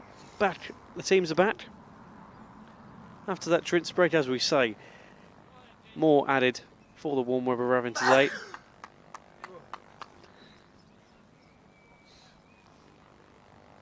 Always quite a taxing sport anyway with cricket, but when the sun's beating down on you, which is why the big effort of 119 from Small earlier in the day really was quite the effort. Of course, there was almost a second century from Nick Daywood. Missed out on it after being caught out on the last ball of the innings, I think it was. Shame for him that he went out right then.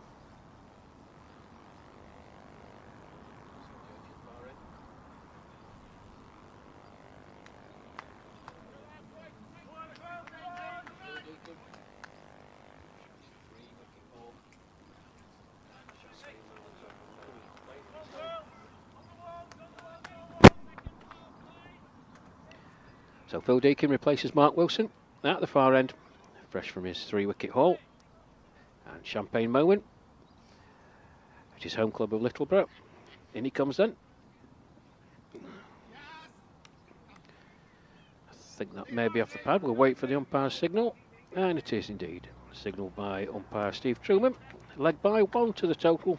47 for 1 West Indies. Just a very reliable and dependable bowler, Phil Deakin.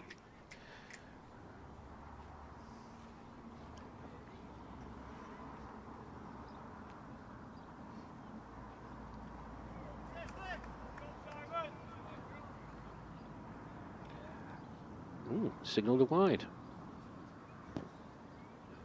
So another 1 to the total, 48 for 1.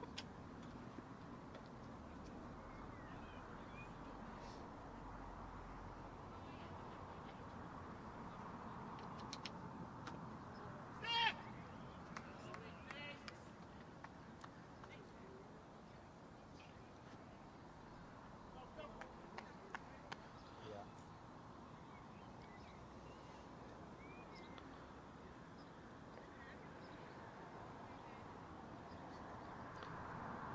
117 viewers, a great total to be watching with us at the moment. So thank you very much for tuning in to this second one-day international between England and the West Indies.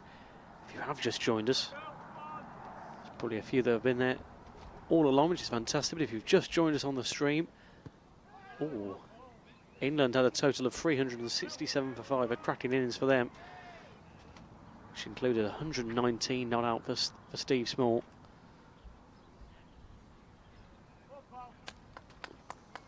West Indies at the moment at 49 for 1.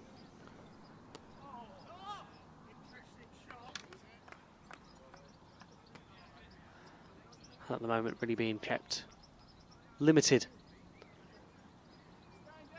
to any bid moments in this innings so far.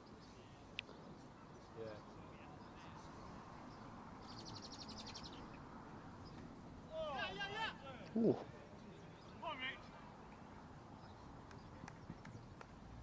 Will be prevented from reaching the boundary.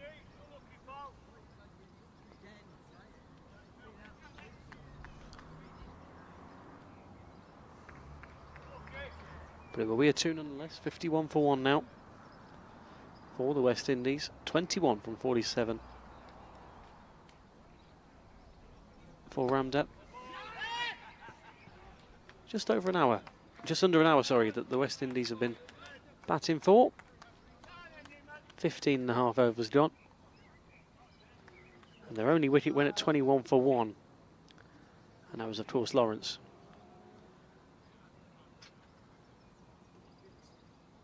.30 runs in 33 minutes, as you've just seen, for Ramdat and Seal now, as they look to try and create a formidable partnership.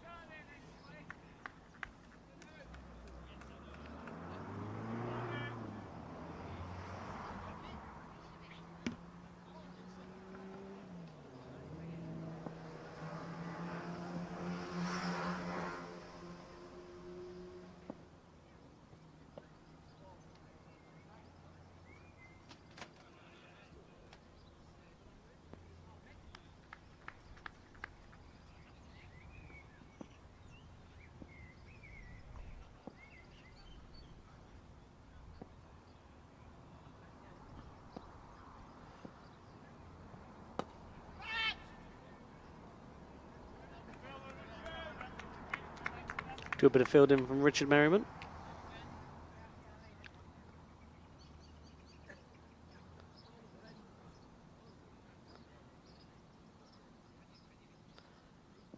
One more added up to the total for the West Indies. 52 for one, and they don't have to chase this one.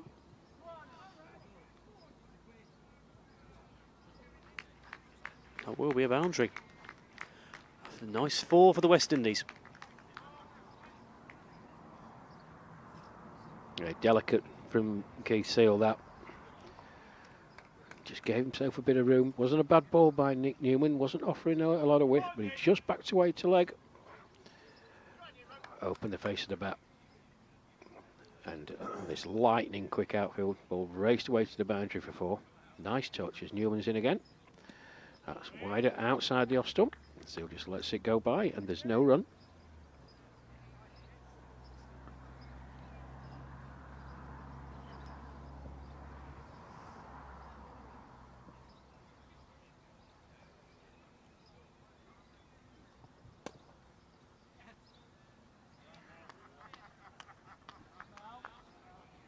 Another good shot though, prevented boundary once again though.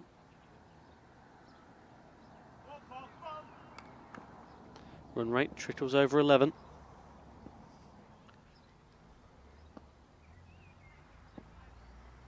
.04 the run rate required now.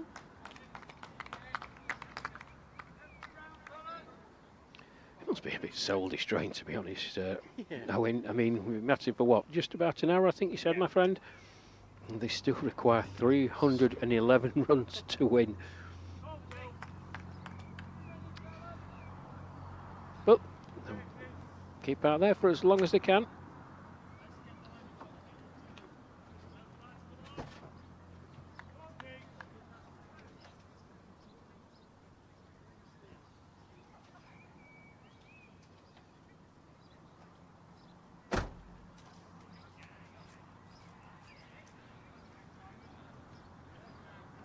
England trying to continue this unbeaten summer that they've seen so far for the over 60 side and the Lions side. Wins against Wales in Newport, Scotland in Saltburn.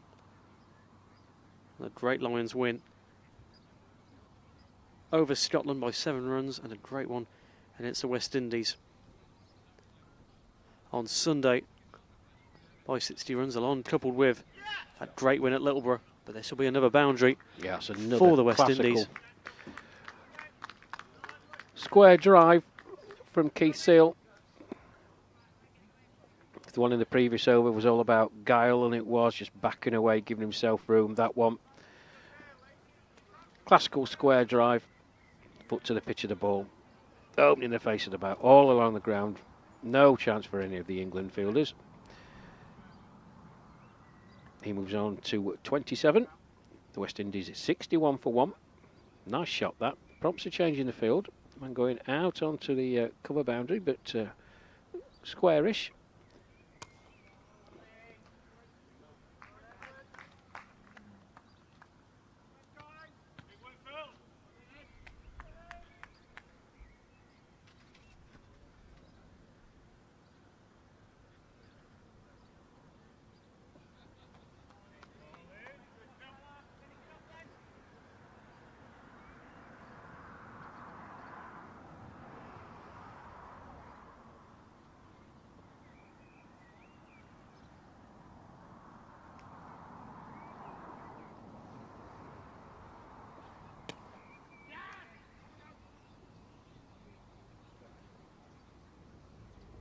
Another nice strike of the ball there. As another over comes to a close, 62 for 1 now for the West Indies. Ramdat 22 from 50.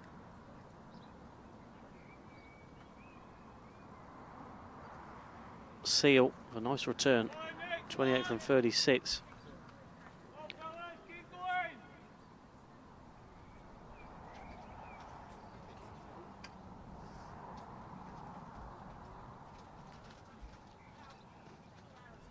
But it's these sort of bid scores, Rash, at England Well, they know the job isn't categorically done until it's over.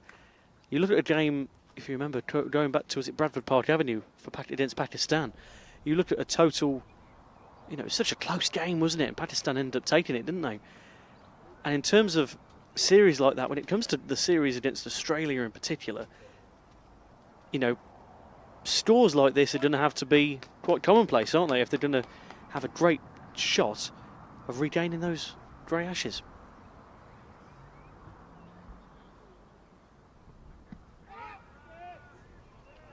Yeah, absolutely. It was a wonderful series between England and Pakistan. Obviously, Pakistan weren't able to take part in the World Cup as the defending champions for various reasons. We had a wonderfully entertaining series, 4 matches in the end. And Pakistan chasing down. They got there on the last ball. Ooh. They chased down 280 odd.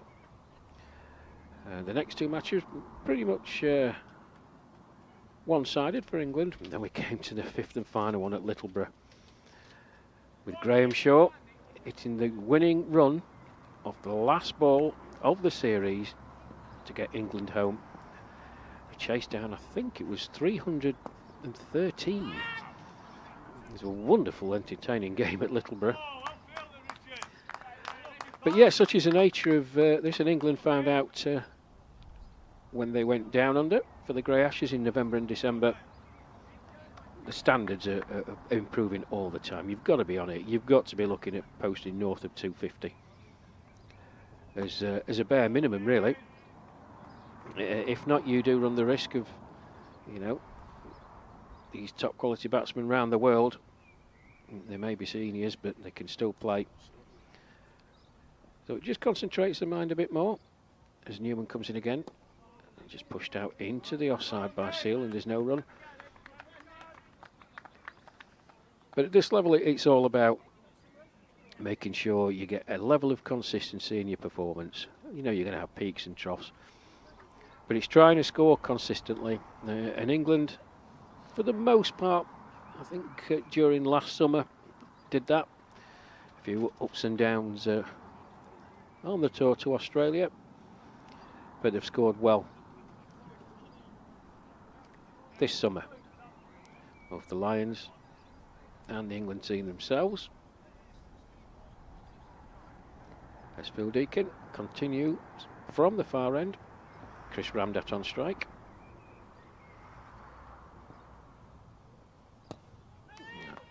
Just played down the ground. Ooh, taking a nasty hop.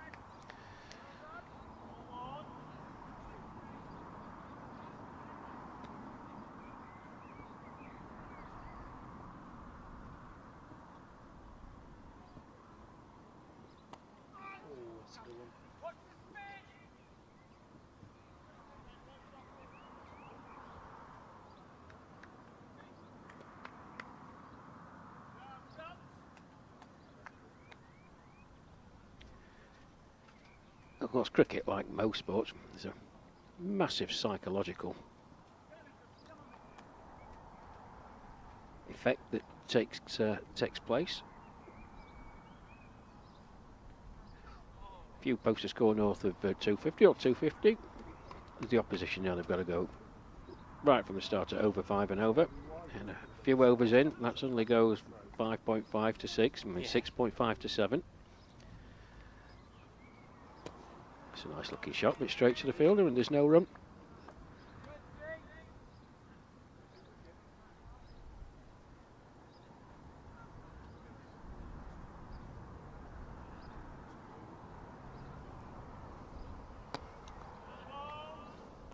And that's when that psychological element really comes in right on the toss, Rash, because you've got you either elect to bat first, or you let your opponents bat. And it's that pressure, isn't it? Either side. If you let your opponents bat and then they lose a few wickets early doors, that could. He's watching it. Looking short. I don't think Razi Ahmed's going to get there. It's going to run away to the boundary. Can he get there? No, he can't. 4. And a nice 4 as well for Keith Seal. Lofted over mid-off. Bring the end of that Phil Deacon over. 20 gone then. The West Indies move on to 69 for 1.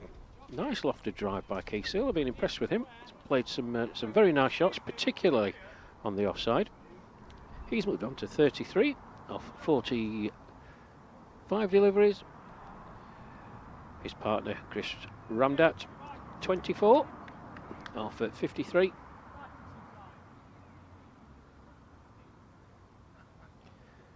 A good little partnership building. Approaching the 50-run partnership, these two.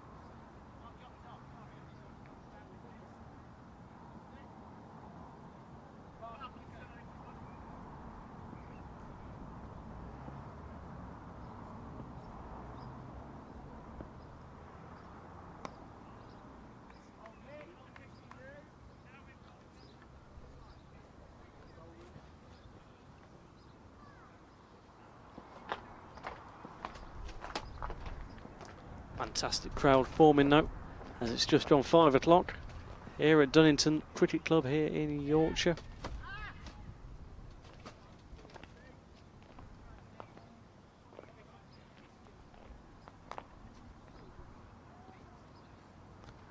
Run rate trickles over to 12.12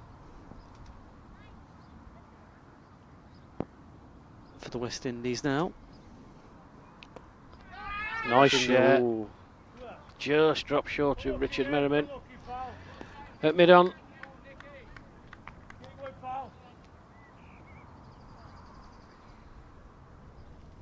Chris Randall looking to turn that into the onside, got a leading edge, loops up into the air.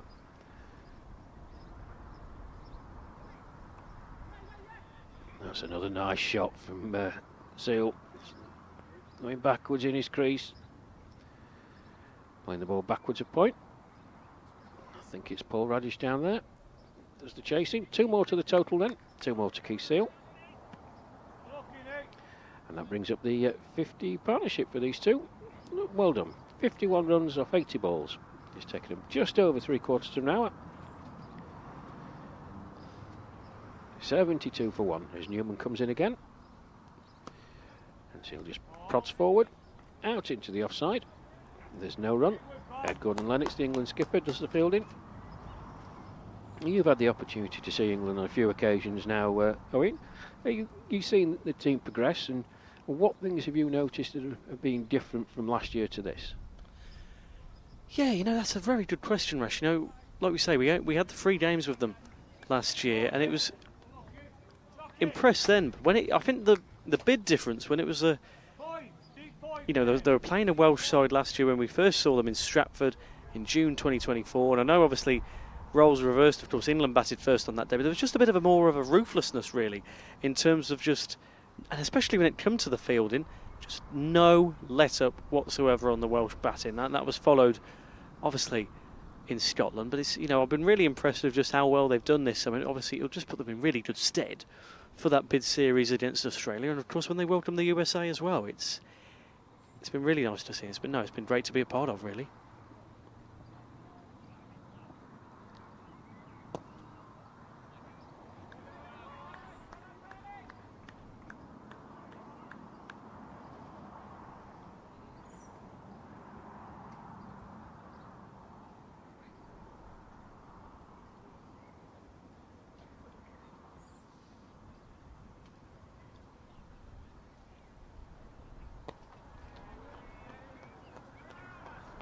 Yeah, there was a point in that Wales game where it looked like they were going to completely run riot and get a score similar to today, as we've mentioned a few times today. But of course that didn't happen because there was a bit of Welsh reserve. But as I've seen today, I've been really pleased with how they just haven't let up and haven't let some of those wickets affect them. Because as we've seen a few times, for both sides that we've seen, you know, both sides of opposition, when we've seen it against Wales, Pakistan, and of course against, you know, for the West Indies on Monday at Littleborough, a few loss of a wickets can, you know, you can lose a few heads there. And even in that spell when they lost Merriman and Hussain within literally a few runs, they really could have collapsed there and left a total just short of 200 or just over 200, but they kept on going, and some of those partnerships were quite sublime.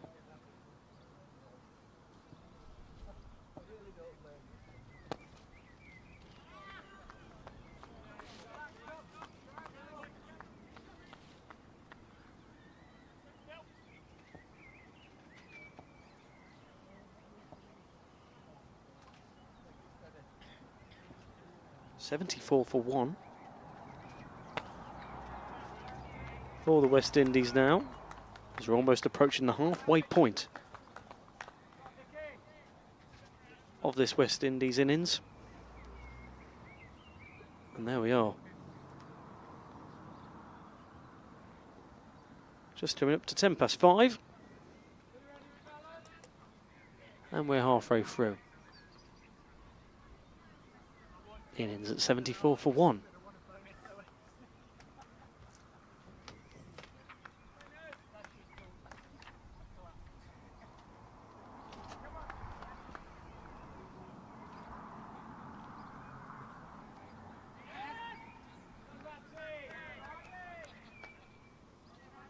You know, we were speaking to Roland earlier, Rash, in terms of obviously England yet to play the USA in the summer.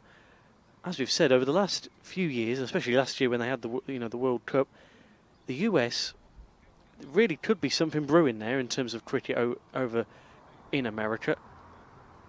And that's an absolute cracker, isn't it? And that's going to come towards us. He's going to try and prevent the boundary. He might just do it. That's really good from Merriman. But yeah, but what do you expect from the US when they come to these shores in August? Well, there's no doubt that cricket in the US is growing. I mean, the franchise cricket, I mean, you've got the likes of Pat Cummins, the Aussie skipper, playing for San Francisco. Just break off as Newman comes in again. It's nicely turned into the leg side. It's running away towards the boundary. I don't think Nick Gaywood's going to get there. No, he's not. Very nice shot. Minimum amount of effort. That was all timing. And 4 to Chris Ramdap. Yeah, I know particularly in the seniors age group, 40s, 50s, 60s. And again, there is a fielder there. It's gone a bit finer. Well fielded, just the one. I think the USA over 50s went down to New Zealand. They were obviously in the over 50s World Cup that took place in Sri Lanka early part of this year.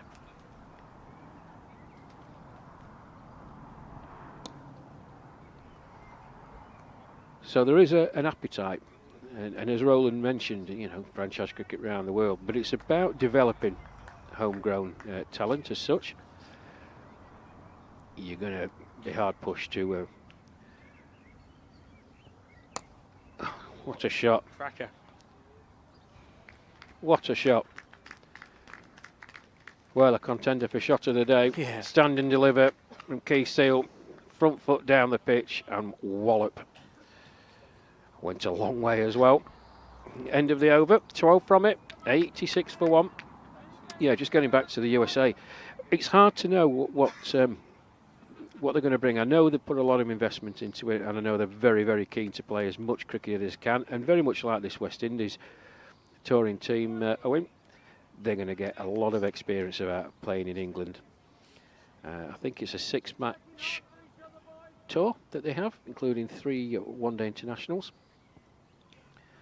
But it's going to develop and grow, and that's what you want at seniors level. You want lesser teams, shall we say. You want them to continue to develop. You want them to be playing against better quality opposition, because it only will bring them on. If it brings them on and you see results and performances improve, it just generates more interest.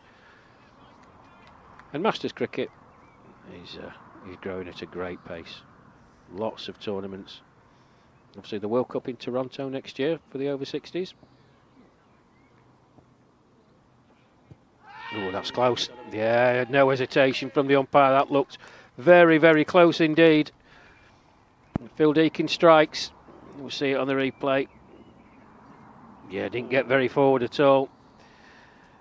Throws his arms up. Chris Ramdap in disgust. But umpire Steve Truman had no hesitation giving him out. LBW off the bowling of Phil Deakin for 31. Off 64 balls with 4 fours. Decent knock by him. But the West Indies lose their second wicket. They score on 86.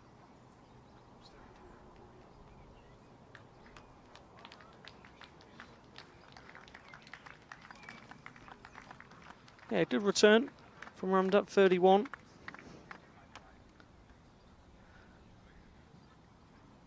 We'll let you know momentarily who he will be replaced by. It will be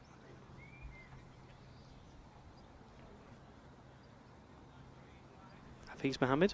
Yeah, it looks like Hafiz Mohammed. Harvey, as he's known to his teammates, but it looks like Hafiz Mohammed. No, I tell lies, it's Roy Singh. Unless they've swapped shirts, but I think that's the the West Indies stumper, Roy Singh.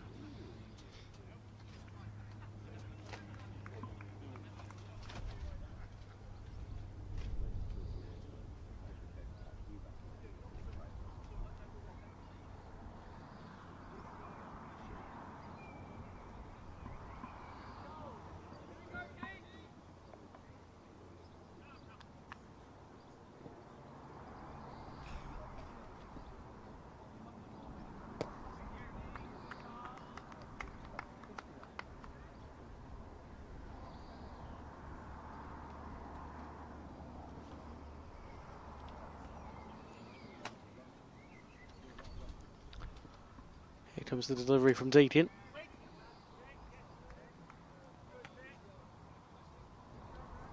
Not bad from Singh.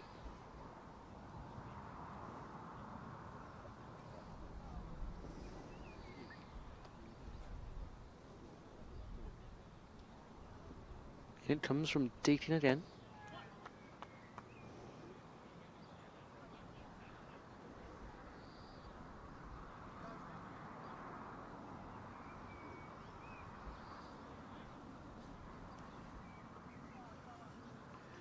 Just talking about the development of West Indian cricket at the senior level, of course, logistically, it is a bit of a nightmare.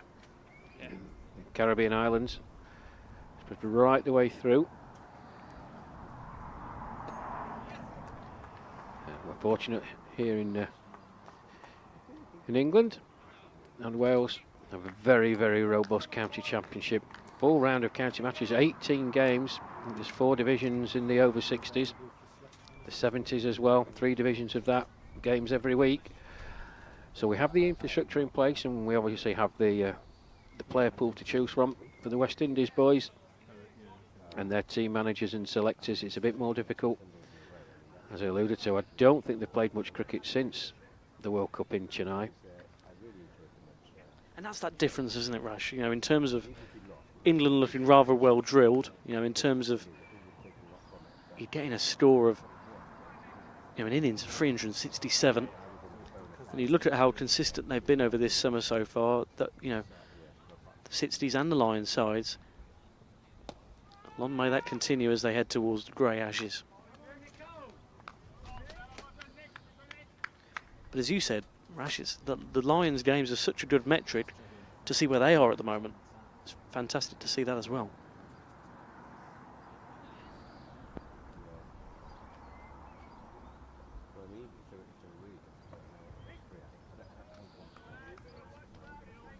Yes, it is, particularly for the England management team, to see if these players who perform consistently well at county level and have quite rightly earned a call up to the England setup, can they elevate themselves?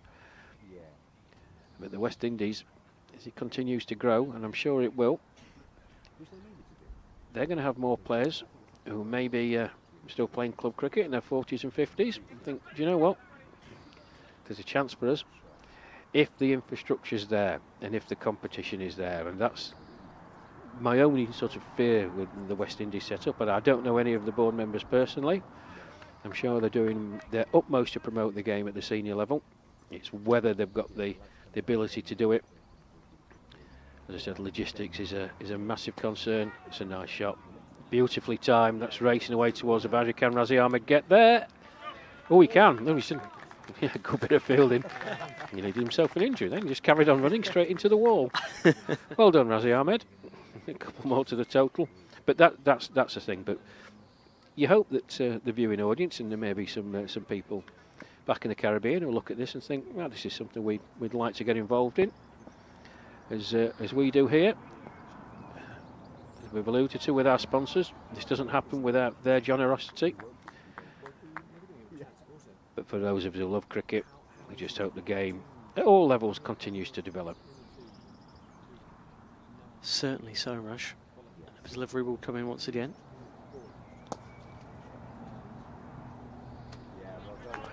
Well fielded though by Richard Merriman. Very distinguished there in his white hat. As he slid along the ground there to prevent that from coming our way for a boundary. He has. He's lovely in his pristine white England uniform, but he's got the muckiest coloured sun hat I've ever seen. Oh, mind you, he's on a par with Nick Gaywood, but his shoes. Look at the colour of his shoes. Dreadful, Mr. Merriman. Get some whitener on them.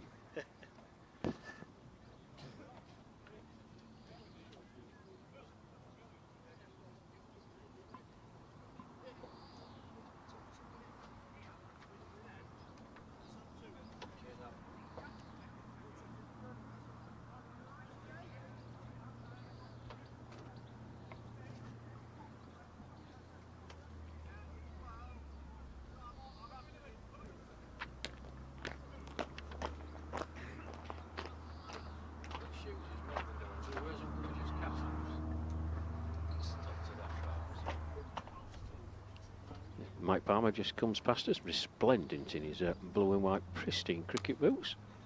That's a nice shot, that's Andy off stump. They'll be down for another boundary. Nice cover drive, foot to the pitch of the ball, nice free swing through, raced away, 4 more to the total. Roy Singh moves on to 8, scored 96 for 2. They should be fine for having boots that colour.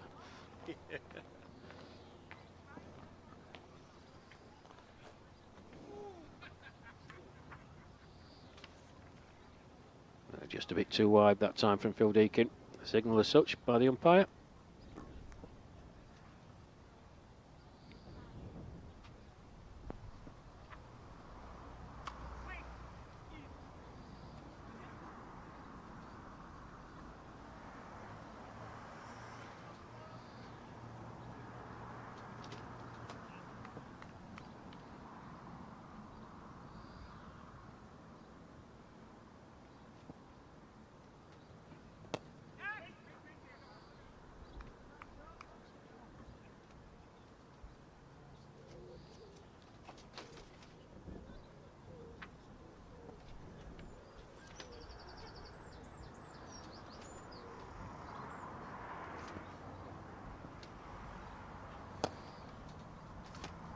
That's a lovely shot.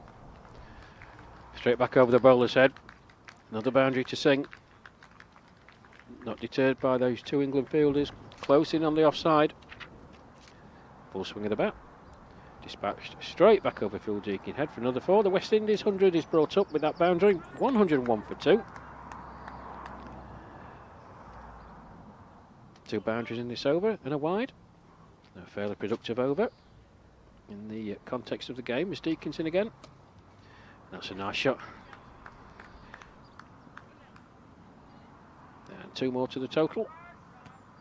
Nice chase by Razi Ahmed.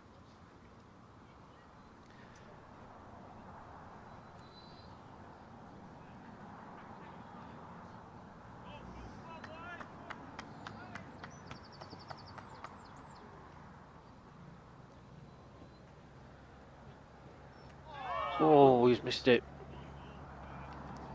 Well, stumping chance. A very, very difficult one. Well, the end of the over. 11 from it. 26 gone. West Indies have reached 103 for 2. Roy Singh's on 14 from the 12 deliveries that he's faced. Played positively. Some nice boundaries. Keith Seal, he's played well as well. 45, just 58.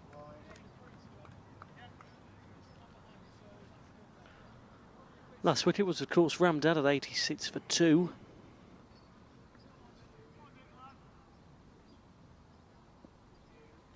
Delivery once more. Decides against the run.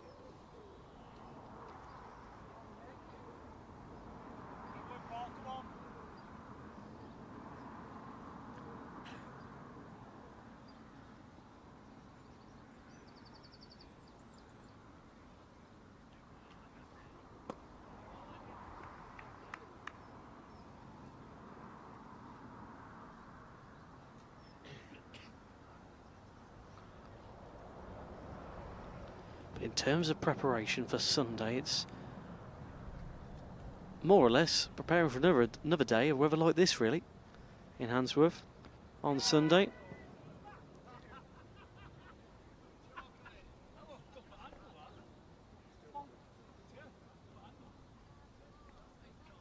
Well, that ball just popped out into the offside.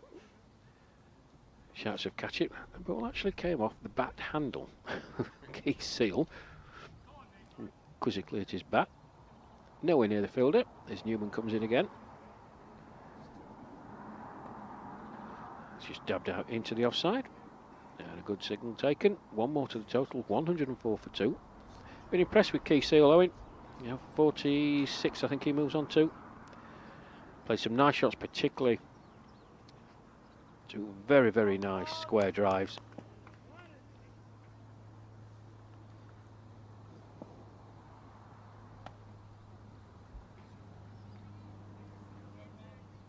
Yeah, very impressive from him.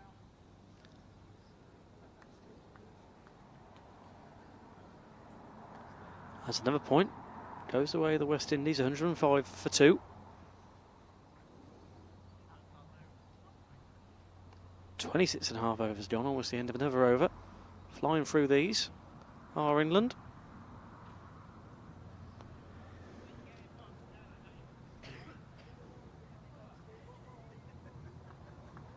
That run rate on its way to 15. 14.56 now. Was always a tall task, but that run rate just keeps getting ever so more challenging for these West Indies players. But they'll be pleased. They've reached that century. And on this metric, if they play their 45 overs, you're roughly looking at around a score of just short of your 200, over 150 at least, the way they're going. And they'll be pleased with that, despite all the factors we spoke about on Monday, only mustering 63 all out. There was, as we said, a few factors to that, not least that long flight.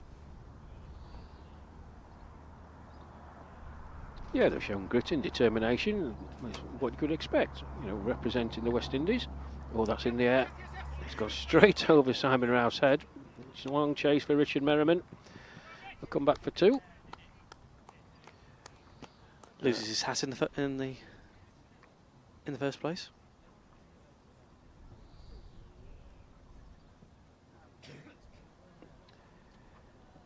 So, Keith Seal, 1 away. And what will be a very, very good half century. Oh. And he's got it. Lovely sweep shot. And well batted, Keith Seal. And a generous round of applause from this crowd here. It's a good crowd as well. 53 off 65 deliveries. 7 fours and a 6. Strike rate of 81.54. Well done, sir. That's a full toss from Deakin. Shouting for 2. Yep, they're going. And they make it quite comfortably in the end. So 2 more to the total. Yeah, fine innings by Keith Seal, Owen. Yeah, definitely so. Rash, really good to get that half century. Really, really impressive from him. Always a good score to reach. And they'd be happy with that half century. Yeah, particularly after the trials and tribulations of the West Indies batsmen on Monday. Yeah. They've shown some real grit and determination here. Stand them in good stead in the future.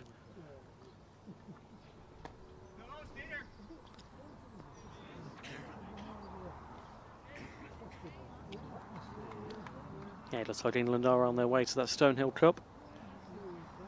It was that third one-day international still to come. On Sunday at Handsworth, we'll be providing live commentary and coverage from midday. On Sunday at Handsworth in the West Midlands.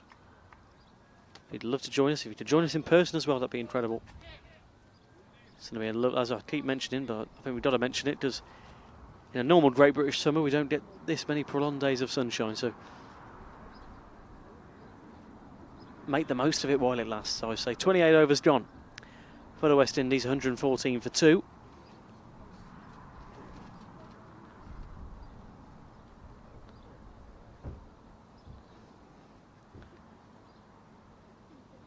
You only have to look back at last summer in Smethwick. It was mid-July. It was a bit of a drab day, wasn't it, in the end? It got cooled off.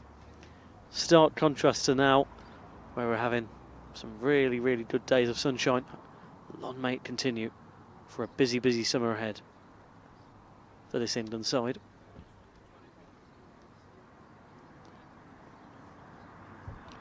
Fantastic pictures.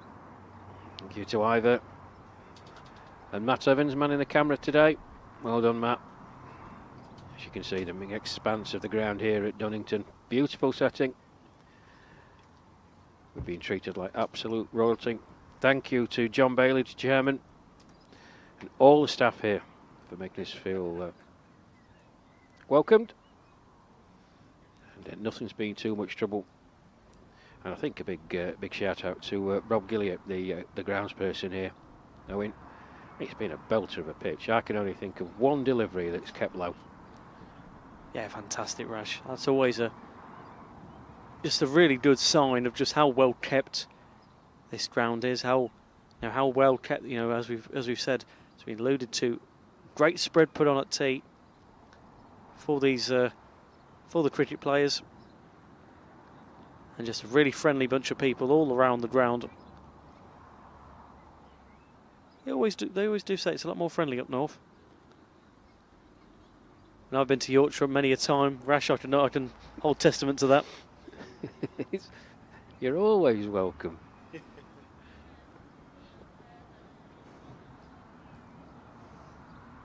Yeah, lovely part of the world Yorkshire is, as we are enjoying today here in Dunnington.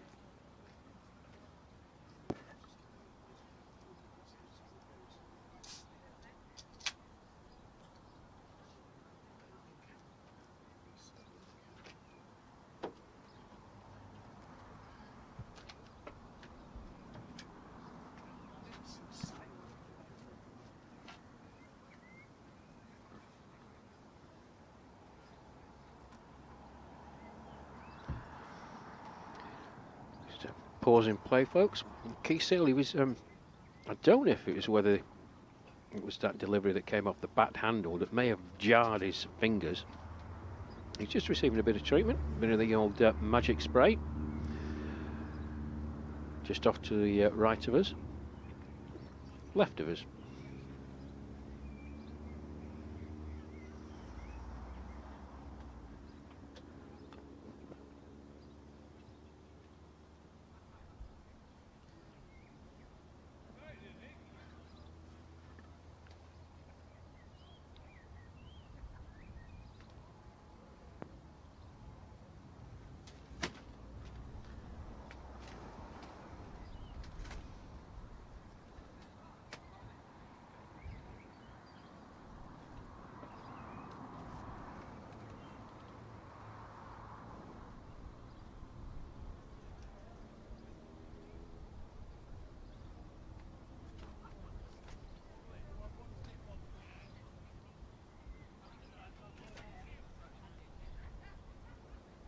Looks like we'll be back underway any moment now. After that treatment for Seal, who, as we've said, has had a fantastic return of 55 off 69 balls. Seen 15 off 13. Another great return. 28 runs off 28 balls in 15 minutes. Really nice return for them both. As we go again. Go for a run. Oh, and it will be out. They've caught him. It was a bit of a risky move to go for that run, but that's another wicket lost for the West Indies.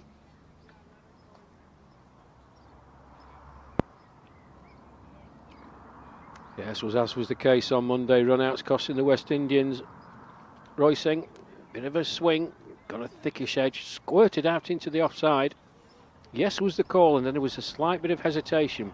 All the England players were shouting bowler, bowler. I think it's Paul Radish there. Nice bit of fielding. Brings an end to a very good innings by Keith Seal. 55 off at 69. The West Indies lose their third wicket. The score on 114. And I would expect very knowledgeable and appreciative crowd will give him a good round of applause as he makes his way back to the pavilion. And right on cue, there they go. And he raises his bat. Well battered, sir. Can be proud of that.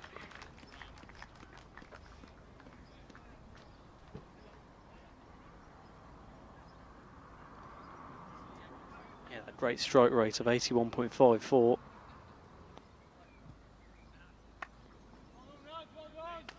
Coming up next for the West Indies, we'll find out in just a moment.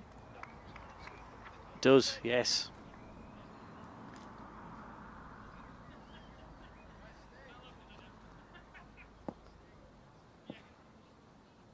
Yeah, it is.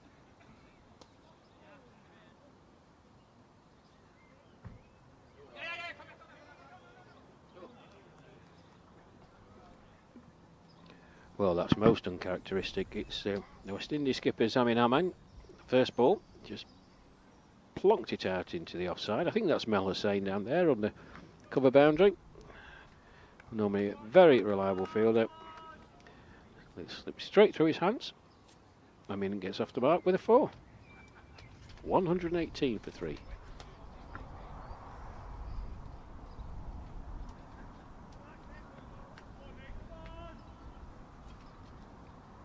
Yeah, great first ball for the captain, Zamin Amin.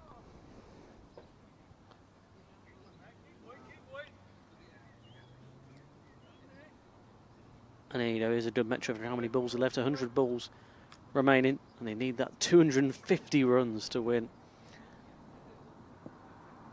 And that's quite the total. But with shots like that, they'll keep adding. That's another boundary. Yeah, beautiful pick up from Amin. Nick Newman disappointed with himself. Knew he'd let that one go. But beautiful timing, lofted over square leg for 4. And the skipper moves on to 8 from the 3 deliveries he's faced. West Indies 122 for 3.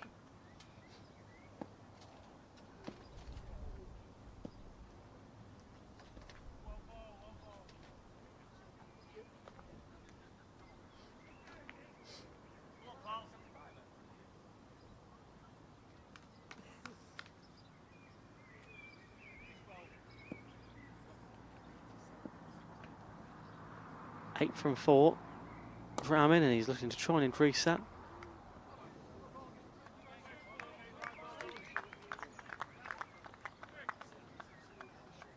So Newman finishes up his 9 overs. 9 overs, 1 made in, no wicket for 43. 29 gone here. 122 for 3.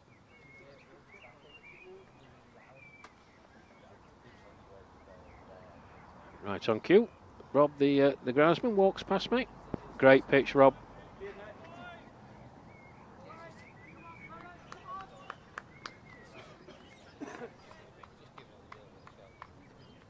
And it's going to be Phil Deakin to continue from the far end. Start his 8th over. No maidens, 1 for 37 so far.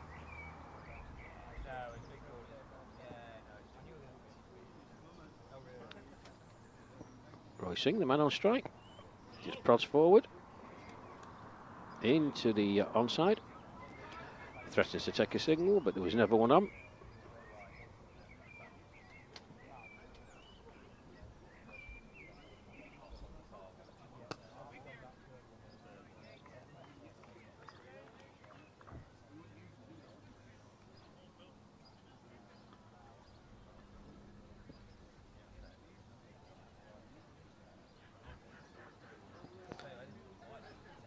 $15 from 15 for Singh.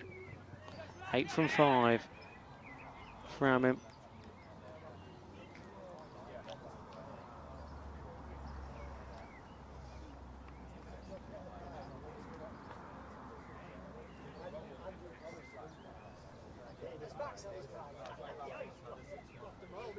124 for 3 now for the West Indies.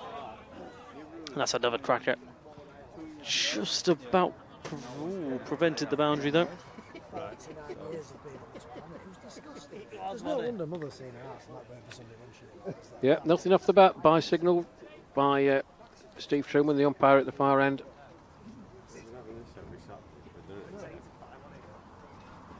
But the way the England boys were reacting, it looked like it gripped, turned and bounced.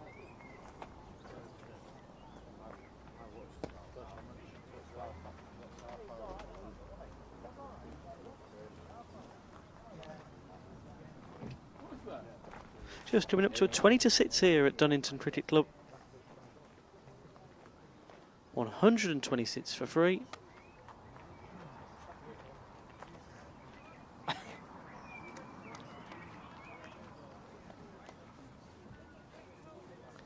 And that is time for another drinks break.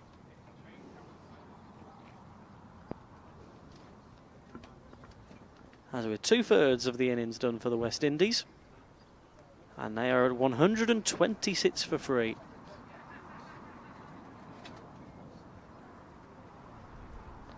As we say, 242 runs needed for the West Indies. That target with every over keeps becoming less and less likely.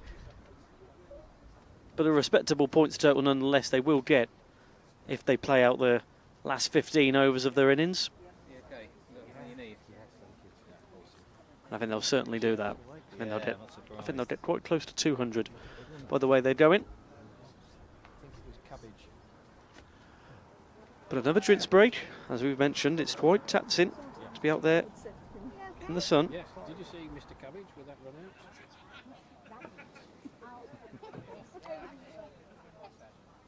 Especially for any age group, but for an over 60s age group, play some fantastic cricket.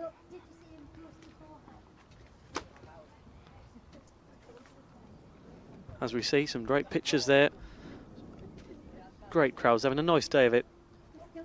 Enjoying, as we've just said, a top standard of cricket. And as me and Rash have kept mentioning throughout the day, a great pitch to be playing some cricket on in Yorkshire. Dunningon, a place we've never been before. But it'd be nice to come back again. A great area of the world is Yorkshire.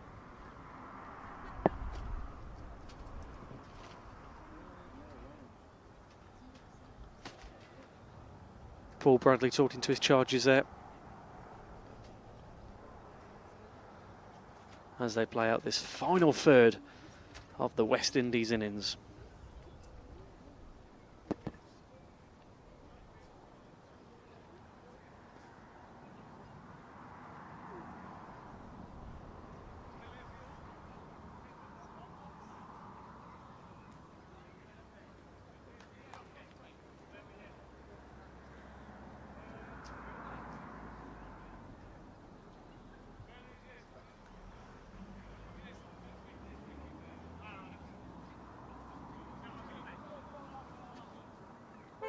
Here they come then, the England team,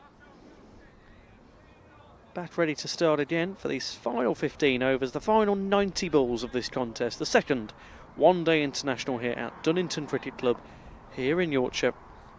England well on their way to get a 2-0 victory in the Stonehill Cup, ahead of that third and final one-day international at Handsworth Cricket Club. It's fast approaching. On Sunday we will be providing you live commentary and coverage of that from midday in Handsworth in the West Midlands.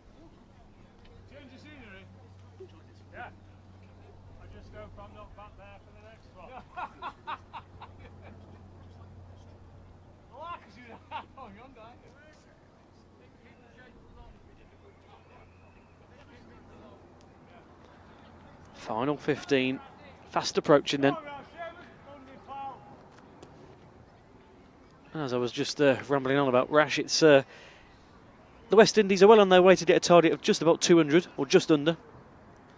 the way they're going. I think they've applied themselves well in the context. You know, they were never realistically going to get 368, but it's a decent return. But a change now, with Nick Newman having finished his 9-over stint at the pavilion end. It's Razi Ahmed. Wicket taking Razi Ahmed.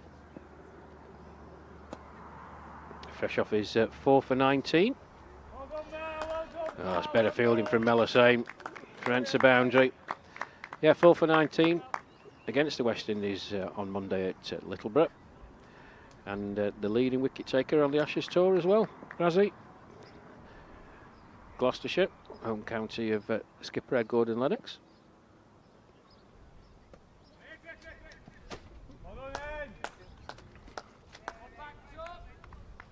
So Roy Singh, 17 off the 21, and the skipper Zamin Amin, 9 off 6.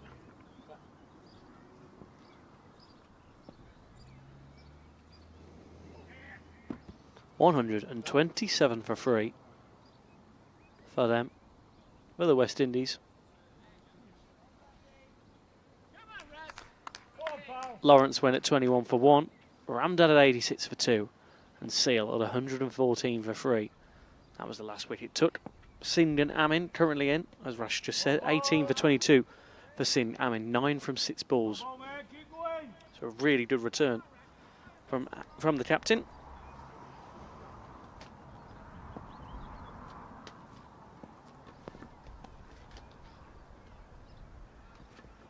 And that's a cracking shot. Another boundary for the West Indies.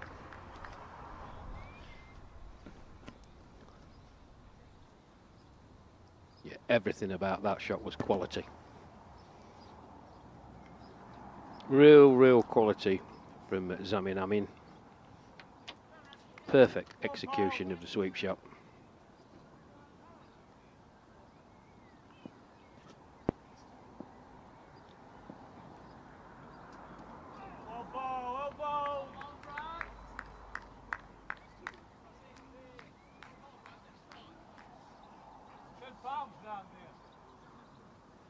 The end of another over. West Indies are at 132 for 3. Of course, in pursuit of that target of 368.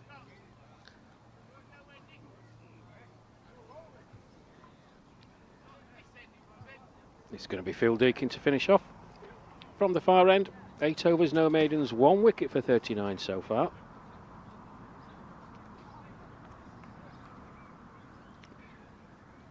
Roy Singh, the West Indies stumper, will be the man taking strike.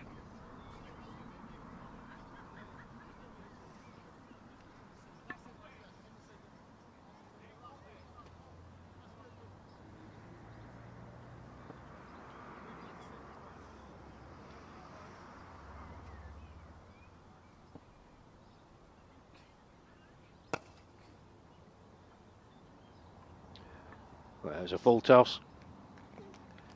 Got what it deserved, straight, back past Phil Deakin for 4, another boundary for Singh.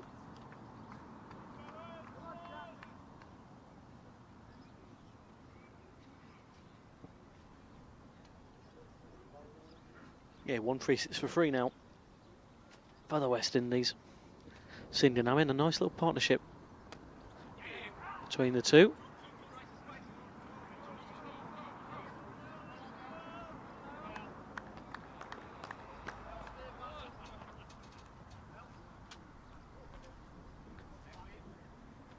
More to the total then.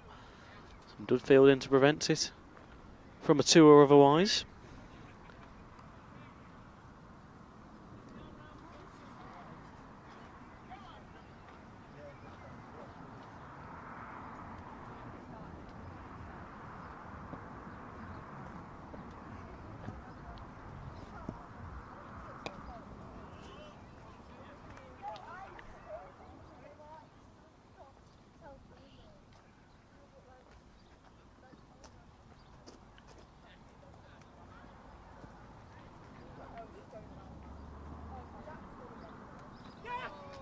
That's another good effort. It looks like it will be another boundary for the West Indies, and it is. Oh, Richard Merriman just about stops running before he heads into the bush. That's another 4 for the West Indies.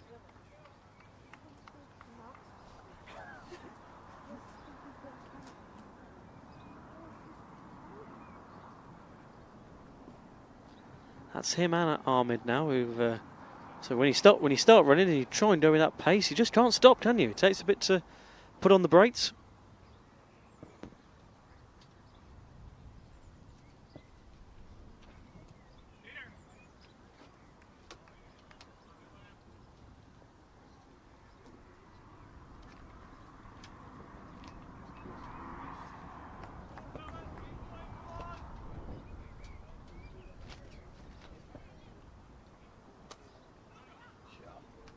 It's another cracker. Oh.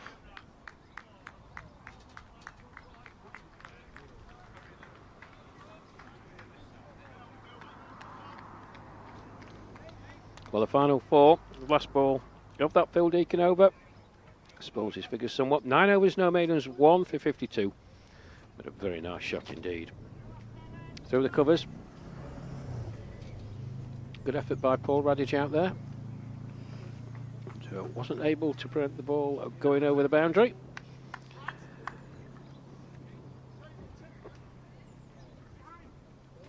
Nice shot from Roy Singh.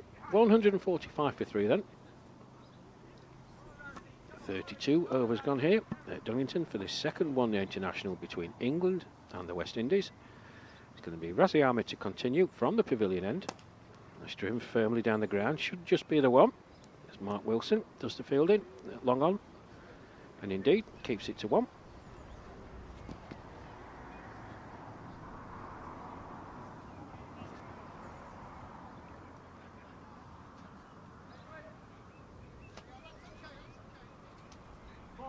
Yeah, confirmation of that. One more added, 146 for 3 now.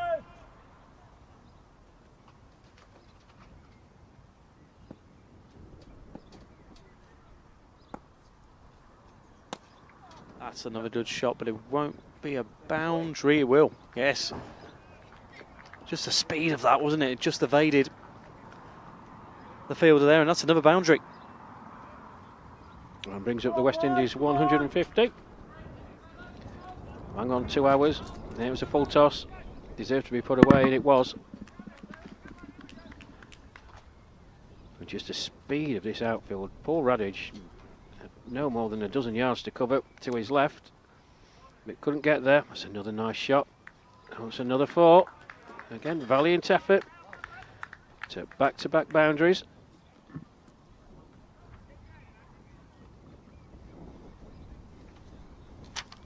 Yeah, that just shows the quality in this West Indies side, a side that really is growing in confidence every time they come out on this field, Rash. Yeah, and they're all growing confidence. They're going to take a lot of heart from this. There's a break off as Ahmed comes in again, and that's just played back down the pitch. The West Indies skipper, 29 off just 16. Played some very, very nice shots indeed. Oh, where's that come from? Well, that's just taken off. Wonderful bit of keeping by Simon Routh. You see this on the replay. Look at this. Whoa.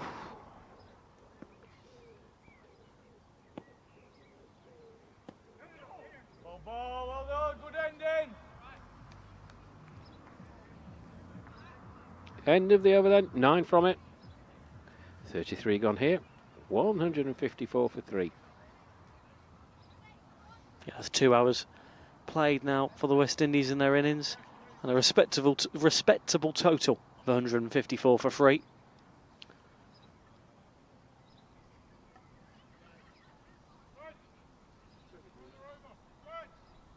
They'll be pleased with that, and barring whoever bats first on Sunday, they'll be looking for another positive performance. Then with no pressure on them in this series, Rash, so we might see a slightly different performance from them. We may well do.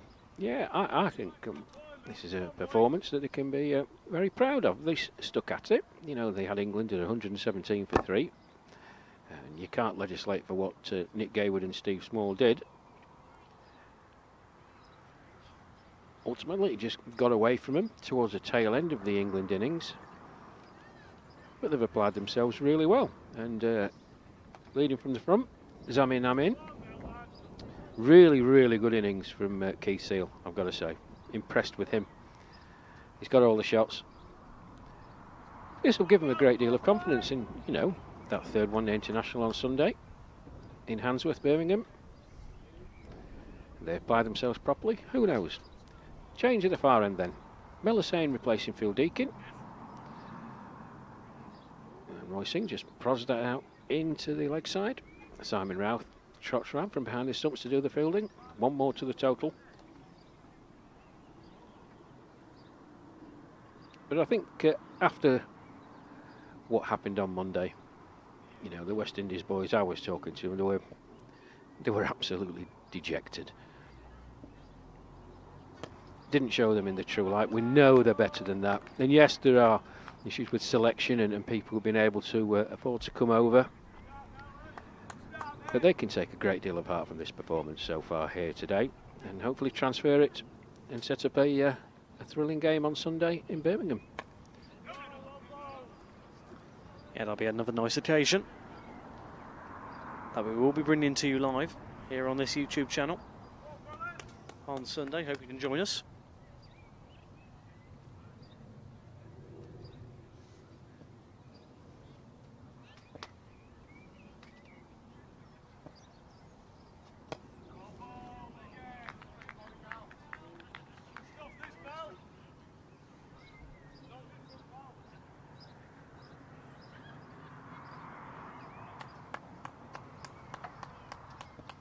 Oh, Melisane, the only England batter who really missed out today. They're two balled up.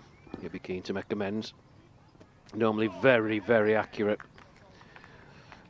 Gets one that beats, I mean, outside is off stump.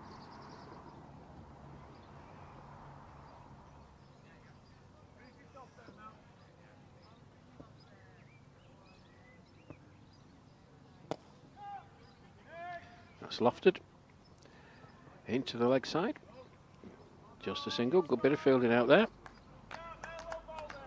One more to the skipper. Good first over from Melisane. Just the two coming from it. 34 overs gone here. The West Indies 156 for 3. Roy Singh's on 25. And his batting partner, the West Indies skipper, is on 30.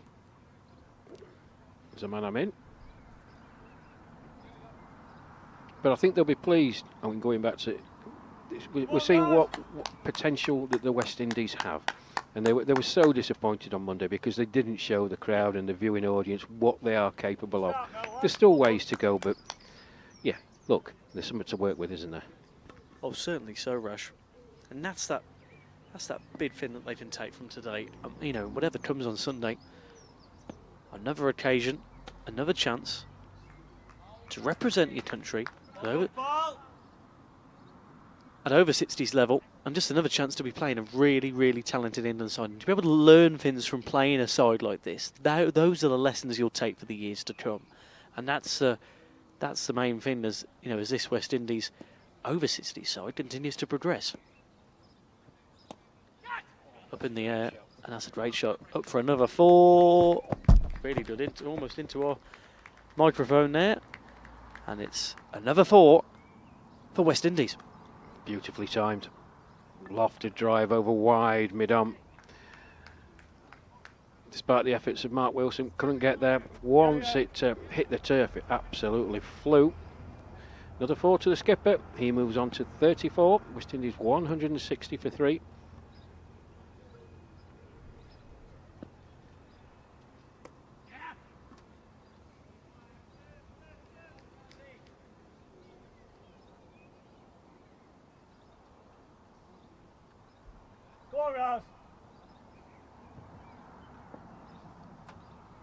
And another delivery to come in. That's another nice shot, but which will be covered. And covered well. For 1.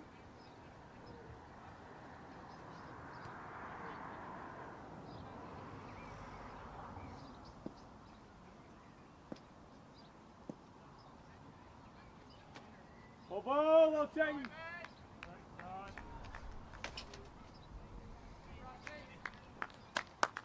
Ball. It's just on 6 o'clock. Good evening. If you've just joined us, England put together a great total of 367 for the loss of 5 wickets. Ooh. And almost, yeah, really good. Just deny that a chance at a boundary. It's a great shot. The West Indies have reached a respectable target of their own as we've got 10 overs left. 163 for 3.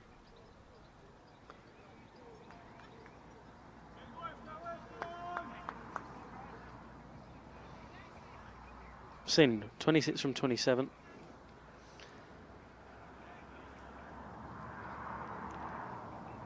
And Armin, 36 from 28 for the West Indies skipper. 60 balls remain then.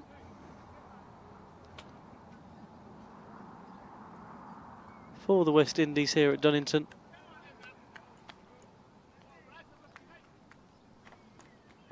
Well on their way to reaching 200 by the close of play this evening.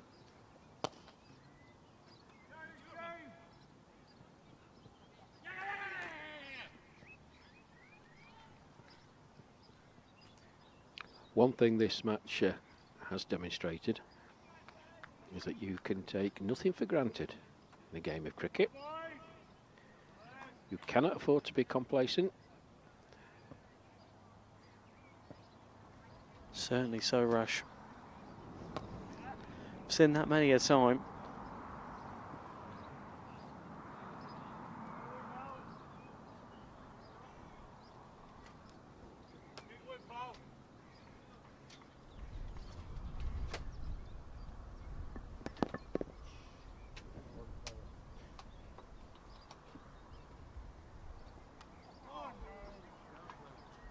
Well, thick outside edge.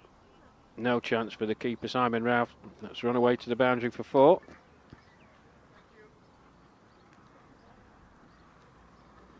Fielded by a member of the public there. But another 4 gets them to 170 for 3.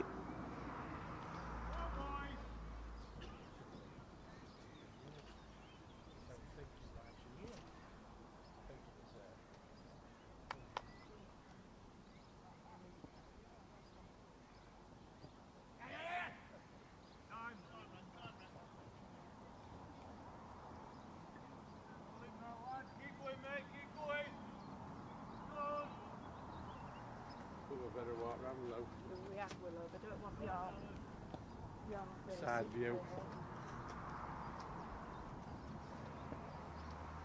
171 for 3 then now for the West Indies.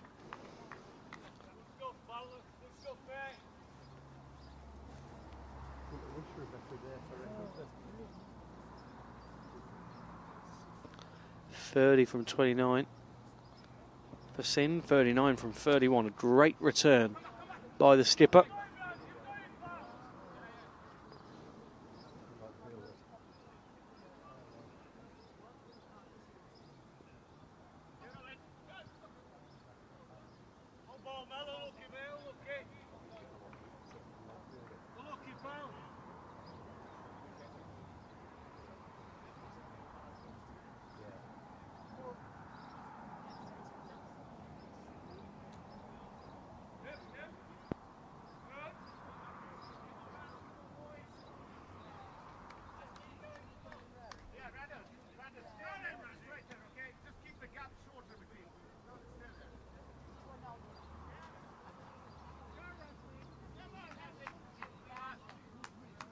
Ball, pal.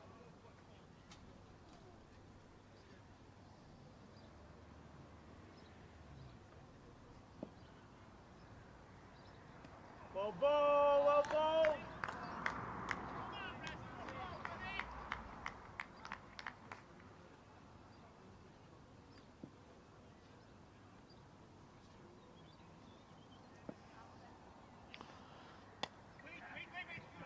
'Well done.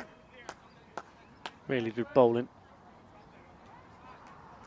And really good fielding from England. Really preventing any any bid runs at the moment. Something they do so well. You saw it against Wales. You've seen it here today. Really limiting the West Indies to anything this evening.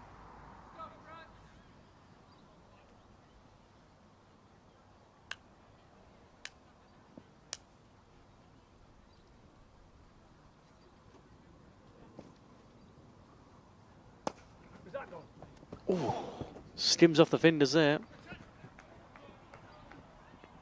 Won't get to the boundary though. Well, a fabulous effort from Melisane. I don't think the pictures do that justice. That was absolutely smashed. It was really travelling. He's moved to his left eye full length. Bit of discomfort there for Hussain. You could hear that though, couldn't you, Crikey? You can. He smacked him right on the fingers of his right hand. I hope he's going to be able to bowl his next over. He's looking now with some concern. He was really powerfully struck. Wonderful effort.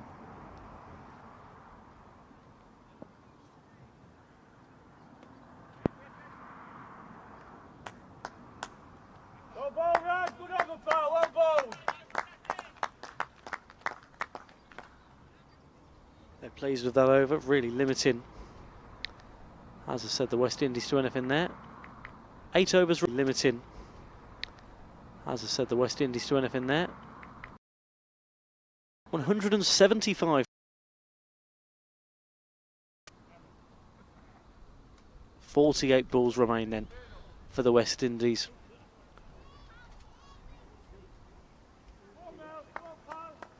Before it's all said and done at Dunnington.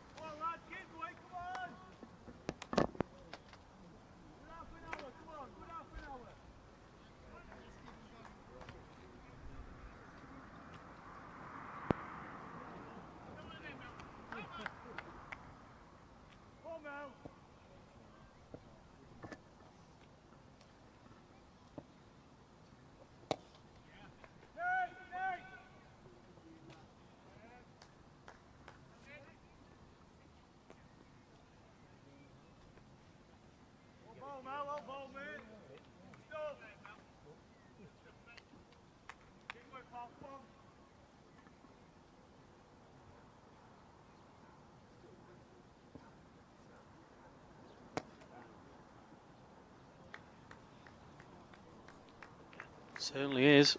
Going for another 4. Yeah, full toss from Melisane there. He looks in a lot of discomfort. Then we're wringing his fingers of his right hand. And up to tremendous attempt to catch the previous over. But he won't be pleased with that. Full toss. And dispatched quite nicely to the boundary by Roy Singh. He moves on to 36.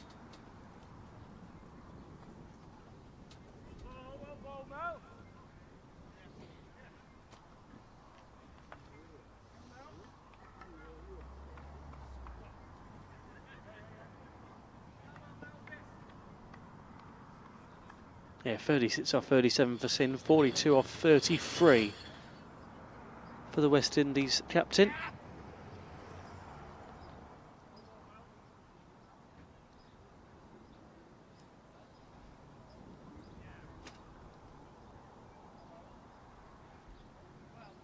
As the West Indies trickle over to 181 for 3 with 44 balls to go.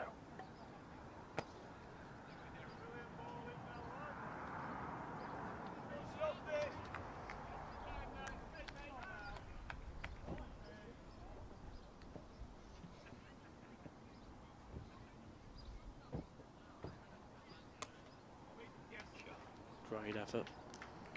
And that will be another 4.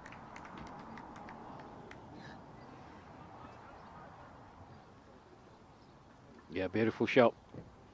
This is partnership to 71, I think, if my maths are correct. And the skipper leading from the front. He moves on to 46. His partner, Roy Singh, is on 37. I think, they came together when the score was 114, I believe. I have to double check that. It's been a good effort from these two. Authentic cricket shots, nothing fluky about it. Taking advantage of the bad ball when it's been offered to him. Some good running between the wickets, just good cricket all round. As Razi Ahmed continues from the pavilion end. That's a nice shot played out into the offside. Richard Merriman quickly makes his ground, keeps it to 1.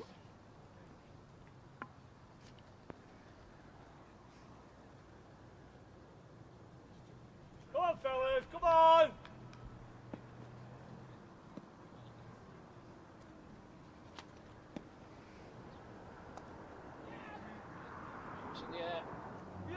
Oh, great catch.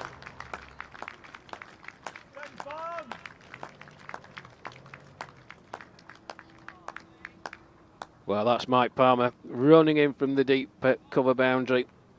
Very, very well judged catch. Ball was dipping on him. His bunny underneath the ball. And big bucket hands. He won't mind me saying that, Palms. West Indies lose their 4th wicket.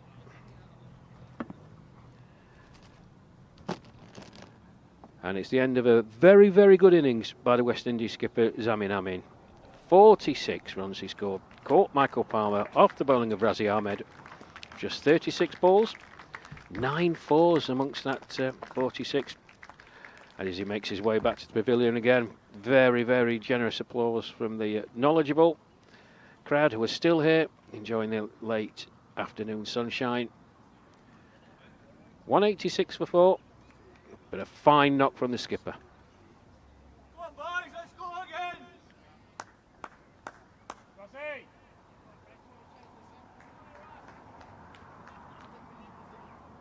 Yeah, lovely catch from Palmer. 186 for 4. With 40 balls to go. We're going to end up picking 3 or 4 wickets up now.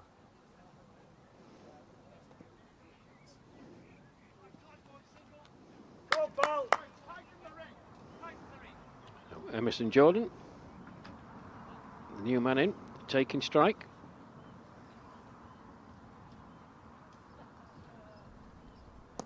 I never saw that. I'm looking at all the side, mate. Go on, Raz!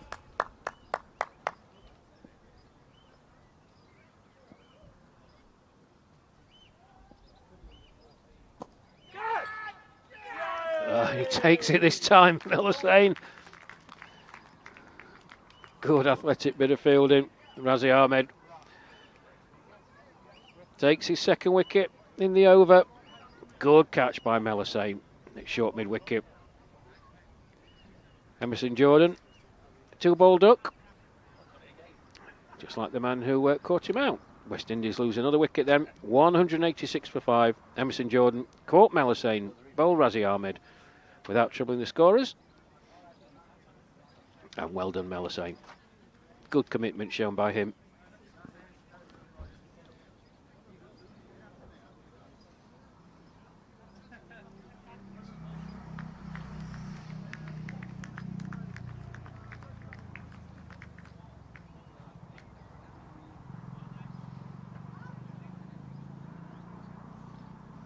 Yeah, 2 wickets into its succession.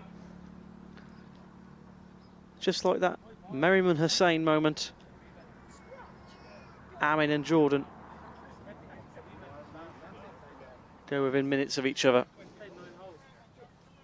Me and Alfie finished 27 over on the par 3. Yeah.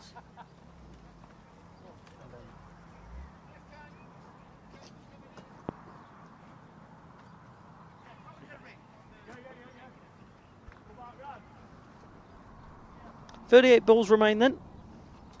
186 for 5.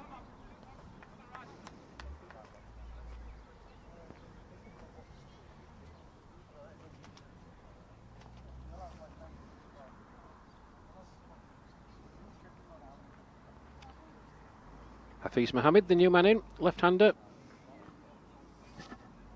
Harvey, as he's known to his teammates. He'll be taking strike. And the England boys putting the pressure on. Fielder's in close. 2 slips, gully.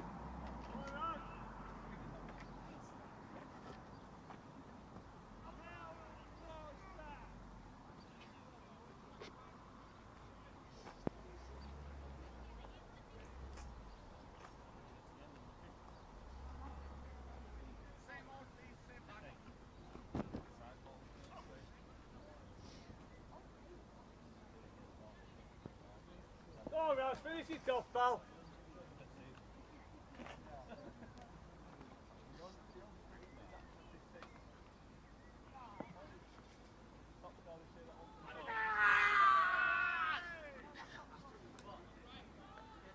Great call to the umpire.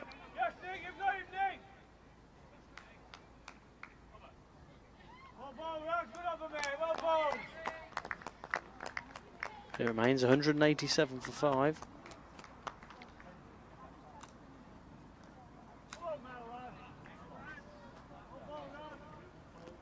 188 for 5 now. Well, 2 wickets. Quick succession in that over for Razi Ahmed. 5 overs, no maidens, 2 wickets for 25. Melisane to continue from the far end. Roy Singh on strike.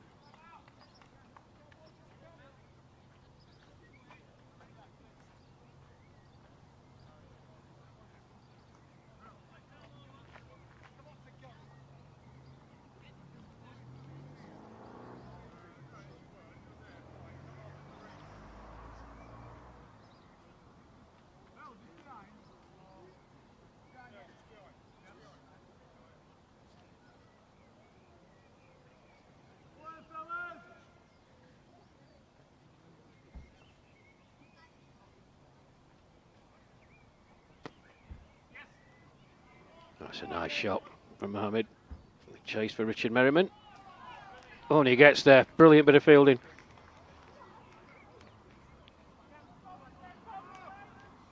Well, the West Indies batsman thought it was 4. It was a fantastic bit of fielding by Richard Merriman. And if you want a demonstration, folks, of how fit and athletic these boys are, you're sorting that.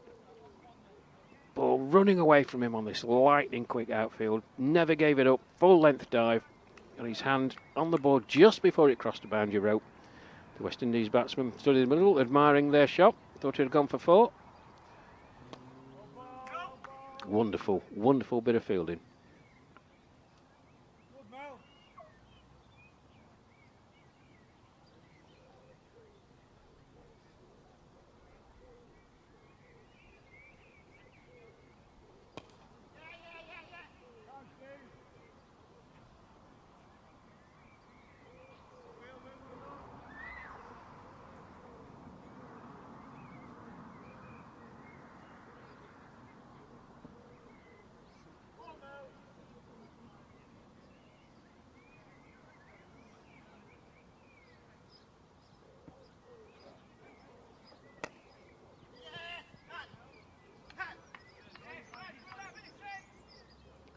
Played nicely into the offside.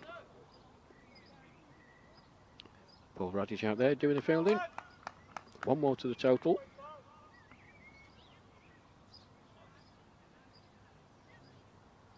$193 for 5 then.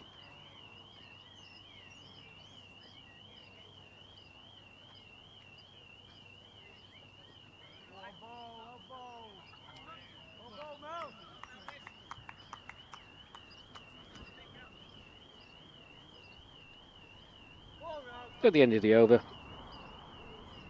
The dot ball from Melisane. 4 overs, no maidens, no wicket for 26. Razi Ahmed to continue from the pavilion end. 2 for 25 off his 5 so far.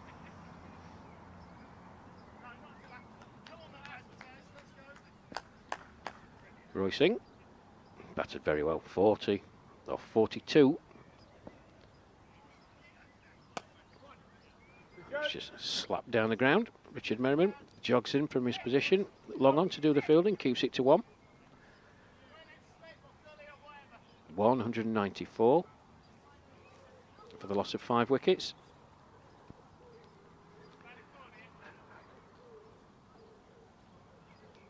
Like a pack of lions, the England field is now the new batsman, Mohammed. 1, 2, 3, 4, 5 fielders in close.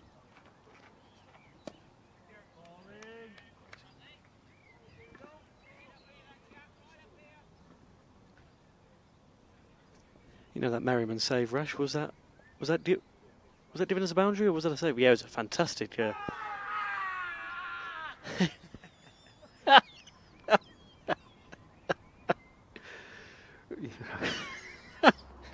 Raji Ahmed going to climb up the leaderboard in the appealing stakes, trying to beat Mike Palmer and Nick Newman. Umpire David Sell. Unperturbed. Oh, that's a swing and a miss.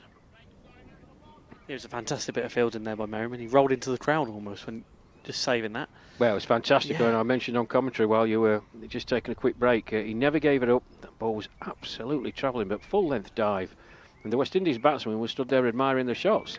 2 in the end, so he saved a boundary, but great commitment. Yeah, just that was evident in that Welsh game as well, where even despite quite a large points total they're defending, they're not letting up in terms of fielding, and that just shows that there's no sloppiness to this England game at all. Well, right on cue. Yeah. That's gone wide.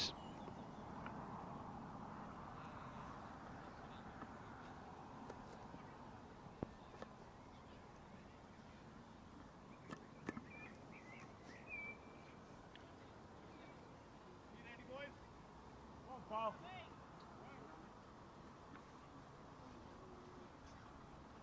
197 for 5 as they almost get to 200 now with the West Indies. That's the end of another over.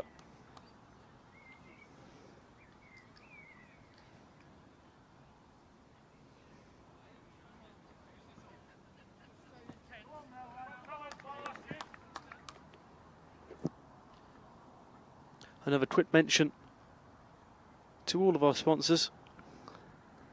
Stonehill, Sporter Tours, MV Play,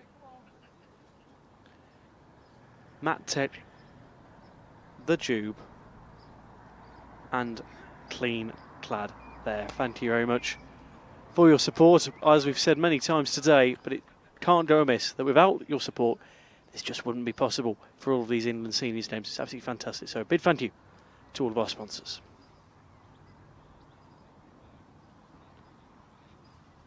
Another over, starts again. 197 for 5, as we've said, for the West Indies now. 23 balls remain.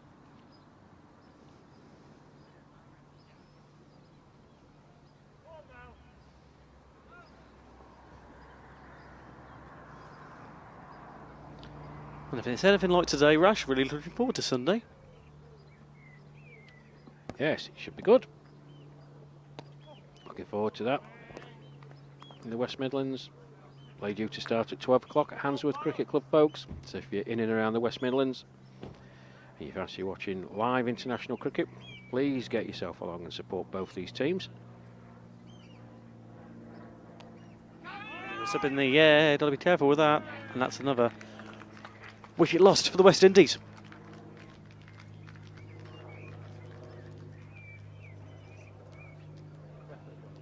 Yeah, simple catch there. He's trying to see who the fielder was. Looks like Paul Radage again. He's having a good day out in the field. Just spooned up to him. Ran in nicely judged. 6 wickets down now for the West Indies. Hafiz Mohammed caught Paul Radage off the bowling of Mel Hussain for 3.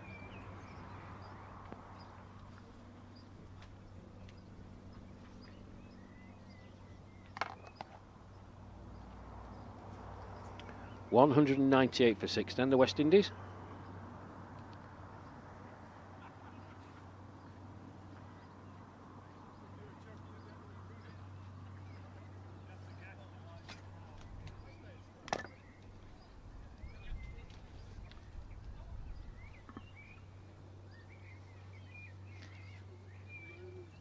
.20 balls remain.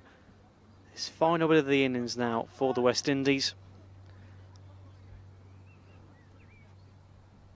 As without any major batting collapse, they will reach 200. in these final few overs. Oh, that's the commentator's curse if I've ever heard one.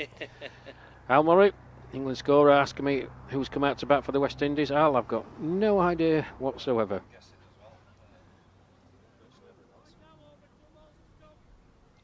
We need to employ Dead-Eye Dick on the camera. Matt Evans.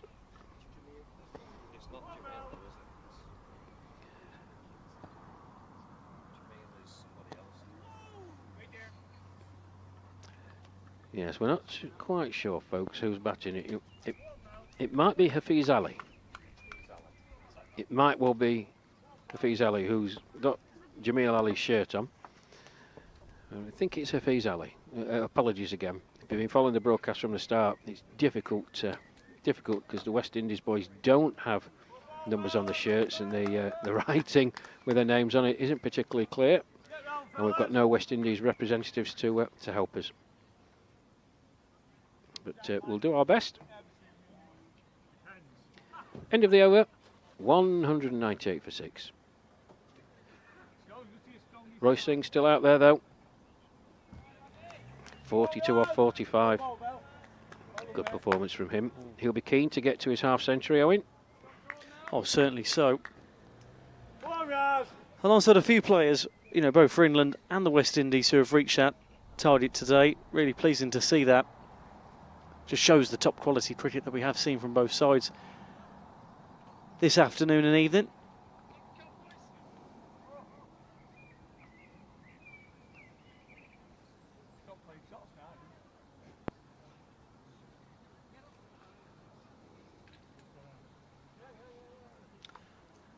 Trickle over onto 199 for 6 now.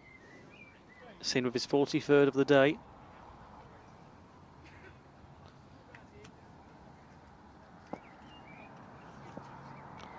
$17 balls remaining. 199 for 6.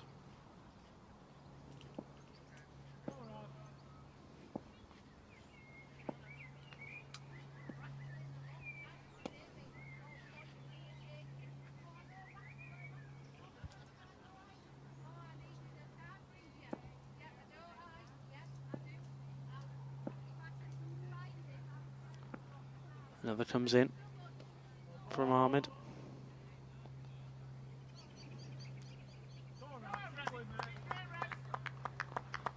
Razi Ahmed getting some good encouragement from his teammates as he bowls in again. That's a nice effort. Very nice effort. It's just going to trickle away now. Really, really nice.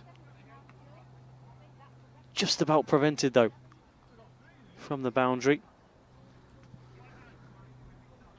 Felt like it was going and going and going, Rash. It was just saved at the death there from being a boundary, but nonetheless, the West Indies do reach 200 runs. 200 for 6 now for them. A very, very good total to the ep. Nonetheless, that's a belter. He's got to watch out. Yeah, it goes past him, and that will be another boundary for the West Indies.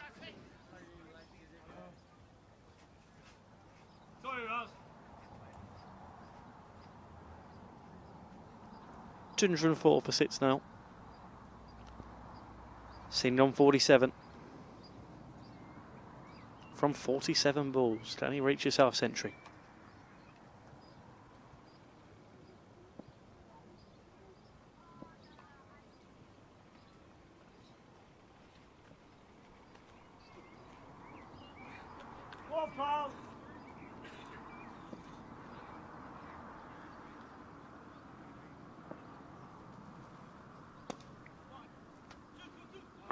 And that's another good shot.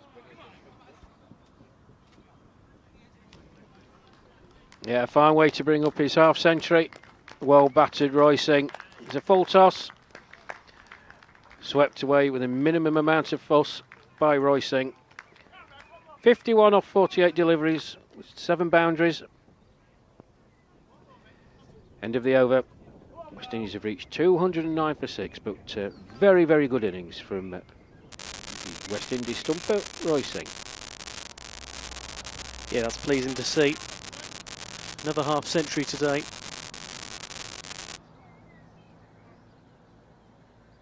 .209 for Sits now as we enter the final 2 overs. That's strike rate 106.25. Gets his half century in 1 hour and 15 minutes. So good going from him in this heat that's still persisting. I just coming up to 6:30. Dead on 6:30 actually, that was a good guess.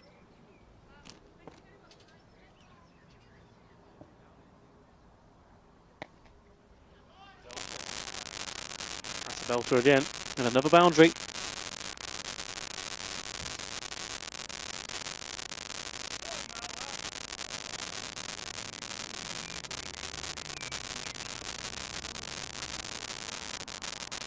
Over 500 runs scored today.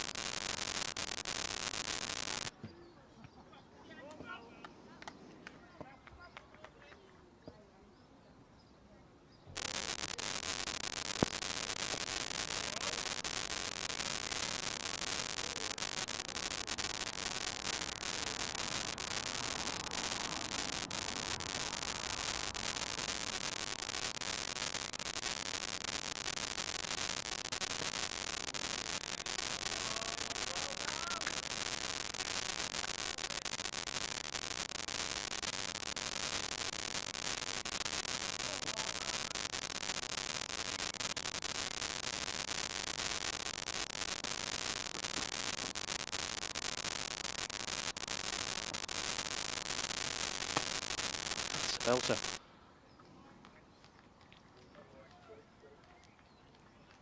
Yeah, full toss again from Hussain. Dispatched. Over mid-wicket for 4.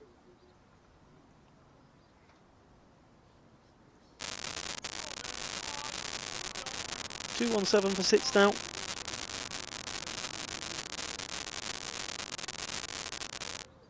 Nice little spell of 4s for the West Indies. Yeah. As I say that, that's another one. 221 for Sits now.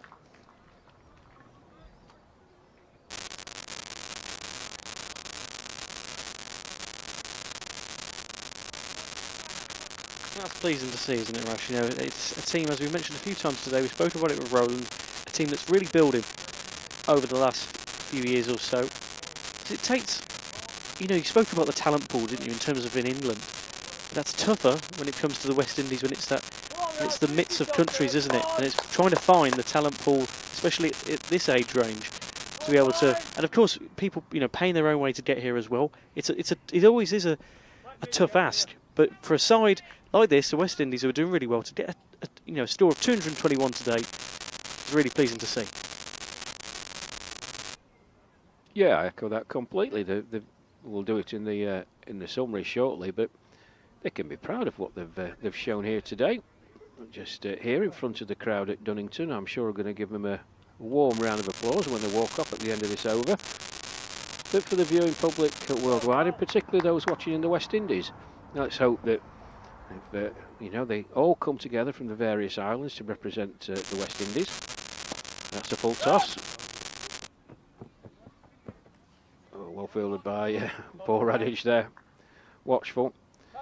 Yeah, but the islands come together, and hopefully the West Indies Cricket Board will look at it and see that there is talent in the West Indies that can play seniors cricket, and hopefully continue to support it. As Razi Ahmed, it's another wide. But yeah, we should be proud of what they've shown here today. Yeah, that is the main factor, isn't it? You know, still being able to just carry on supporting it, because as we've heard from obviously, heard this from. Oh, that's a great shot again. Boundary prevented though. But we've heard it from Wales. We've seen it in, from a great performance from a Scottish side. You know, really pushing England. And you've seen it now again with this West Indies side. just great preparation for the the Australian games. It's just all good tests all round this summer. Yeah, Scotland's a great example because they've been building for a number of years, and delighted for everybody Cricket Scotland that have managed to get ratification in the IMC, so they become the 15th country in the seniors cricket. Congratulations to all involved there, but they are improving, we've seen that. And it opens up, obviously, qualification for tournaments, gives them the opportunity to do that, play and progress against the better teams in the world. Obviously there's going to be bumps in the road, but it's only going to be good for Scotland, and I hope this performance will give the West Indies boys some confidence ahead of that third game at Handsworth in Birmingham on Sunday. And we finish with a dot ball. 226 for 6 then, the West Indies finish up. In truth, they were never going to get near the 368 required to win, but a valiant effort as the players shake hands. It's been a good day of cricket here at Dunnington, matched by the weather and matched by the expertise of Ivor in the broadcast van behind me, and my colleague Matt Evans taking a break from the commentary today. Matt, sterling job, old boy, and alongside me, of course, Owen. Just a quick summary then of the matches as you saw it, Owen. England winning the toss and batting first. Yeah, certainly, Rash. It was a really good start from England. You see the lights of that starting partnership, Paul Radage and Richard Merriman. Really good start, actually, as we say, 62 for the loss of 1 wicket there. And then you see there wasn't much in the terms of lost wickets but then there was 2 in quite quick succession. That was Richard Merriman and Mel Hussain. And then you thought, what will happen now for England? That was the sort of turning point, because beforehand they almost lost another wicket as well. Fortunate to keep those wickets in hand. But then a fantastic partnership just came up. We obviously saw the likes of Ed Gordon-Lennox. He was out for 51. But Nick Gayward and Steve Small, an absolutely brilliant partnership between them two. A bid store of 119. Great century for him. And that left them with a total, after Nick Gayward was out on the final ball, 367 for 5. And of course, it was always going to be a tall task for the West Indies, Rash. But as we've kept mentioning, to only lose by, 141 runs in the end, to get a total of 226, but a loss of 6 wickets, they ultimately to be pleased. And it'd be very interesting now. Of course, now the series has been won by England. The Stonehill Cup has been won ahead of Sunday's game in Handsworth. But it really will be a spectacle, as it has been today. It really will be a spectacle in Handsworth on Sunday. Yeah, it certainly will, Owen. From an England point of view, they did what they needed to do in the first innings, as you've alluded to. Some very, very good batting performances. Richard Merriman, 54 off 51 deliveries. Paul Radage, 22. Steve Small, a wonderful 119 not out. Miller saying the man who missed out. 2 balled up. It's like one straight to Keith Seal at cover. Good catch by Keith, I've got to say. But don't forget the contribution to the skipper. 51 off 36 for Ed Gordon-Lennox. And then Nick Gayward, 98, caught off the last ball, as you said. Posting 367, yeah, you're always fancy your chances because you know the opposition have got to come out all guns blazing. But I thought the West Indies boys showed a lot of heart, a lot of commitment, a lot of dedication. They were reeling after that performance on Monday at Littleborough, all out for 63. That's not a true reflection of who they are and what they want to become. This was a much better example of that, and they stuck at it. There's some really good knocks, in their innings as we just go by. Started with Chris Ramdat at the top, 31. Keith Lawrence, he struggled a bit. He was out for 5, but Keith Seal, 55 off 69 deliveries. Out to a great bit of fielding by Paul Radage, got to say. And then Roy Singh at the end, 53 not out. And the skipper, Zamin Amin, 46. They've got the talent there. Bit of a flourish at the end from Hafiz Ali, 15 off 13. And 226 for 6 in the context of the game. I think it's a good effort and a really, really good game of cricket. West Indies going to take a lot of heart out of this.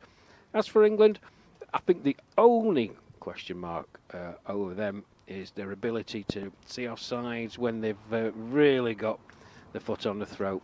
And I think there were a couple of opportunities that probably may have gone a bit more aggressive, but listen, you're winning by 140 odd runs, you're not going to complain. And more importantly, they go 2 up in the 3-match series and are the winners of the Stonehill Cup. But all in all, a really good day's cricket. Good from England in the batting department. Pretty good in the field as well. Let's be right about that. And I think the tone was set right at the start. Mark Wilson, 7 overs, 2 maidens, 1 for 22. Mike Palmer, as his palms want, both very, very well. 6 overs, 1 maiden, no wicket for 16. Nick Newman, good to see him get through his 9 overs, 1 maiden, no wicket for 43. Phil Deakin, 9 overs, no maidens, 1 for 52. Razi Ahmed chipped in with a couple of wickets in the same over. 8 overs, no maidens, 2 for 45. Then Melisane, and it'll be interesting to see how that injury to his right hand is going to affect him. 6 overs, no maidens, 1 for 39. A wonderful attempt at diving catch, but it really did wrap his fingers, and we could hear it from our commentary position. Well, I'm going to see how that affects him. But all in all, Ed Gordon-Lennox and the England management team will be delighted to have wrapped up the series with 1 game to go. I've thoroughly enjoyed it here. Owen, it's been an absolute pleasure, sir. I will see you on Sunday, and my thanks to Ivor and Matt for the sterling work, and all the staff here at Dunnington who have looked after us. Play starts at 12 o'clock on Sunday, folks. Please join us then for live stream and ball-by-ball commentary on the YouTube channel. Please visit the England Over 60s page on Facebook for details of all the fixtures throughout the summer and where you can catch the matches. But for me, Rash Mahmood, it's goodbye. Goodbye.